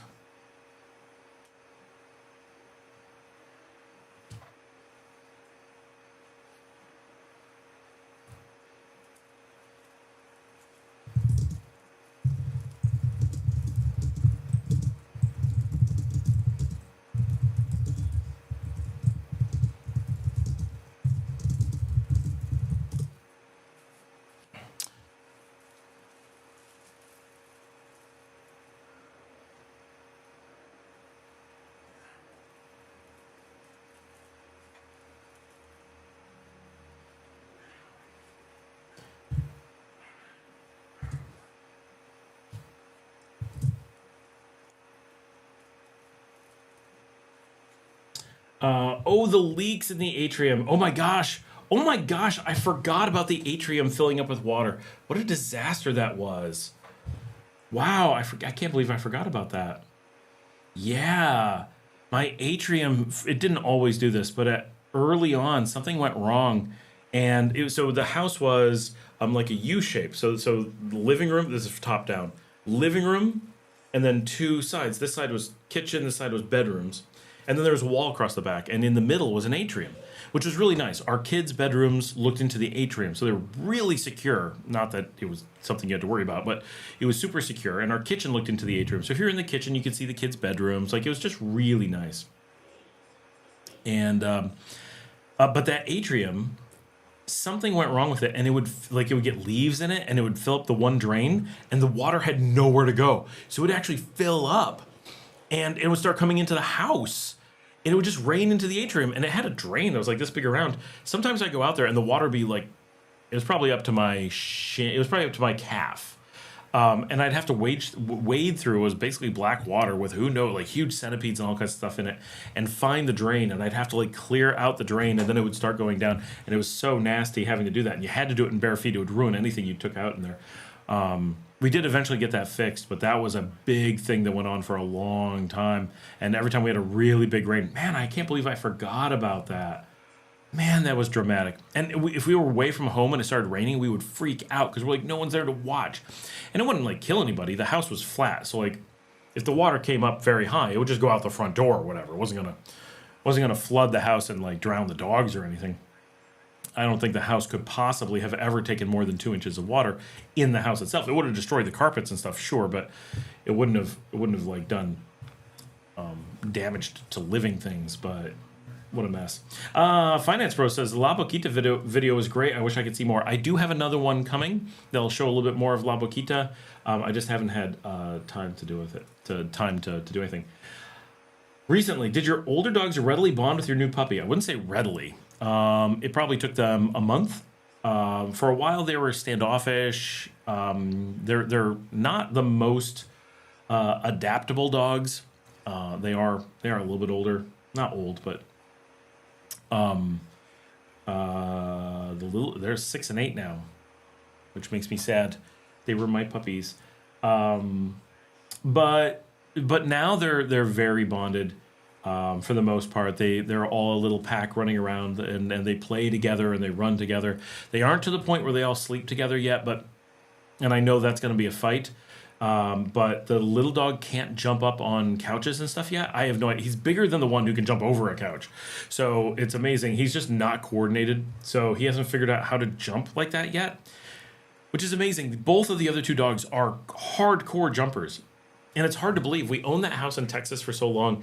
And Mia, the big one, she had a lot of her life in that Texas house. And I spent so much time with her in that backyard.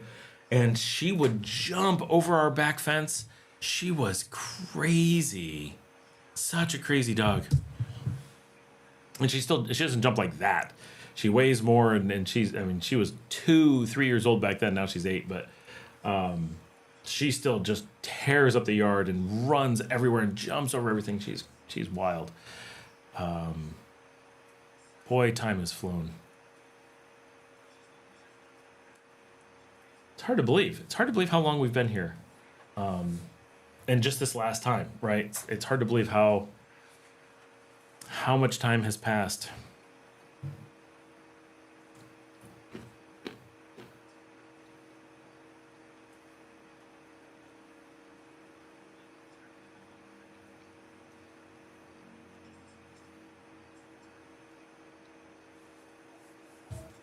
Oh, and the dog's at the door. Always a dog. In and out. That's how they are. That's another one, Janet. Come on. Yeah, you're my jumper dog. You want to be on the show? Come here. Let's come say hi to everybody. Yeah, come here. Come here. Hey, come on. Here she is.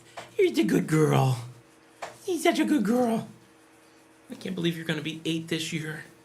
How can you be 8? You're my puppy. You're my little baby dog. Yes, those are peanuts. You want a peanut? Here you go. Yeah. Is it good? It's salty. You'll eat anything that's salty. Yeah. Yeah. Not as good as you were hoping. It was not your dream food. You thought I had something really good. That was just kind of okay. But this is my baby. She's with me all the time. She never leaves my office. Not really.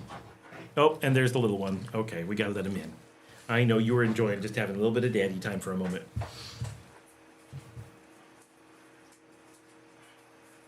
Sounds like mayhem. Wait, there's no one here. Hey, who's at the door?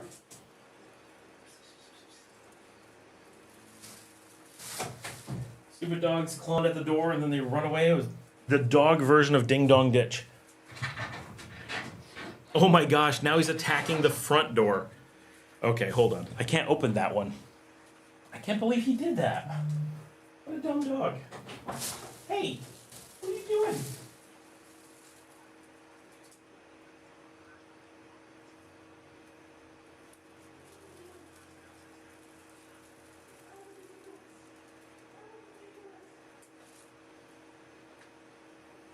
Here we go. Yeah. I cannot believe. Whoa! Whoa! That was Mia just threw the little dog into the camera. That's why I don't like having dogs in the office.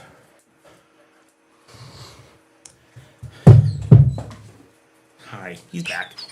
Why are you... What's wrong? What's wrong? What is it? Oh, something's wrong.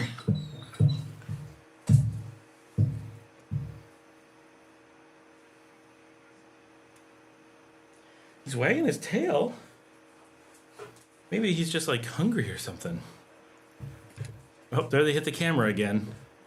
What the heck? He's playing with the big dog. He's acting like everything's okay. Why were you whimpering? But I have a door that's never been opened. It's behind shelves. And he went up on the outside and scratched at it as if he could come in that door. That's super weird.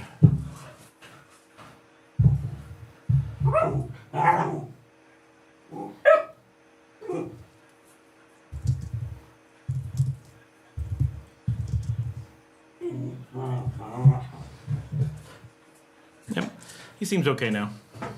My older cats like peanuts, but the young ones don't like them. Osa likes peanut butter, but Tommy doesn't think it's food. But Tommy thinks chicken livers are heavenly, and Osa would starve instead. Animals are funny. They're funny. Yeah.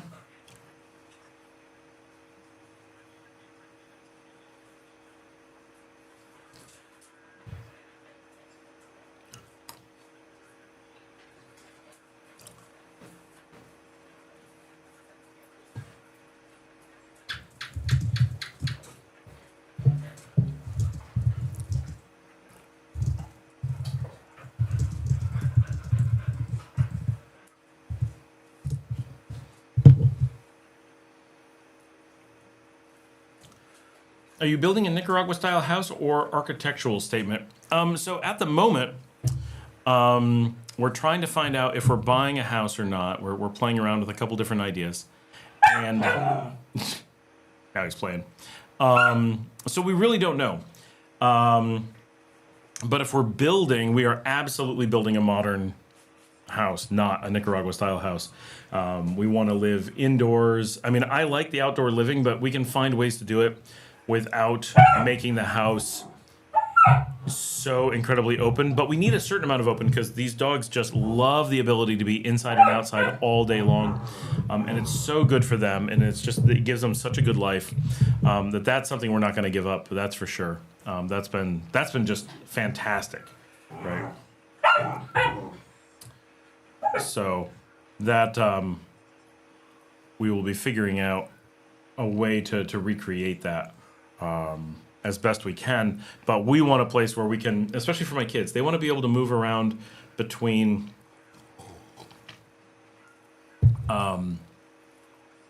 between their rooms and the kitchen and the living room, and just be able to go everywhere in the house and not be outside. They don't want to have to think about keeping their doors closed because their room's air conditioned and the room it attaches to is not. They want, something that gives them a bit more of what they're used to. In Texas, everything was open and we would run all throughout the house, and just the whole thing was open to each other, to itself. And the house wasn't that big, so it worked out fine. But that's something that they really miss. It used to be my wife would be in the kitchen and I'd be in the den and the living room. My kids would be able to play and we could all talk to each other and move around. And now you have to go into a room to talk to people. And yeah, my kids and I have a game room and we go in there to hang out. But, we close it up. And then at some point during the night, my wife will poke her head in and be like, hey, what are you guys up to? Or whatever. I feel like I cut my hand. But we're so isolated because of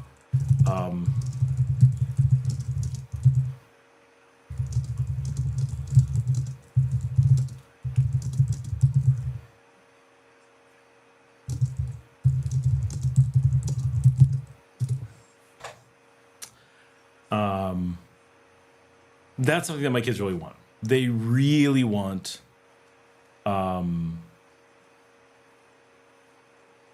that kind of just everyone together in one space kind of thing.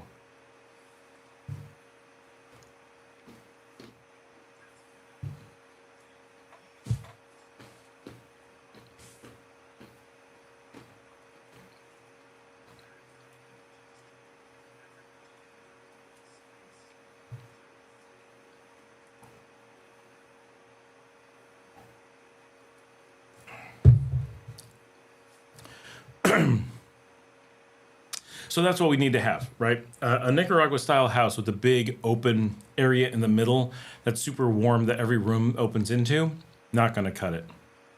Not at all. And even if we buy a place that is, we're going to modify some of the house to be different than that. We don't mind that to some degree, and my kids like this house that we're in now. It is a really nice house, and they like that their rooms are connected. So both of my daughters and the bathroom that they share, which is huge, is one living space. But it's the only one like that. And if we were to buy this house, for example, we would add a few doors and close off, like here, my office here and the room across from it. There's no reason that they're open air. They could be the same as my daughter's rooms, with them and a bathroom in kind of a 3-room little suite. And those little things would reduce a lot of the going outside. Like at night, our game room and my office could be open to each other, and I could just walk back and forth, and the dogs could just go back and forth. And the kids could be playing video games, and I could be here, but we'd be open to each other. And it'd be like, hey, what are you doing? Right? Instead of being several rooms away and can't hear each other and have to go outside to get between each other, that would be super nice. So some things like that are really big interests in how the house needs to function for us.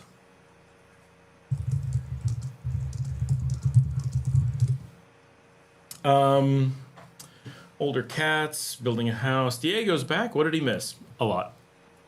Which of them had a situation that ended up at the vet? Of the animals, which one had a situation that ended up at the vet? I honestly don't remember. There's been so much of animals going to and from the vet.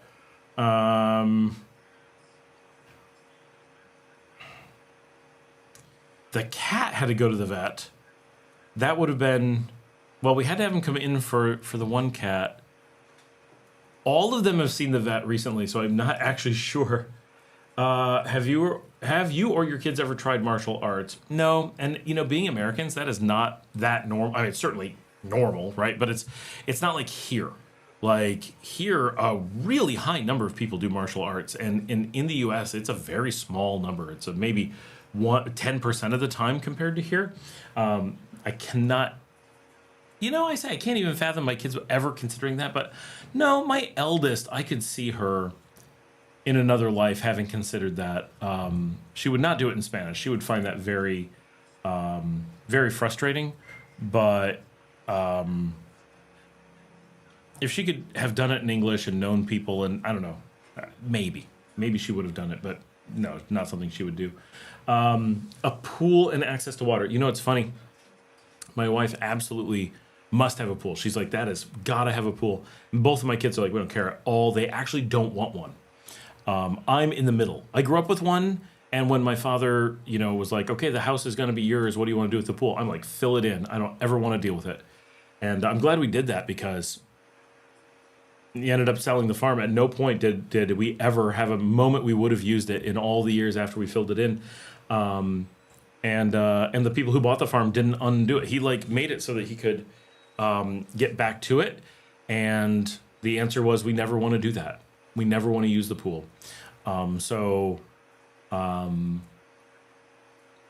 Growing up with a pool, it didn't make any sense for me. My wife did not grow up with a pool and always wanted one. And we did not own one in Texas. We lived in a complex where we had a shared one. He's just whining down there, but what is it you're whining for? What is wrong? What does he need? Sometimes you need the big dog to be the interpreter. Does he need something? Does he want to play? Is his tummy empty? Could that be it?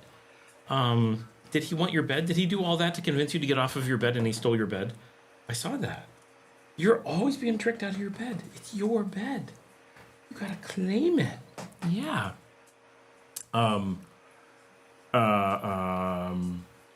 But we've never owned our own pool. And so that's something that, which is funny. We own hotels with 2 pools right now, and we're building 2 more. But she really wants a pool at home. So that's something we're trying to figure out, not in months territory, but in the next few years. Do that. But both of my kids are don't want a pool. Okay, I'm stepping away to find out what's going on, and I'm going to feed the dog and make sure he's okay. So I will be right back.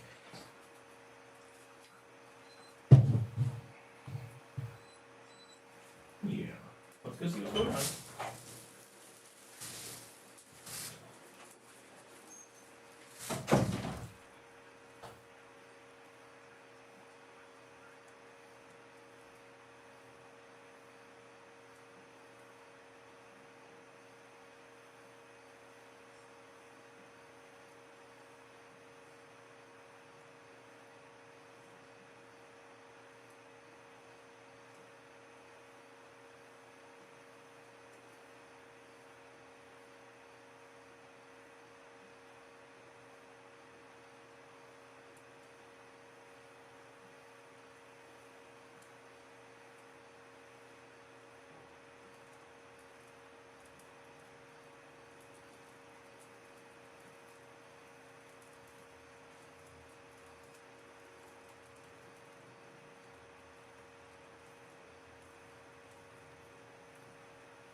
I'm back. Oh. We're going there. Okay.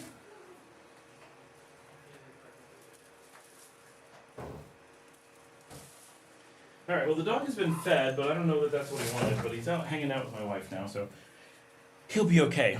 Anyway, sorry for the unbelievable number of interruptions this evening. Access to water. In Libertad, we had a poor man's pool, a big pileta. It was really fun. Jan says, I do believe that this live stream has broken Scott's all-time record for interruptions.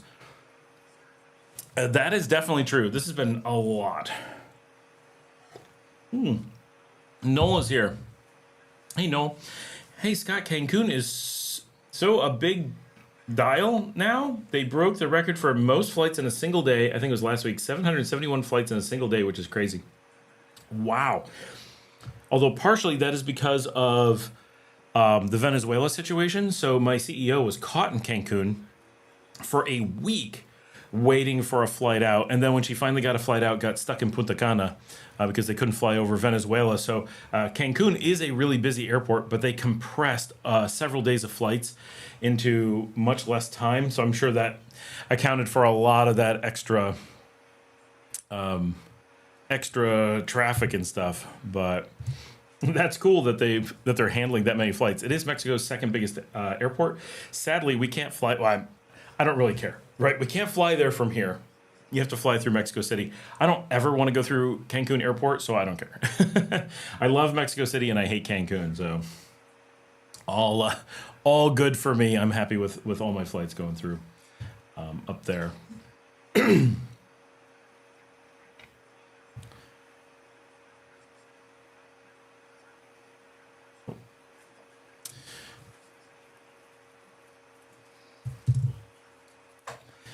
So we are. I have not looked in a while to see how many. I have no idea if anyone's on.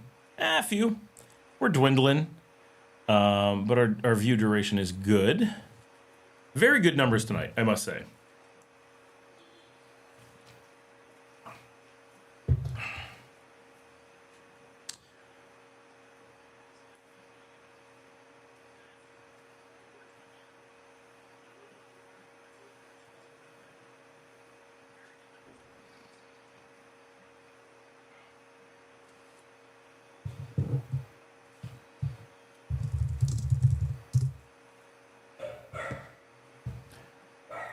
So I'm doing some work in the background while you guys aren't very talkative and the dog is freaking out.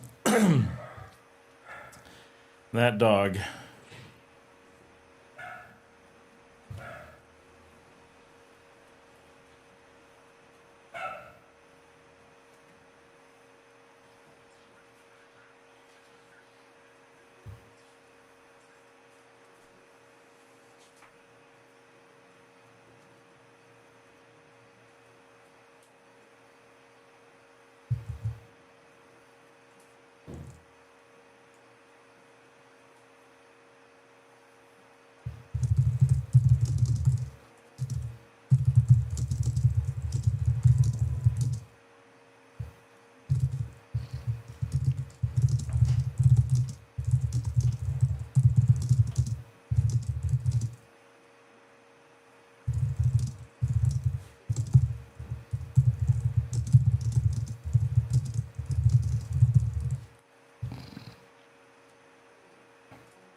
Sorry, I'm writing something.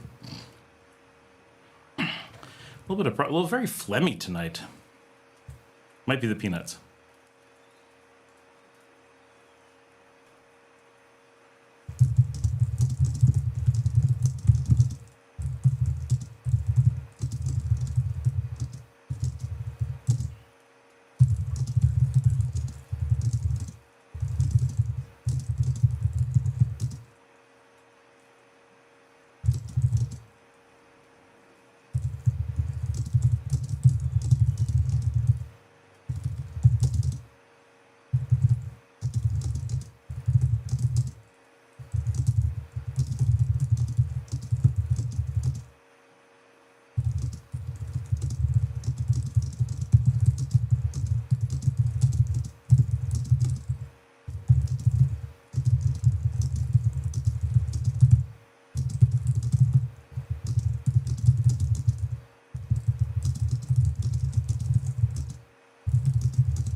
All right, sorry about that.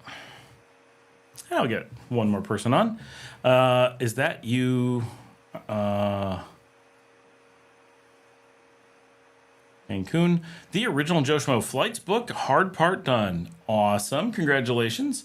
Janet says, well, I'm supposed to finish my work from hours ago too.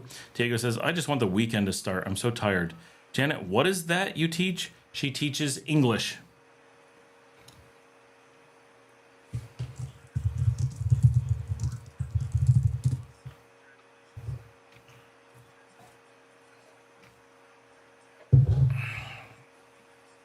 My weekends are just as busy as my week. So every weekend, I'm sure, I'm like, this weekend, I'm just going to spend the time and get projects done and hang out with my kids. And every weekend is the same thing. My kids save their homework until the weekend, so they have no time to hang out with me, and their cousins have some free time. So their whole weekend is tied up with that. And I end up being tasked because people feel like I have free time, just like interrupting me on the live stream, and they just assign so much work to me that the weekends become full of me trying to get stuff done, and I get very frustrated, as you can tell. And all I want is a quiet weekend, and I'm not asking to go out drinking. I'm not asking to have a party. I'm not asking to eat a whole bunch of pizza. Okay, sometimes I am. That does happen. I'm not asking to be able to watch TV all weekend. I'm not asking to play a video game. I'm asking to be allowed to work on the weekend, to feel like I'm not losing my mind because of how much I'm interrupted during the week. And I cannot do it weekend after weekend after weekend. And that is pushing me to my limit. I cannot believe how many interruptions I get on the weekend. And then I go all day being frustrated because I can't get enough done. And then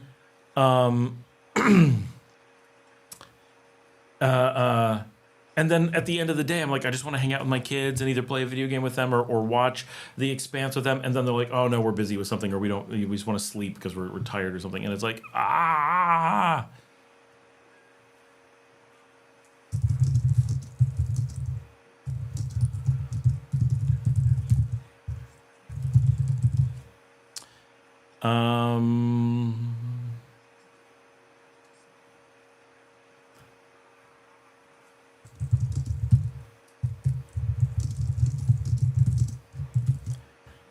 answering a few questions here. Oh, I should go check the filters and see if I guarantee someone wrote something nasty. Nope, they didn't. Wow, nice. That was unexpected.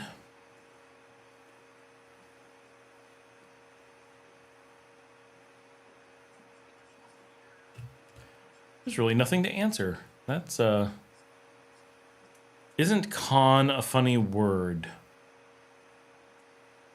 One of the cons of being an entrepreneur.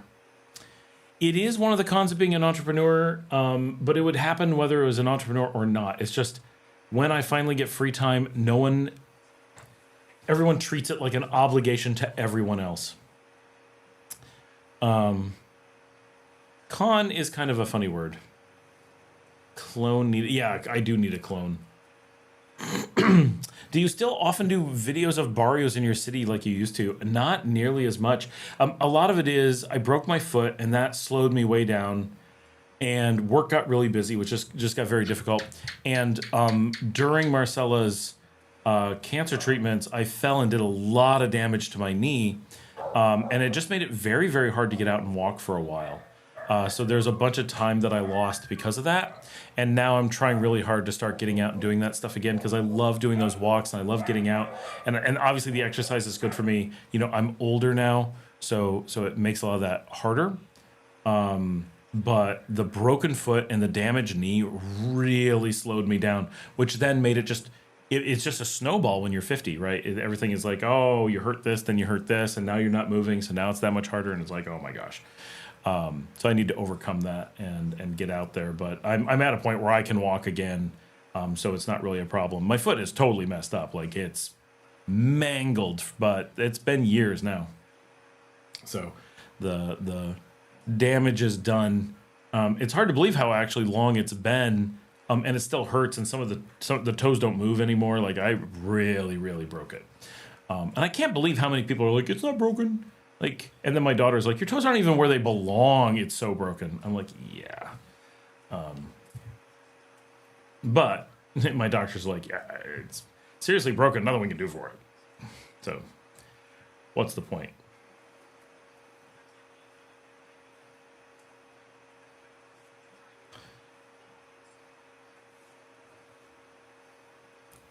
So, but I can say it. I'm really hoping this weekend that I just have a lot of free time. That would be so nice to just have lots of time to sit down and focus and get things done. And I have a lot of projects, right? It's not just like work. I'm trying to prep a Dungeons and Dragons campaign to play with my kids, and just getting the time to be able to like sit down and do that is so hard, and needing to print things out and read and just have some time to think about things. That is very, very hard. With how busy I am and how much people, and like this morning is the perfect example, right? Get up this morning, I should have had nothing to do. It should have been a quiet morning where I could go out and just work on things I needed to work on, so that we're ready for, so I get things done, because I'm the one person who's really driving things forward in the company, as normally is the case. And first thing, I had to take my daughter to the hospital. Then I had to for a planned thing, right? Not to, and I had to go to the insurance agency and get stuff, and then I had to go do shopping at the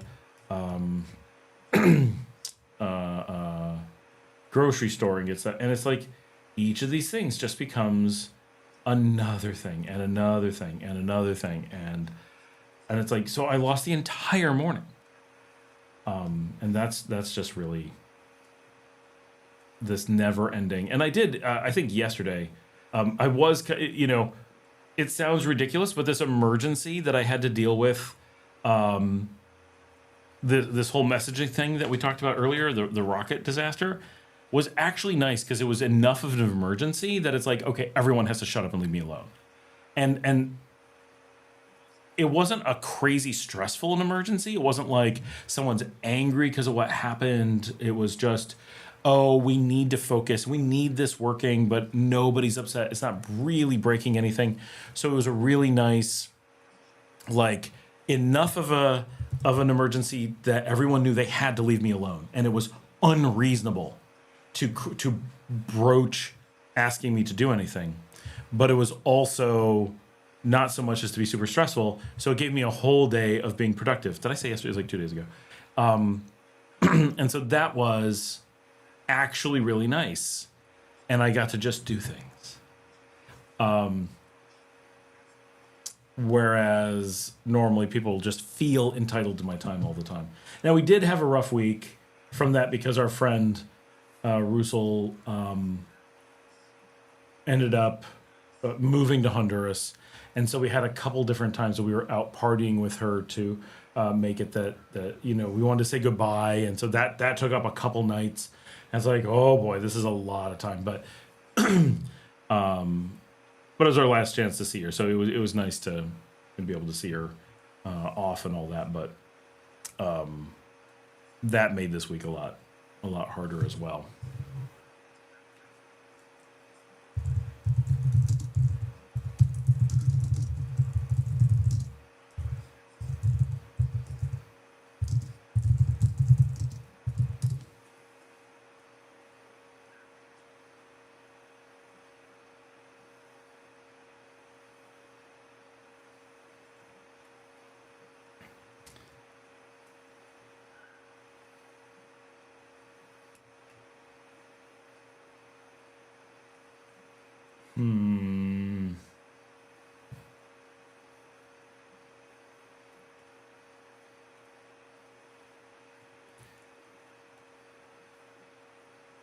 Looking for something. Are you ever open sourcing things like your chat app? Yeah, I'm actually open sourcing a bunch of stuff. It's very little that I plan on not open sourcing. We have some things that are very niche that we won't open source because they're very, very unique, and it just doesn't who would appreciate it as open source? Basically nobody.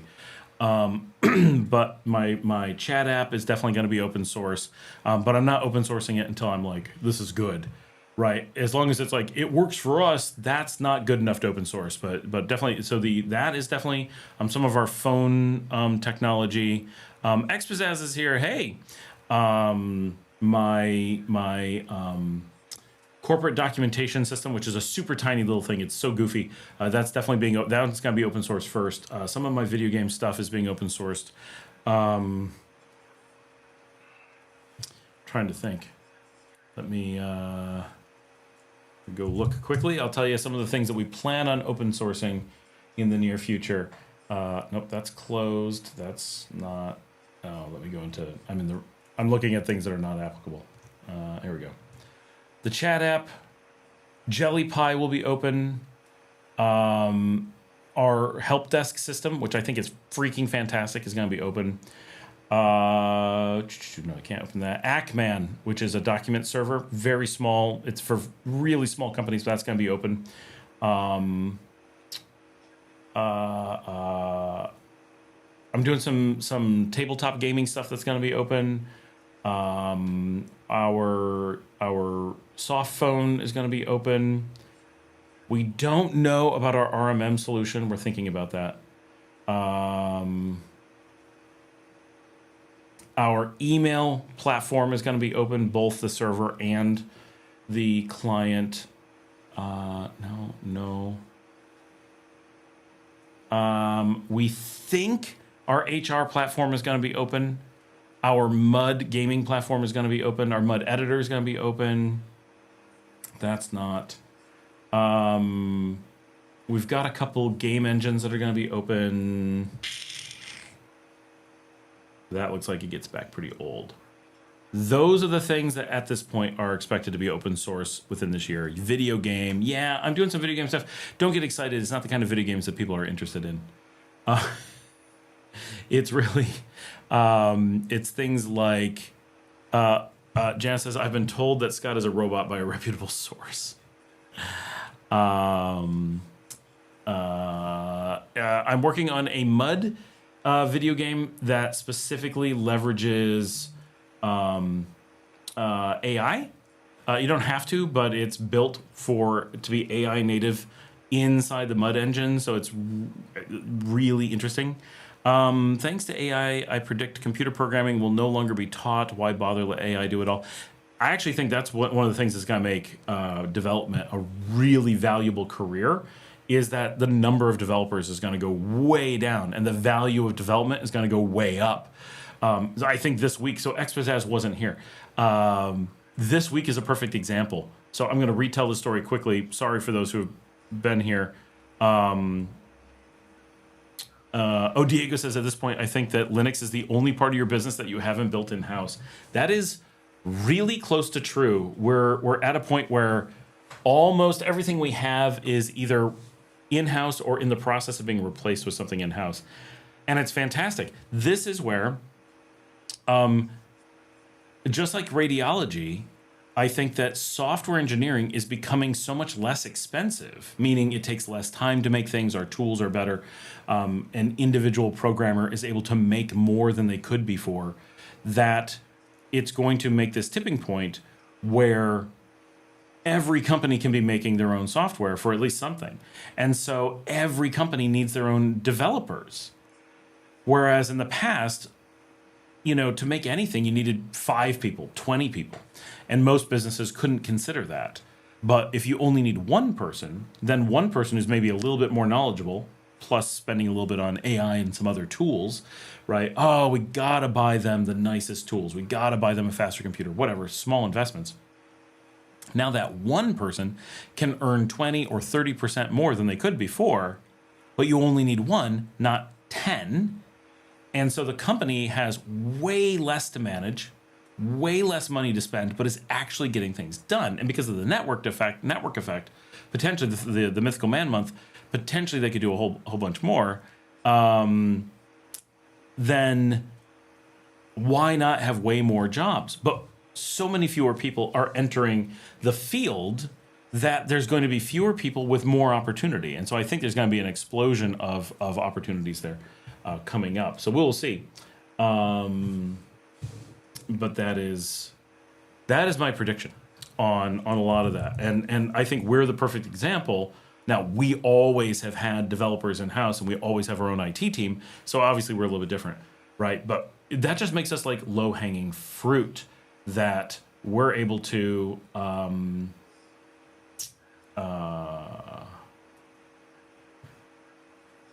on, I'm just had to assign a ticket and need to send a message to let people know that they got it.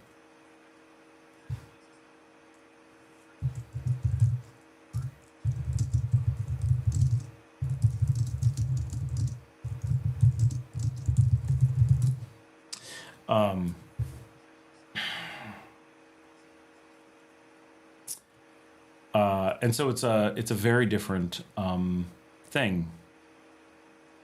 Expat says, Scott, you're right. One developer plus AI is like 10 developers. I'm not sure that that's the case. However, one of the things that we've often found, and the Mythical Man Month says, right, the more developers you add, the less productive they get per developer. So one more productive developer. In the old days, we called people 10x developers, right? A good developer is worth 10 normal developers in productivity. And the way that productivity works, that actually makes sense for a lot of reasons beyond just studies saying so.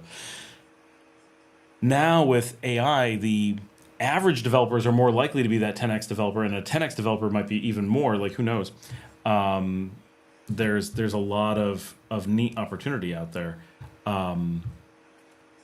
But it's not so much that I'm saying that one developer is worth 10. I'm saying that before you needed 10 because they had so many different little things. I could be a really good, like I got databases, I got this down, I can build some stuff, but I'm so terrible at making a GUI. I don't understand HTML, right? And a lot, I've got people like that. Right. Well, with the AI, they could be like, I'm doing all the hard stuff, but the AI is able to fill in this gap for this thing I didn't know. Right. It's got a lot of guardrailing. Yeah, it's also got a lot of problems, but that will get better. And it can help with that stuff where before you needed lots of little tiny skills. And you wouldn't have needed 10 developers full time, but you needed 10 people, 10 different skills or whatever, who are not productive because they were all trying to communicate with each other.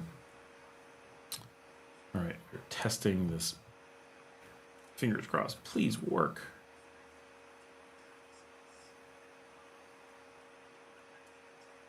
Oh, thank goodness.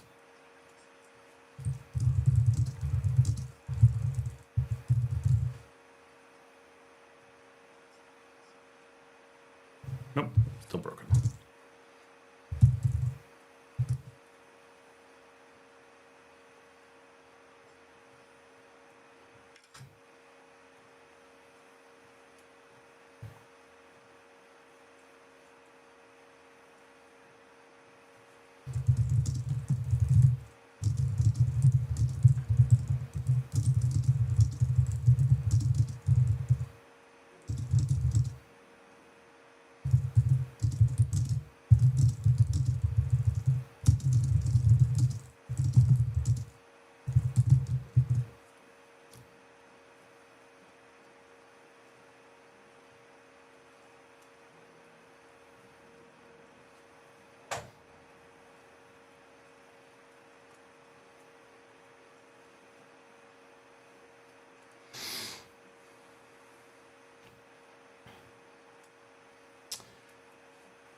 Yeah, AI is not perfect, but it is definitely a big help. Covers a lot of ground. Let me jump back. So video games, yeah, I'm mostly working on video game engines, not video games, and on a MUD, which is really interesting. I run AI for a national data center company in the US, and so having some things to showcase AI capabilities in the data center are important. Diego says at this point, Linux, Expat, Scott, I make 3D video games in C++ for a hobby. That's pretty cool. If I'm doing games, I'm either doing game engines or text-based like MUDs, or I'm using Godot, so not C++. LLMs really make me so much more productive. It's crazy. AI is not perfect, but it's a big help. Diego, and you need to know how to review the output or you will ship insecure and horrible code. Yeah, exactly. Like, it doesn't help people who can't code. it may actually make it worse. Coffee Killer says, I know it picks all my ETF and seems to work. Diego says, so much time was wasted typing when the real value was thinking and understanding. That's the biggest thing. And this is where people don't understand, is that we're not really using, most of us, the people who are being productive, are generally not using the AI to do the hard work. We're using it to do a bunch of mundane work, right? The amount that AI is better than me at finding a missing semicolon or remembering where the parentheses start and stop. These are worthless value tasks, right? In theory, a mechanical machine could have done this with cranks and stuff over time. Humans are bad at this, but computers absolutely need it. And and so often it's like, I need this value moved by 3 pixels. It's just so much faster at me than finding where those 3 pixels are, adding 3 to it, saving it, automating a bunch of steps. It's not doing things I can't do. It's not doing things I don't understand how to do. It's not doing things I didn't tell it how to do. But it's doing the task so much more efficiently. That's where it's important. And that's where it's really changing the game that I still have to, quite often, I have to actually go into the code and dig through and be like, okay, this value has to be manipulated in this way. Like, it can't even find the value. Like, if I didn't know how to code some of this stuff, there would be no way to make it have useful output. Or I'd spend an entire day trying to do one basic task. But because I'm able to code, I'm able to keep it from getting ridiculously stuck on stupid stuff, and keep it moving and do all kinds of things. So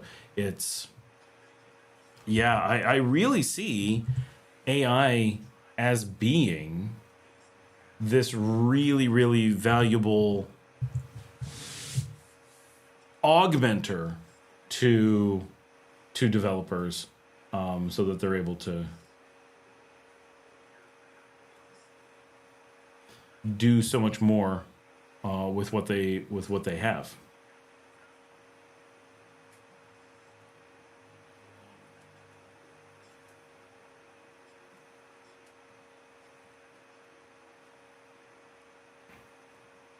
Right, grabbing. How many people watch Animal Control? Love that show.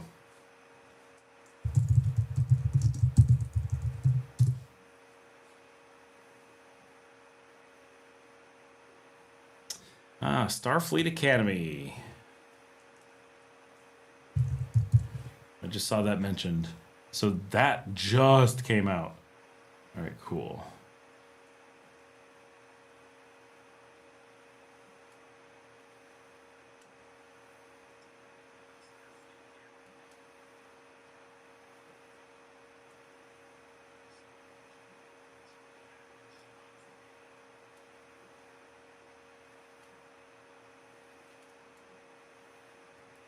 I will check that out very, very soon. I'm definitely watching Starfleet Academy.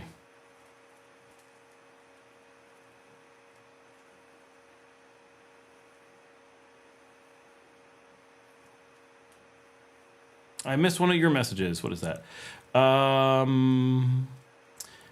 Marco Nika, I just signed in. Scott, so what's up with this visa ban? What part of your live did I miss here? You missed 5 hours of live stream. The first episode is free on YouTube. That's okay. I'm already downloading it in HEVC 1080p. I'll have it all loaded up and ready to watch on my own personally made player, which will be open source very soon. Big help. You need to know how to review the output. I know so much time was wasted. Diego, what did I miss? I'm looking back, but it's hard to... I am like, break this out into a different file and create a table in Drizzle with this and index with this and use to create an endpoint that accepts... Oh, yeah. You have to write like these huge prompts that are like really hard to write. If you don't know what you're doing, you can't write those prompts. It's amazing. Trekkies are complaining about it, but I do disagree. I enjoy it. Oh, that's... Yeah, they're very whiny in many cases. Just so I know. So the visa ban... It's pretty crappy. The U.S., so it's only immigration. So this took a while for them to clarify. only immigration bans, so anything that results in residency or citizenship, has been banned indefinitely. Could be weeks, could be months, could be years, could be forever. We don't know. And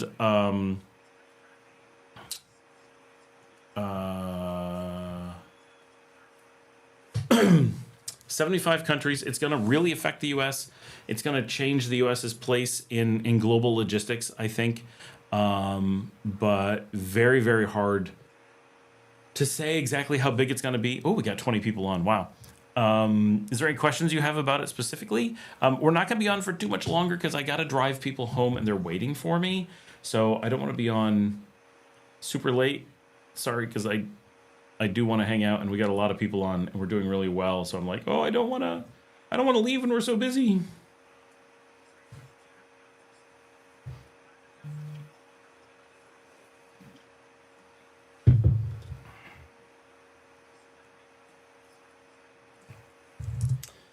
Oh, and don't forget to give a thumbs up before you leave, because how many thumbs up do we have? I'm gonna check it out.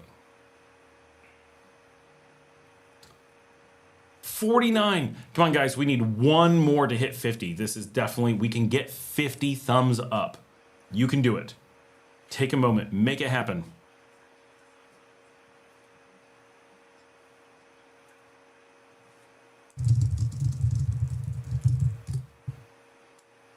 Yeah, 49, not bad. Not bad. Oh, the biggest interruption of all, you have to leave before midnight. I know. But Marcella and Valentina are ready to go home, and they've been asking to go home. So get someone to sign on and hit that thumbs up so we hit 50. That would be fantastic. But it does give me time to get home and hang out with my kids. I can't do it. I already did 3 minutes ago. Well, thanks. You got us to 49. Almost there. And I did get some work done while we were doing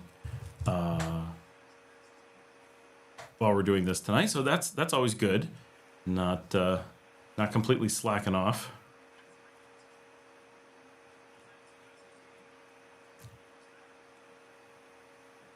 I always spend my whole day being like, soon I'll have time to focus and not be interrupted, and then it's time to go to bed. And then I'm so tired that I can't possibly.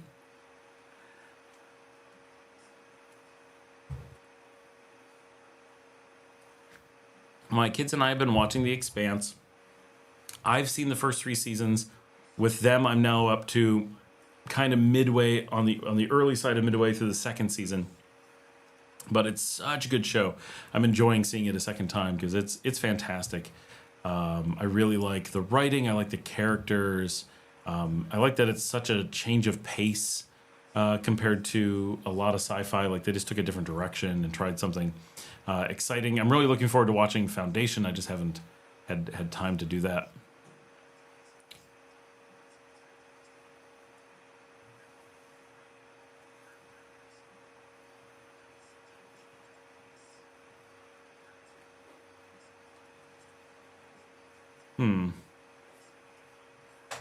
I had some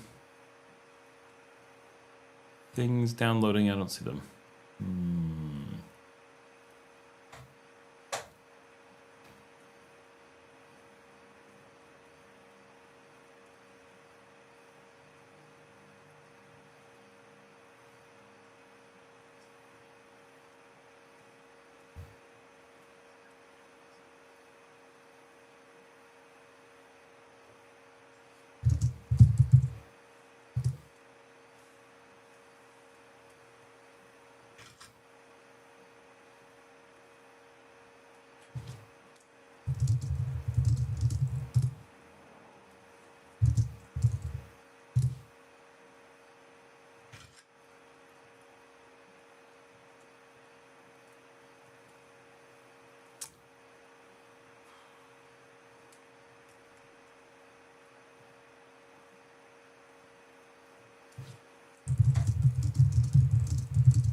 Hey, now there's 51. That's what my phone says. Awesome. Oh, I'll go get Ramon's phone. Hey, on my screen it says there's only one. Let me do it twice. All right, guys. I think that's a pretty good one for tonight. It's been awesome. It's been over 5 hours. We had a good show here. Turning in for the night. Oh, see, perfect timing. I know we got a lot of people on, but we're gonna have to. I need to get some sleep. Need to hang out with my kids. Need to take people home. Very thankful for all of you. It's been awesome. Remember to join us every Thursday. Hit that buymeacoffee.com/ScottAlanMiller if you want to help support the show, of course. And watch another episode. When you go to bed, let another episode play. All of that stuff helps. And with that.